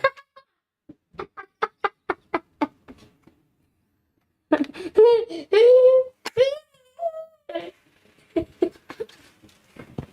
going to point this away from y'all. But when you open it, it sprays. I'm not spraying it at you. I'm not. No, don't spray it at me. Okay. I told him he's not allowed to be on his iPad this afternoon, and this is the result. Ew, get out of here. Get out of here.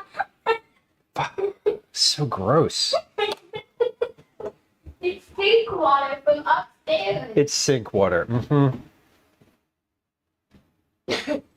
Okay, maybe it's toilet water from. It's toilet water because that's what it looks like. It looked like it came out of a toilet. All right.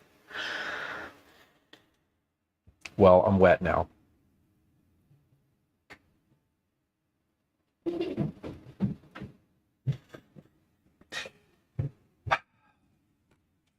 Sarah, I agree. It is adorable.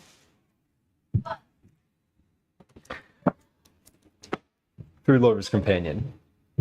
This is a book of definitions from the culinary world. More than 6,700 A to Z entries describe foods, cooking techniques, herbs, spices, desserts, wines, and the ingredients for pleasurable dining. Love to see that. The definition of cheese. We'll do a couple. I mean, let's do cheese. We'll start with cheese. So we have just a couple minutes until these cookies are finished in the oven. The glaze will not take very long to make, and then we'll glaze them right away. Let's glaze them right now. Y'all are looking beautiful. We meet again. Amazing, fantastic, and lovely. And I need batteries, and I need to find out how many batteries.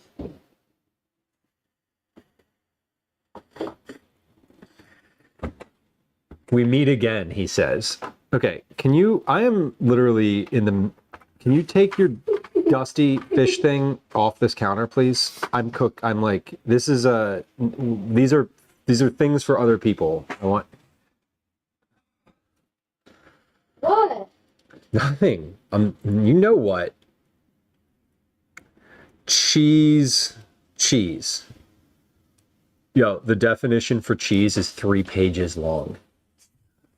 It starts here and goes Definition for cheese? to here and then to here. We're going to read some of this. We're going to read select. We're going to do some select excerpts from the definition of cheese. Author Clifton Fadiman said it best when he described cheese as, quote, milk's leap toward immortality, end quote. Almost everyone loves one type of cheese or another, whether it's delectably mild, creamy and soft or pungent, hard and crumbly. To begin with, cheese can be broken down into two very broad categories, fresh and ripened. Within these basic categories, however, are a multitude of subdivisions, usually classified according to the texture of the cheese and how it was made. Naturally, many of these categories overlap, because a cheese can have an entirely different character when young than it does when aged. Big same. Most cheese begins as milk, usually cows, goats, or sheep's, that is allowed to thicken, sometimes with the addition of rennin or special bacteria, until it separates into a liquid, whey, and semi-solids, curd.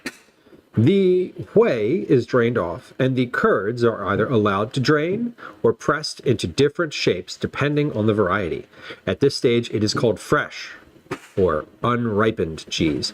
Among the most popular fresh cheeses on the market today are cottage cheese, cream cheese, pot cheese, and ricotta. In order to become a ripened or aged cheese, the drained curds are cured by a variety of processes, including being subjected to heat, bacteria, soaking, and so on.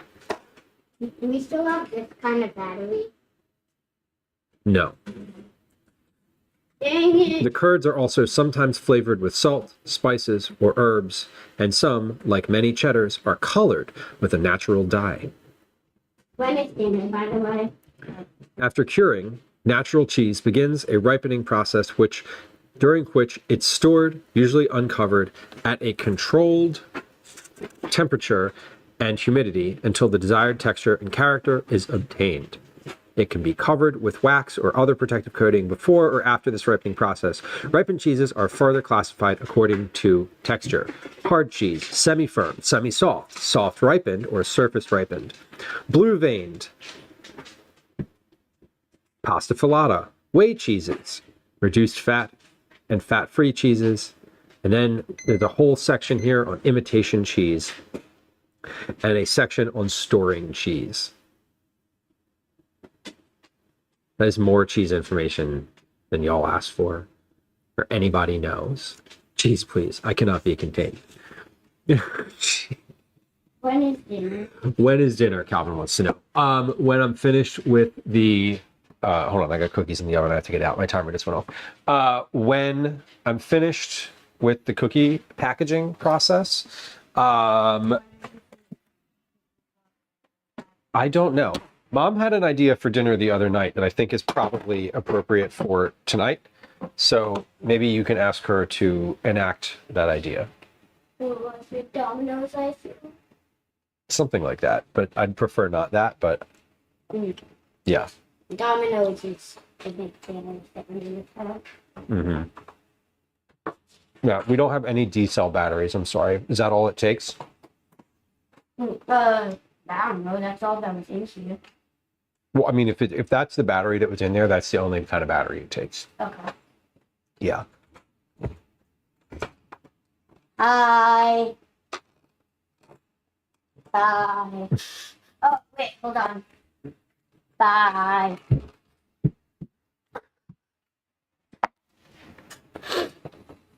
Ridiculous. You just told me ridiculous? I did. How? Yeah, there's nothing in the freezer. You know, here's what we can do. Hey, here's my deal. We can either have that, what I was just mentioning to you, or we can have hot dogs, because I got hot dogs in the fridge. Okay? All right.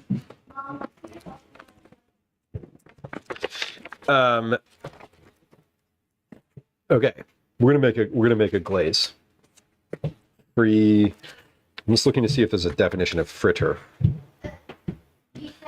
A small, sweet, or savory deep-fried cake made either by combining chopped food with a thick batter or by dipping pieces of food into a similar batter. Some of the more popular foods used for fritters are apples, corn, and crab. Cool. What did you say she said? I didn't say anything. She mentioned it literally last night. Yeah. Oh, okay, that's what I thought. Okay. You, It's either that or hot dogs. you wanna? Okay, I'm gonna turn the oven off. Oven's off. Oven's off. So, let's make a glaze. The glaze is going to be doubled. I'm doubling. We're gonna make this recipe. We're gonna make this words. We're gonna make this recipe Irish style because we're doubling it.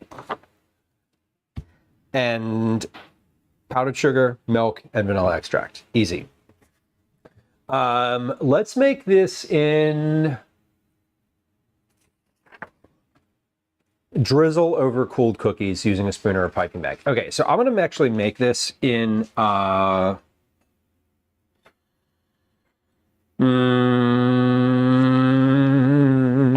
2 cups of powdered sugar, milk. That is not much. Okay, let's make this in. I'll make this in here.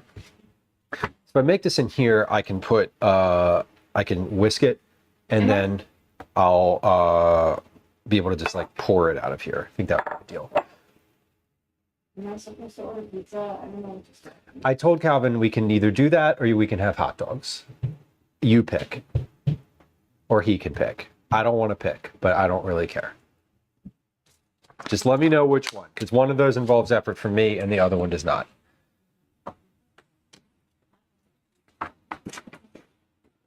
Okay. Does it have to be from a specific place? Domino's like I don't care. Okay, just fuck. I asked one I d- question all day. No, I know. I know.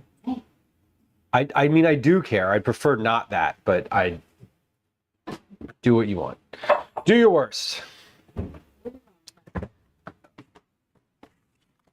All right. We have. What are you doing? I'm filling it. Okay. Can I give you a mango for after dinner?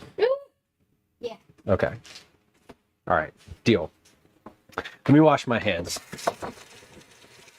and then we'll get to the glaze here. So the idea behind baking all the cookies first was to allow them plenty of time to cool. And I think we were going to need time for the glaze to cool. Do you want Not cool. I do not.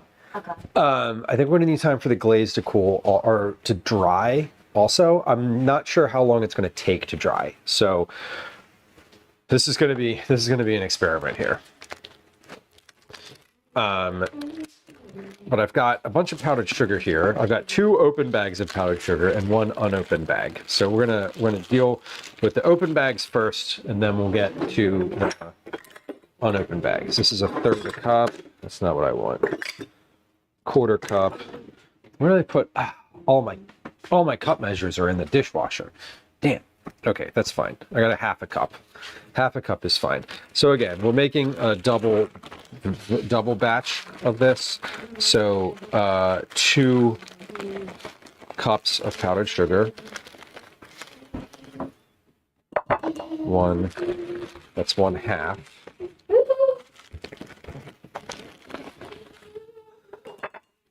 That's 1 cup. I should have just weighed this, shouldn't I? Yes, I should. I did not. There's another 1/2 cup, and I'm going to need to get another. I'm going to need to dip into that other open bag. That's okay. Okay, so there's 2 cups of powdered sugar. That feels like a lot, but the nice thing about making glaze, especially making it like this, is I can do it very, if I need more, it's not hard to make more. There's no heat involved. There's just stirring. A teaspoon of vanilla extract. Just want to add a teaspoon of vanilla. Just going to leave that right there on the tray because I might need to make some more of this. And then 2 to 4 tablespoons of milk. And it says I can use non-dairy milk in this, so I'm going to. I'm going to use zero sugar oat milk in this, primarily because if anybody has like a dairy allergy and I don't know it, I want to accommodate that. 3, 4. Okay. Again, we're going to leave the milk, we're going to leave all of my measuring and like ingredients for this just like here on this tray. And let's see, how do I stir this? I really would love to stir this with a much smaller whisk than the one I have here. So just give me a second because this one was over here and I want to wipe it off. I want to clean this. I want to clean my smallest whisk. I only have my largest whisk left in the drawer, and that's going to be much too large for what I'm doing. Okay. Confirming that my oven is off. Great. Okay.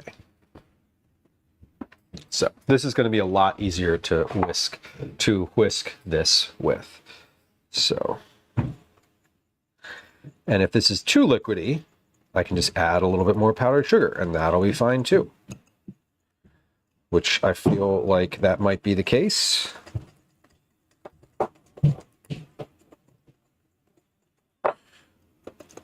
Yeah, I feel like this might be a little bit too liquidy, so add another scoop or 2 of powdered sugar to here. Not a scoop of, anyway, I'm not going to add a whole half cup to this, but I think it's not as viscous as I want it to be. So just adding a little to it. And if I need more, I can always make more. So I'm not going to be very shy about how much glaze goes on here. Now, I wonder, the other thing is I no idea how long this takes to dry. And I don't know how well this is going to do in my vacuum sealer. For those of y'all who are unfamiliar with Stream, I are unfamiliar with like the Cookie Club situation, which I'm assuming is quite a few folks, or at least maybe 1s or 2s of you has never been here for the Cookie Club packaging before. I take the cookies that we've made and vacuum seal them, two cookies into like a little package.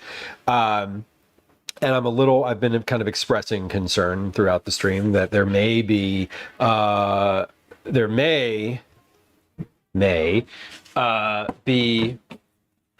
some difficulty with that process this time around because of, that's not the right thing at all. That box is completely empty. It may be some difficulty with that this time around because of how the pressure from the vacuum sealer. So we'll see kind of how it goes. I'm going to lay a little parchment underneath of each of these cookie tray or cookie racks here, because I'm just going to ice them like right on the rack that they're sitting on, because all of my cookies are already on a rack and are going to be flat. They're not all on a rack yet, so let's just get these off the tray, get them onto a rack, and then we'll ice them. We'll start the icing process. I want to ice a few of them, and we'll see how it goes. Because I don't know if this also needs to dry for quite some time, or if once it's like thinned out, it's going to be pretty dry right away. I might need to package these a little more delicately than I usually do. Typically when I package the cookies, I put them pretty tight in the vacuum sealer, and that usually means, it keeps them fresh for longer.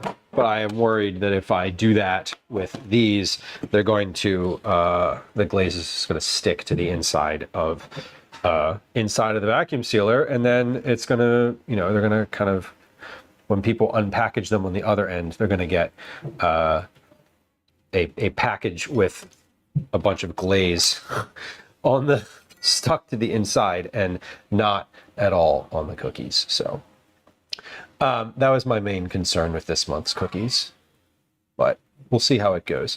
I'm shuffling around some of these other cookies on the tray here so that I can put them all flat.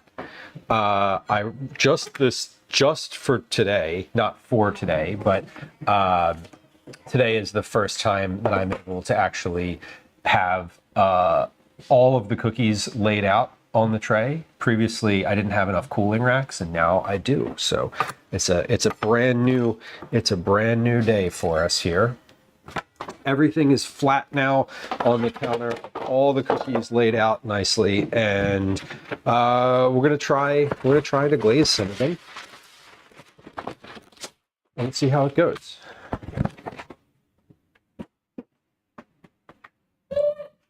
I'm moving this camera off of the stove also because visually I can see it. It's in the way and it bothers me.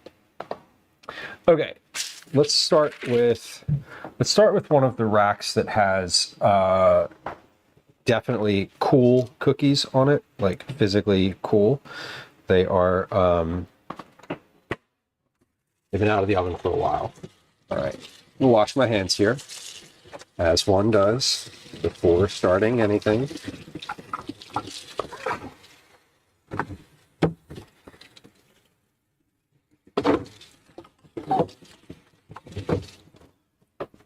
Okay. Now, as we do on this stream, we take a break every hour or so to run a few minutes of ads on Twitch. We're going to do that coming up. So just a little heads up for anybody who's new and just joining us. We do that so that there's no pre-roll ads for folks when they join the stream. And what that also allows me to do is tackle some of the dishes as they build up in my sink over here. So we're going to try to glaze some of these cookies and then let them sit for a few minutes while that happens. So here's to glazing some cookies. I'm also, you know what? Oh, hold on. We're not going to do this. We're not going to drip this on. Here's what we're going to do. We're going to, we're not going to let that sit on the cookie. But we're gonna brush the glaze on. That way it spreads out evenly and smoothly, and ideally is thinner.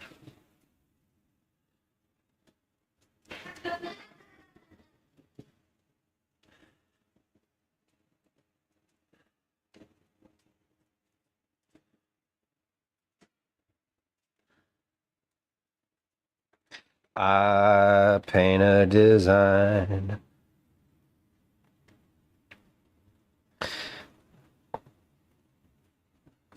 Okay, now we're going to do the cookies that are on this tray, this rack, and then we're going to take a little 3-minute break because that is a good barometer of time. Like if I take a 3-minute break and I have, and this glaze is like relatively dry, then I'll know that I can package these sort of easily and right away. It might be, I don't know how long glaze takes to dry. Anybody in here a baker of any kind? Doing any kind of regular glazing of things?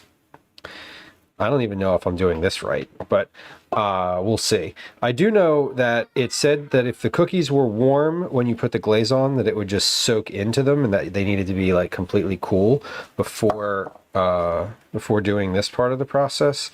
So that's why I held off for so long on this.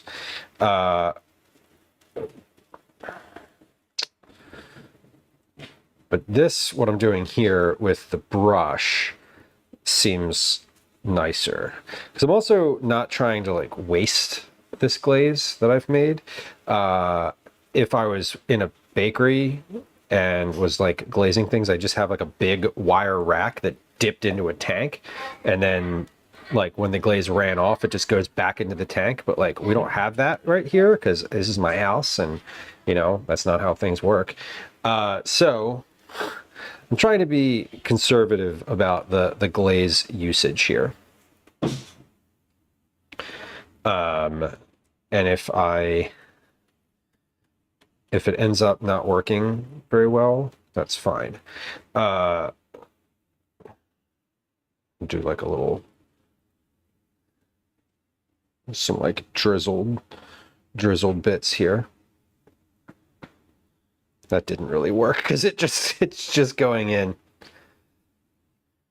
Google says 4 to 8 hours. So fluff.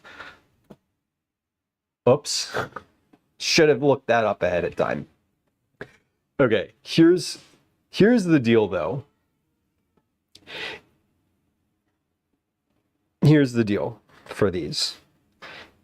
If these are not able to be packaged right now, I am not going to package them.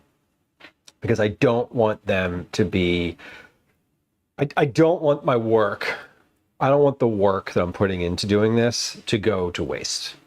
That would be bad. And I hope that you all agree.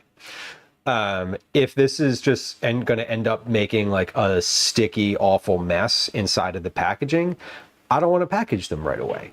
I want to wait. That said, I have everything else ready. Right? Like I'm ready to package these. So if it turns out that that is the case, then I will package these later this evening. It is 5:20 my time. 6, 5, 6, 7, 8, 9. Yeah, what I would do is just package these later tonight. And that would be okay. I'd rather have them sit out and completely dry and be able to be good than have the glaze just be like a sticky mess inside of the packaging, which I think is, if I'm guessing, that's probably what's going to happen. So, which is totally okay. When I was saying that these were kind of cake-like earlier, I'm realizing now that some of the sweetness, a good bit of the sweetness from these actually like comes in with the glaze. Kind of like a real apple fritter, which is pretty cool. All right, before I touch these, I'm gonna move these to the side. Well, here's what we're gonna do. I'm gonna move this right here. Oh no! Oh no! I'm gonna do some like countertop Jenga, or the countertop shuffle, and we're gonna move these here, and we're gonna do this next one in a few moments here. Let's actually hold on. I want to move those to a final position. So I've just got parchment paper underneath of these, so I can slide them around and get them completely, get them like where they're going. All right, let's get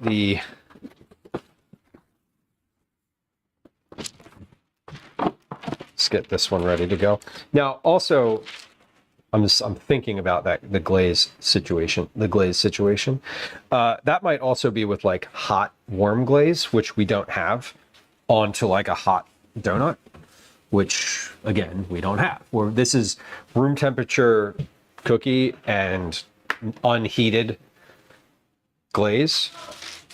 So I don't know. We'll see. We'll see how it goes. We will see how it goes. But first, we're going to take a quick break. Again, if you're new to stream, we do a 3-minute break every hour. We put up a game of words on stream. we run 3 minutes worth of ads. If you don't love ads, I would like to ask you to go subscribe on the YouTube channel. There's a link to that in chat. If you click the link, it'll ask you if you want to subscribe. The correct answer is yes. My immediate response is thank you. We're going to run 3 minutes worth of ads now-ish. And here comes a game of words on stream. We'll see you in just a moment. I'm going to catch up on the dishes. Welcome to another edition of Commercials I Hate. All right. Dishes are going. Yeah, I didn't actually think about the glaze drying time until I started stream today. I hadn't considered that it might take a long time to dry. I don't know why I didn't consider that, but it is something that I quite honestly did not think about. I don't know. I guess when I was thinking about glaze, I was thinking about how when I go to Reading Terminal and I get a fresh apple fritter, it's right there. They make it and then it's ready to go. I guess I didn't consider that they let it sit on the rack for a long time before they hand it to you, which I think they do. But whatever. Well, I did say I wanted to be finished stream by 5, and, if I can't package these right now, then that would sure make it easier. It would definitely make it easier. But that's okay. I prefer to package them now, but I'm not gonna force it.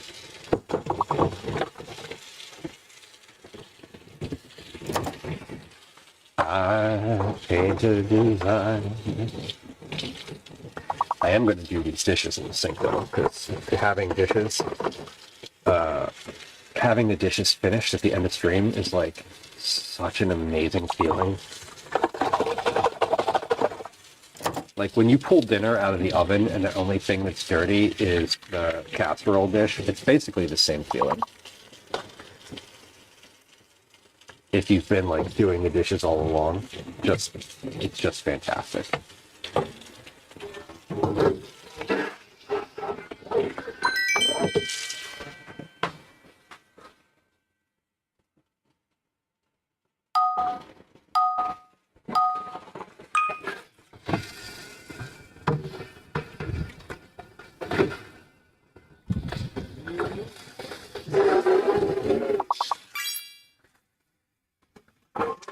Yeah, and when we come back, I'm gonna check on these, and we'll see how it's going, the drying anyway.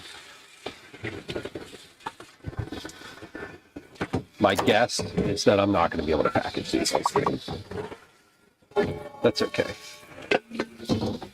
If we can't, we can't.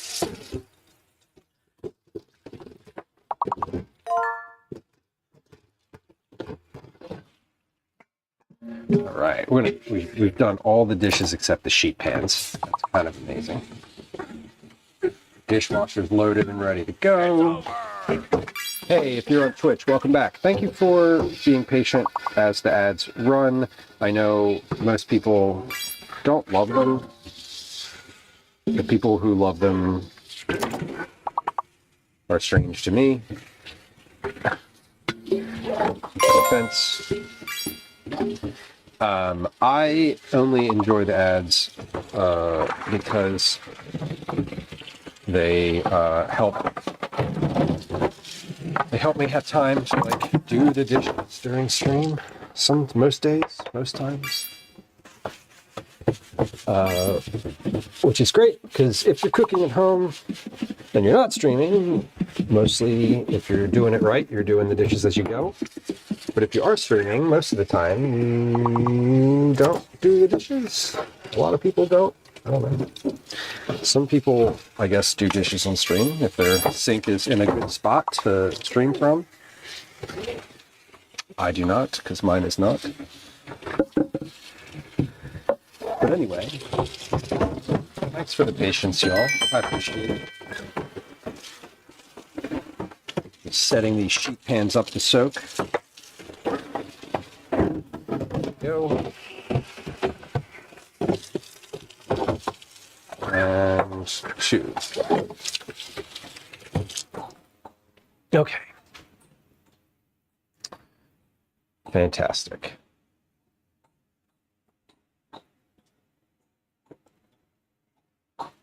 All right. I'm gonna grab one of these cookies and we'll see how dry or how not dry it is. And I think this is going to tell me whether or not we can package them today. I'm going to assume the worst and hope for the best. Regardless, I'm going to tell you what they taste like because I'm going to like grab one and eat it. Obviously. Okay, let's pick one with like a pooled bit of frosting on it. Okay.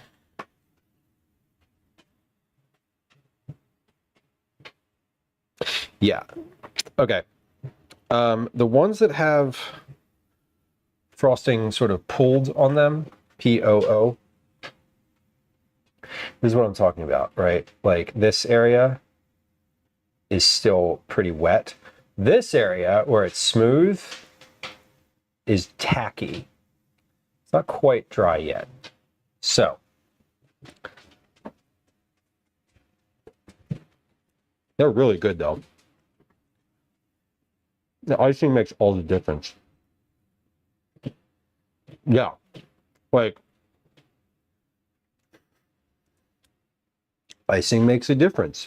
Surprise to literally no one. That's much better than having them plain. Oh God.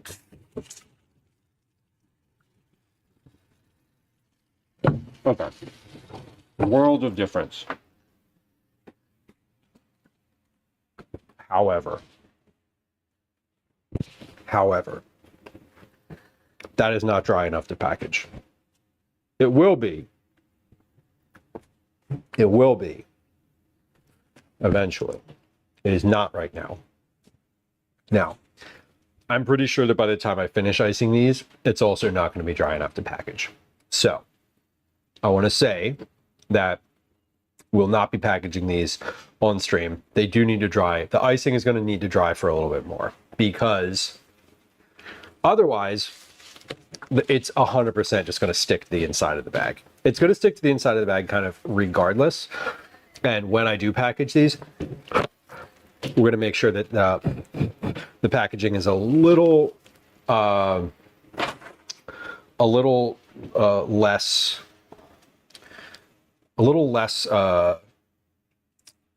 it's the word I'm searching for, tight.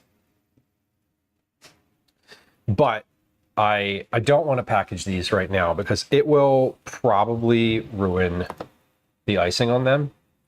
But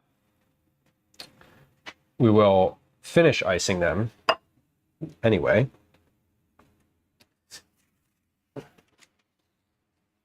Yeah, we'll finish icing them on stream anyway, because like, you know, because that's part of the stream. But we'll probably, I'll package these. I am sending them tomorrow, kind of no matter what. Tomorrow is the day. So I'm gonna clean up here and go about some other household chores. And then in, 2 hours, I'll check back on the icing here and see if we're ready to go. So that means that it means no change in the actual delivery schedule of these, but it does mean that we're not gonna be here for another like hour and a half packaging cookies. Not that it takes that long, but anyway, just a heads up. But we're icing these now, and they are looking good, and they're tasting great. So I'm really happy with how they are turning out in general. Well, there was a surprise third cooling that I didn't actually consider, because it doesn't. It's not, I don't think the recipe is super explicit about letting the icing cool completely. It says let the cookies cool completely, but it doesn't really specify that the icing also needs to cool. They probably also assume that you're just like eating them and not packaging them in a vacuum sealed manner. Even if these weren't vacuum sealed and I was just putting them in like a plastic baggie or something, I still would not want to do that just yet. Anyway, that's fine. We'll just do that a little later. Maybe when I'm doing that later, I'll just stream it on the alt account. That is actually a possibility.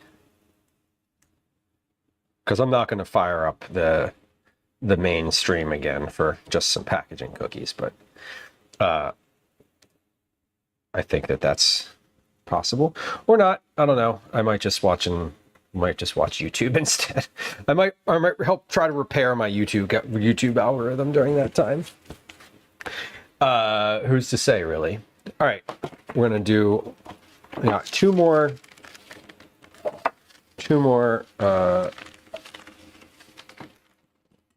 racks of these.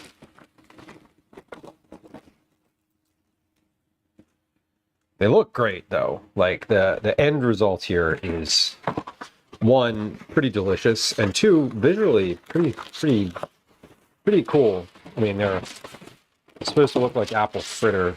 They're apple fritter cookies, and they have that same looking apple fritter glaze on them, which I appreciate.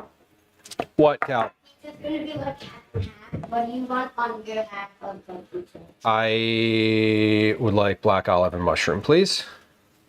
Okay, well, we were thinking about, we put mushroom. Okay. We're either going to do onions or olives. Okay. Anything that you want is fine. I don't actually. You asked me for my opinion. I don't actually have it's an opinion, not a requirement.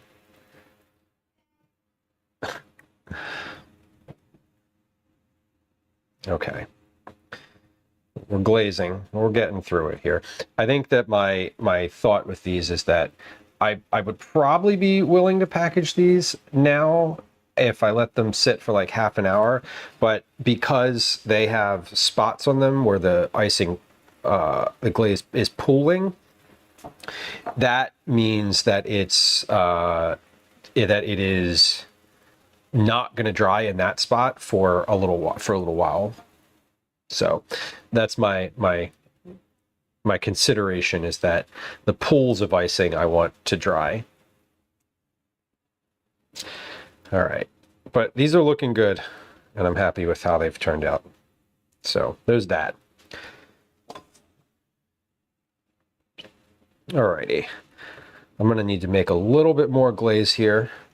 I'll probably just make a single batch, and then I might go back over some of these, knowing that I need to let them dry for longer. I might go back over. There's a couple spots on some of them that looks like I missed.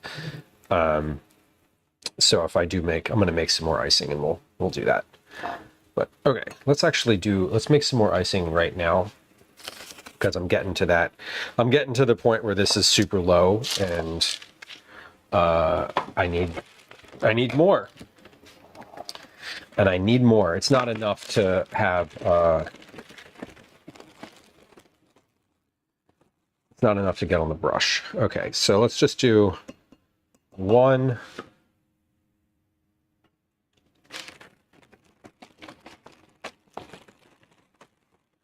I'm going to do one version of this recipe. Wait.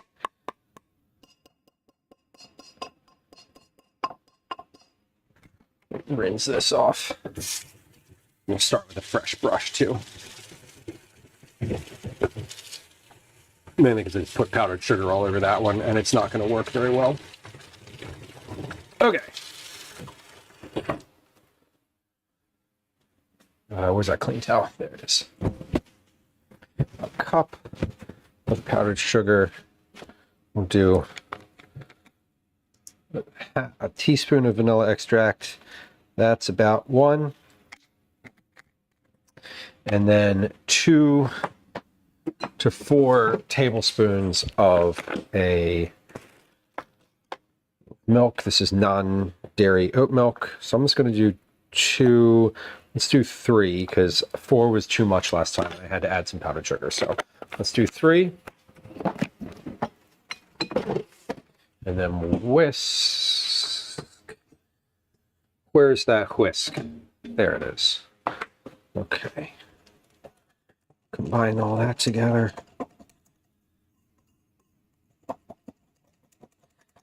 Yeah, the thing I do know about glaze is that when it dries, it's pretty hard. So this particular glaze, I'm feeling like the edge of the glass here where it has solidified already, and it's solid. So I'm confident that once these are fully dry, they will look, they will be good for packaging.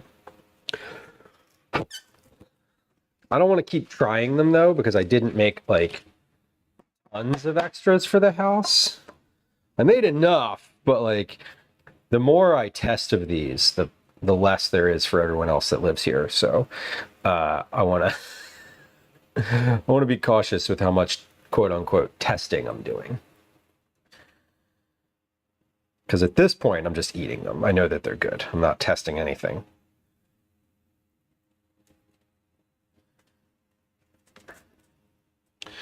But anyone who's getting cookies this month is getting a homemade hand-glazed apple fritter cookie.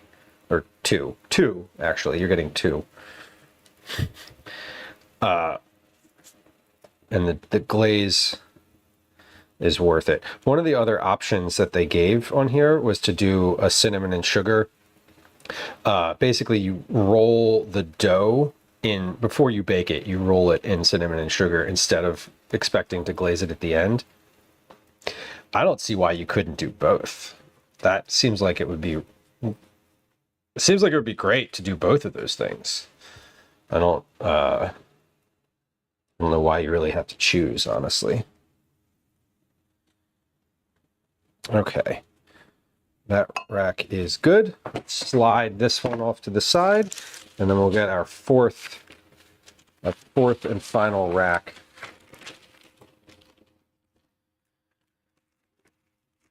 Ready to go. This one already has a paper on it, under it. Jamie, hello, welcome. Oak Divine, thank you. So we're gonna, I was saying a little bit ago, I don't know if you caught this, but I'm not gonna package them on stream because they are, the glaze here is it takes a little while to dry. And if I was making dinner tonight, I would probably like make dinner and then package these, and then we would do all of that on stream, but I'm not making dinner. So we're not going to do that. Frankly, I don't have any more content for you today after we're finished making these cookies. This was all I planned. So we're going to package these a little later tonight. Once the glaze is like fully dry.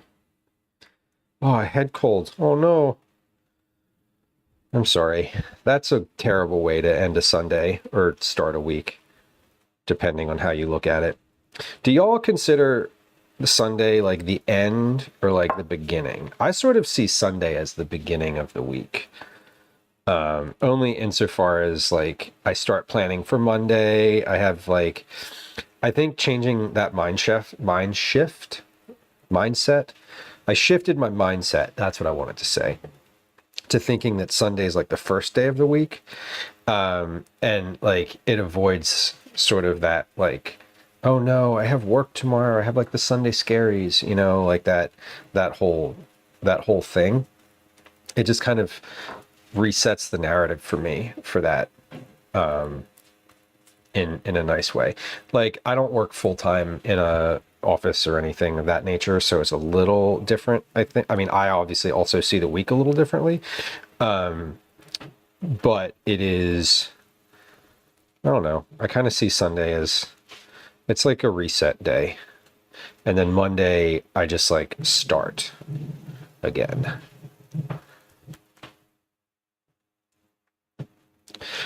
Sunday's the day that I think about everything that I'm going to do next week and like set my agenda and my overall to-do list. Like I keep a big to-do list. I'm sure that nobody's surprised. And Sunday's the day that I really like reevaluate all of that. And like, what did I get done this past week? Did I do everything that I wanted to do? What do I still need to do? What's reasonable? What's not? All that kind of stuff.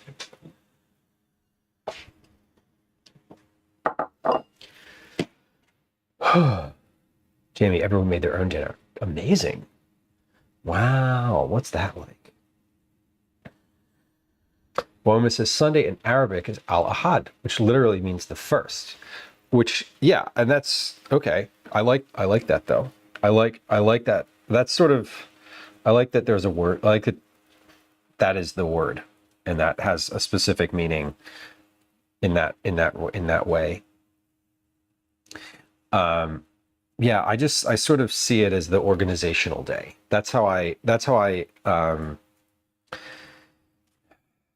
treat it in my head, is like, this is a day to organize my thoughts and my plans.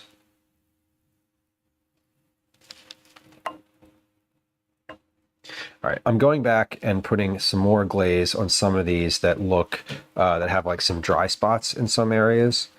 So we don't have, I mean, I have the glaze and I'm not like saving it for anything. There's no other usage for this glaze here other than these cookies. So we're just going back and sort of giving a little bit of extra paint to some of the ones where it, I have some spots. This first tray, especially, I sort of, I hadn't hit my stride of getting those done. I was being a little conservative with the glaze on the first tray, if I'm admitting things here. All right. Well, these look really good, and yeah, I'm genuinely really happy with how these look and how things kind of turned out.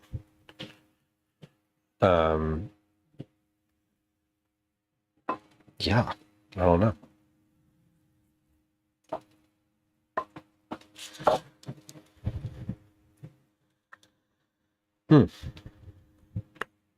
Cool.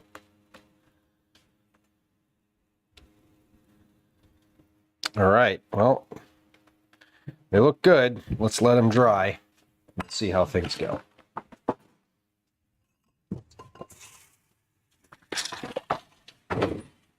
Wash my hands off here.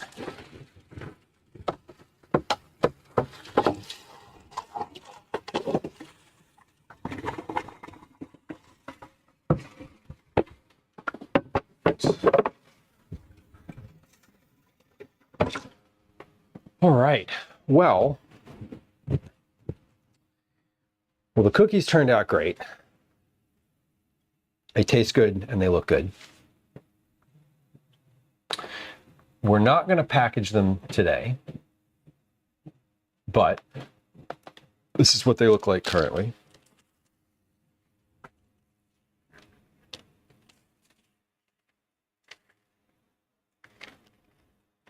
And that glaze on there is going to dry.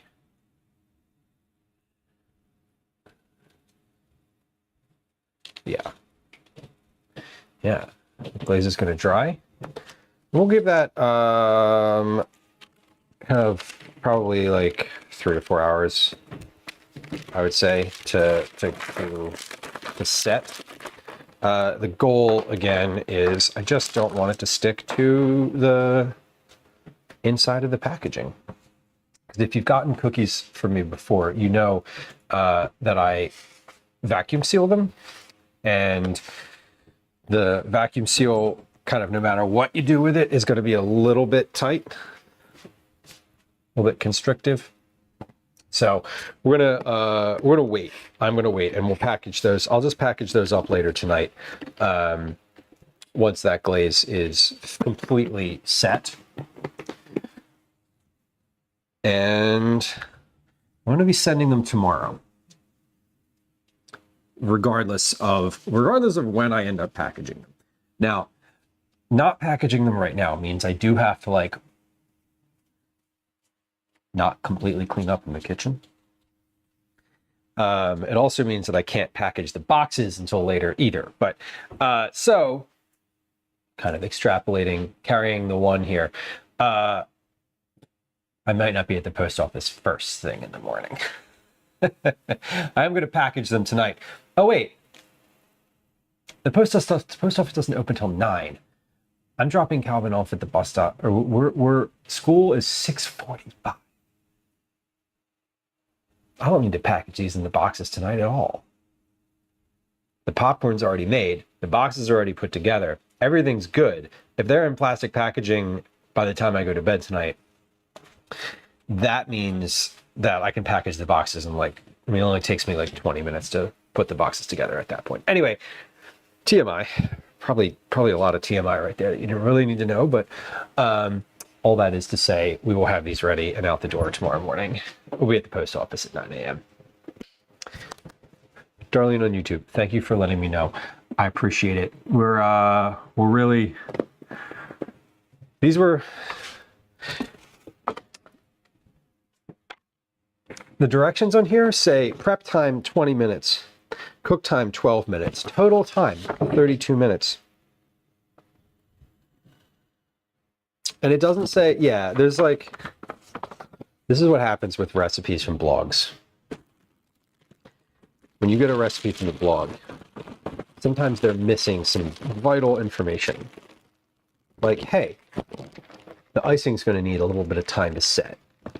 You might want to factor that in. That type of thing. Anyway, I'm not salty about it. It is a fact. I didn't even consider it either until until we started the glazing process, and I was like, wait a second, Samsonite. I was way off, but that's fine. It would be. I agree, though, Jamie. It would be an absolute sticky mess if I tried to do anything with these right now. So we won't. I will put my ingredients away, though. All right, let me tell you a little bit, now that I've explained sort of what's happening tomorrow morning, let me explain a little bit about what's happening tomorrow afternoon, because I'm going to be live again tomorrow afternoon. Don't usually stream 2 days in a row, so that's unique and interesting. Don't usually stream, interesting? I don't know if it's interesting, but it is a thing. I don't also usually stream on Monday, so that is also probably not that interesting. It is unique. Okay, so what are we doing tomorrow? Tomorrow is a big prep day. So I am, if y'all are familiar with some of the things that I've done year over year, today or this week is I'm doing a trip. I do a trip on with a bunch of friends every year. It's a big like cabin trip. There's 11 of us this year, I think. It is a lot of people. So it's a lot of people. I am making breakfasts for folks. We're going to be doing a couple different things, but tomorrow is like a meal prep situation. What are we prepping tomorrow? Good question. I'm doing all the breakfasts. So tomorrow we're going to make quiche. Tomorrow is we're doing four quiches. All the same. I'm not doing 4 different quiches. But in order to get the quiches ready, I have to cook some sausage. We're going to blanch some broccoli, shred some cheese. Then we're going to assemble and bake the quiches. I'm making 2 different types of like quick breads. Definitely an apple bread. I'd like to make a banana bread. But the thing is that I don't have bananas right now.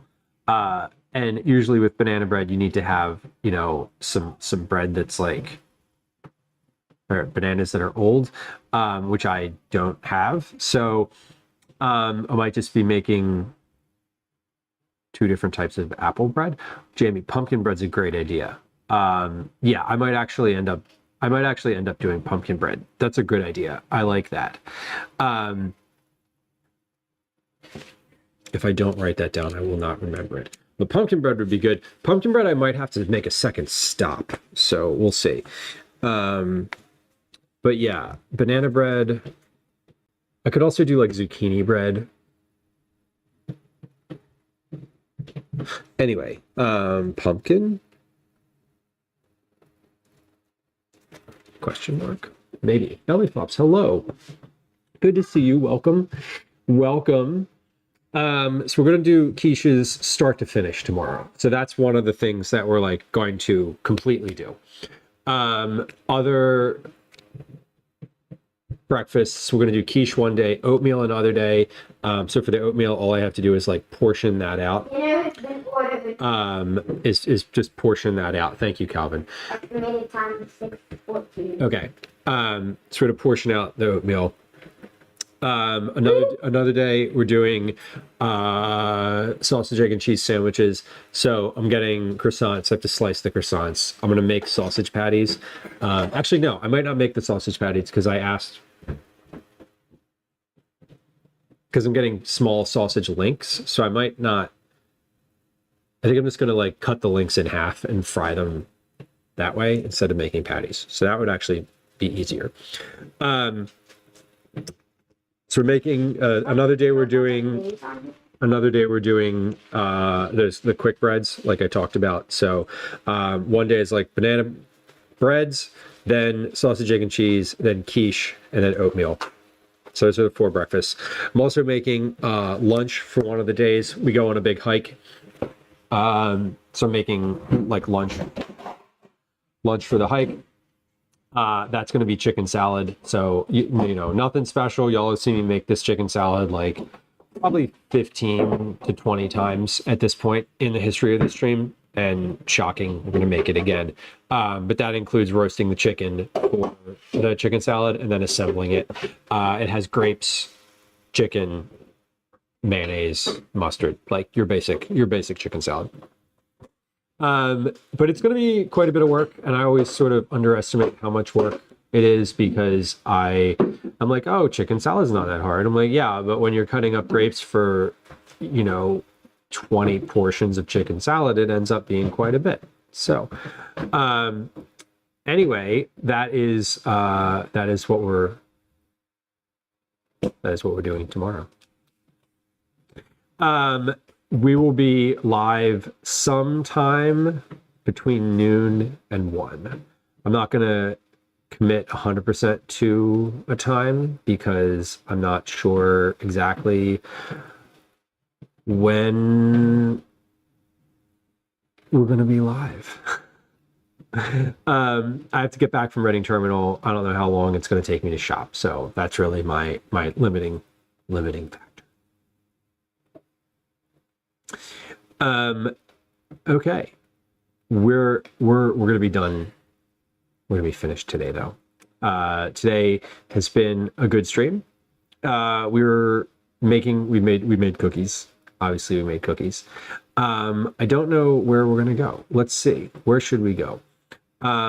Who is streaming?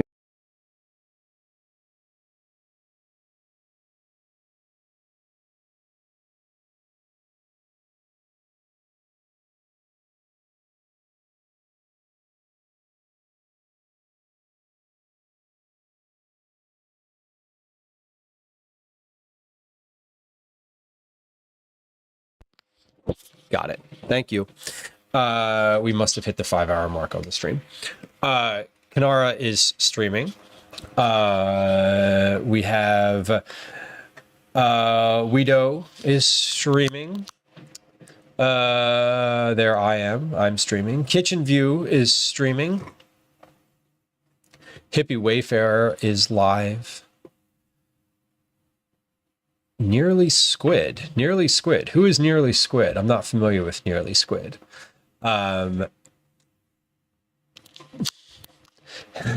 Nearly Nearly Squid, their profile says cheeky, indecisive, and one bad idea away from greatness. Variety streamer. That's cute. Dana's Kitchen is on. Darlene on YouTube. I hope you have a good evening. I'll be live tomorrow. We'll be live at noon.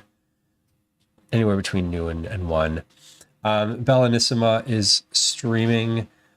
Who else is live in the Food and Drink Creator Club? Chef John Leong is streaming. He is not cooking currently. He's doing something else. Are your lips green? They're blue. Yeah, I had a lollipop upstairs. He had a lollipop upstairs, he said. Okay. That's reasonable. Okay. I'm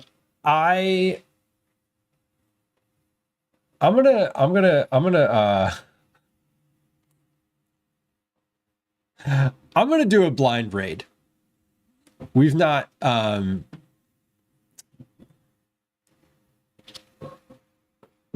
done a blind raid before, so if this doesn't work out, y'all don't blame me, okay? Wait, if you've never done one before, how did you find out about all the other streamers? How did I find out about this person? You haven't done. We're gonna raid Nearly Squid, by the way. Nearly Squid has 985 followers. No, I mean, like, how do you find out about? Go ahead. What are you asking me? How do you find out about all of the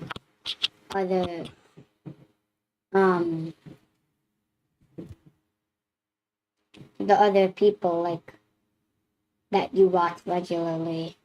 Because I looked them up and then watched them for a while before I decided Oh, that so I you've liked watched them. them alone Correct. before. I'm going to raid someone whose stream I have never watched. Okay. I've never seen this person. Okay. I don't even know who they are. I don't even know if they're a food and drink streamer. They've been live for an hour and a half and they're making cookies. So this is a blind raid, but you've done a blind watching before. Yeah, most of Twitch is blind watching. Okay. Yeah. The more you know, this is what we need to matter. Anyway, we're gonna raid Nearly Squid because I think their profile is cute and they're making cookies, and I don't know, and that's it. That's it. That's the reason. I don't have any other reason. I don't know them, and they seem fun. I'm gonna lurk for a little bit until dinner. I'm gonna clean up again and more in the kitchen, and then I'll see you tomorrow. We'll be live at noon. Hold on, let me start this raid.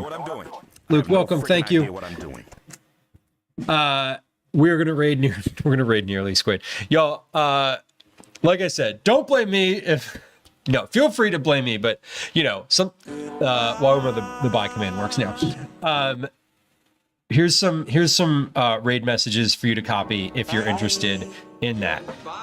Here are some other places to go follow me online. I would love it if you would follow on YouTube. Please go hit the subscribe button. If you're here on Twitch, please hit the follow button if you're not currently following. I would really appreciate that too. Follows are silent. There's no like big alerts or anything, so you can follow with impunity. We're rating Nearly Squid. They're a furry. They have a funny profile.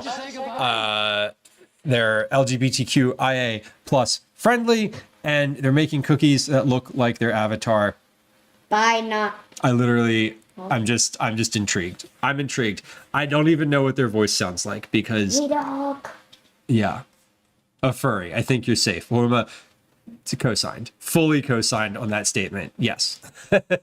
Tomorrow's a trip prep day. We'll be live around noon Eastern time.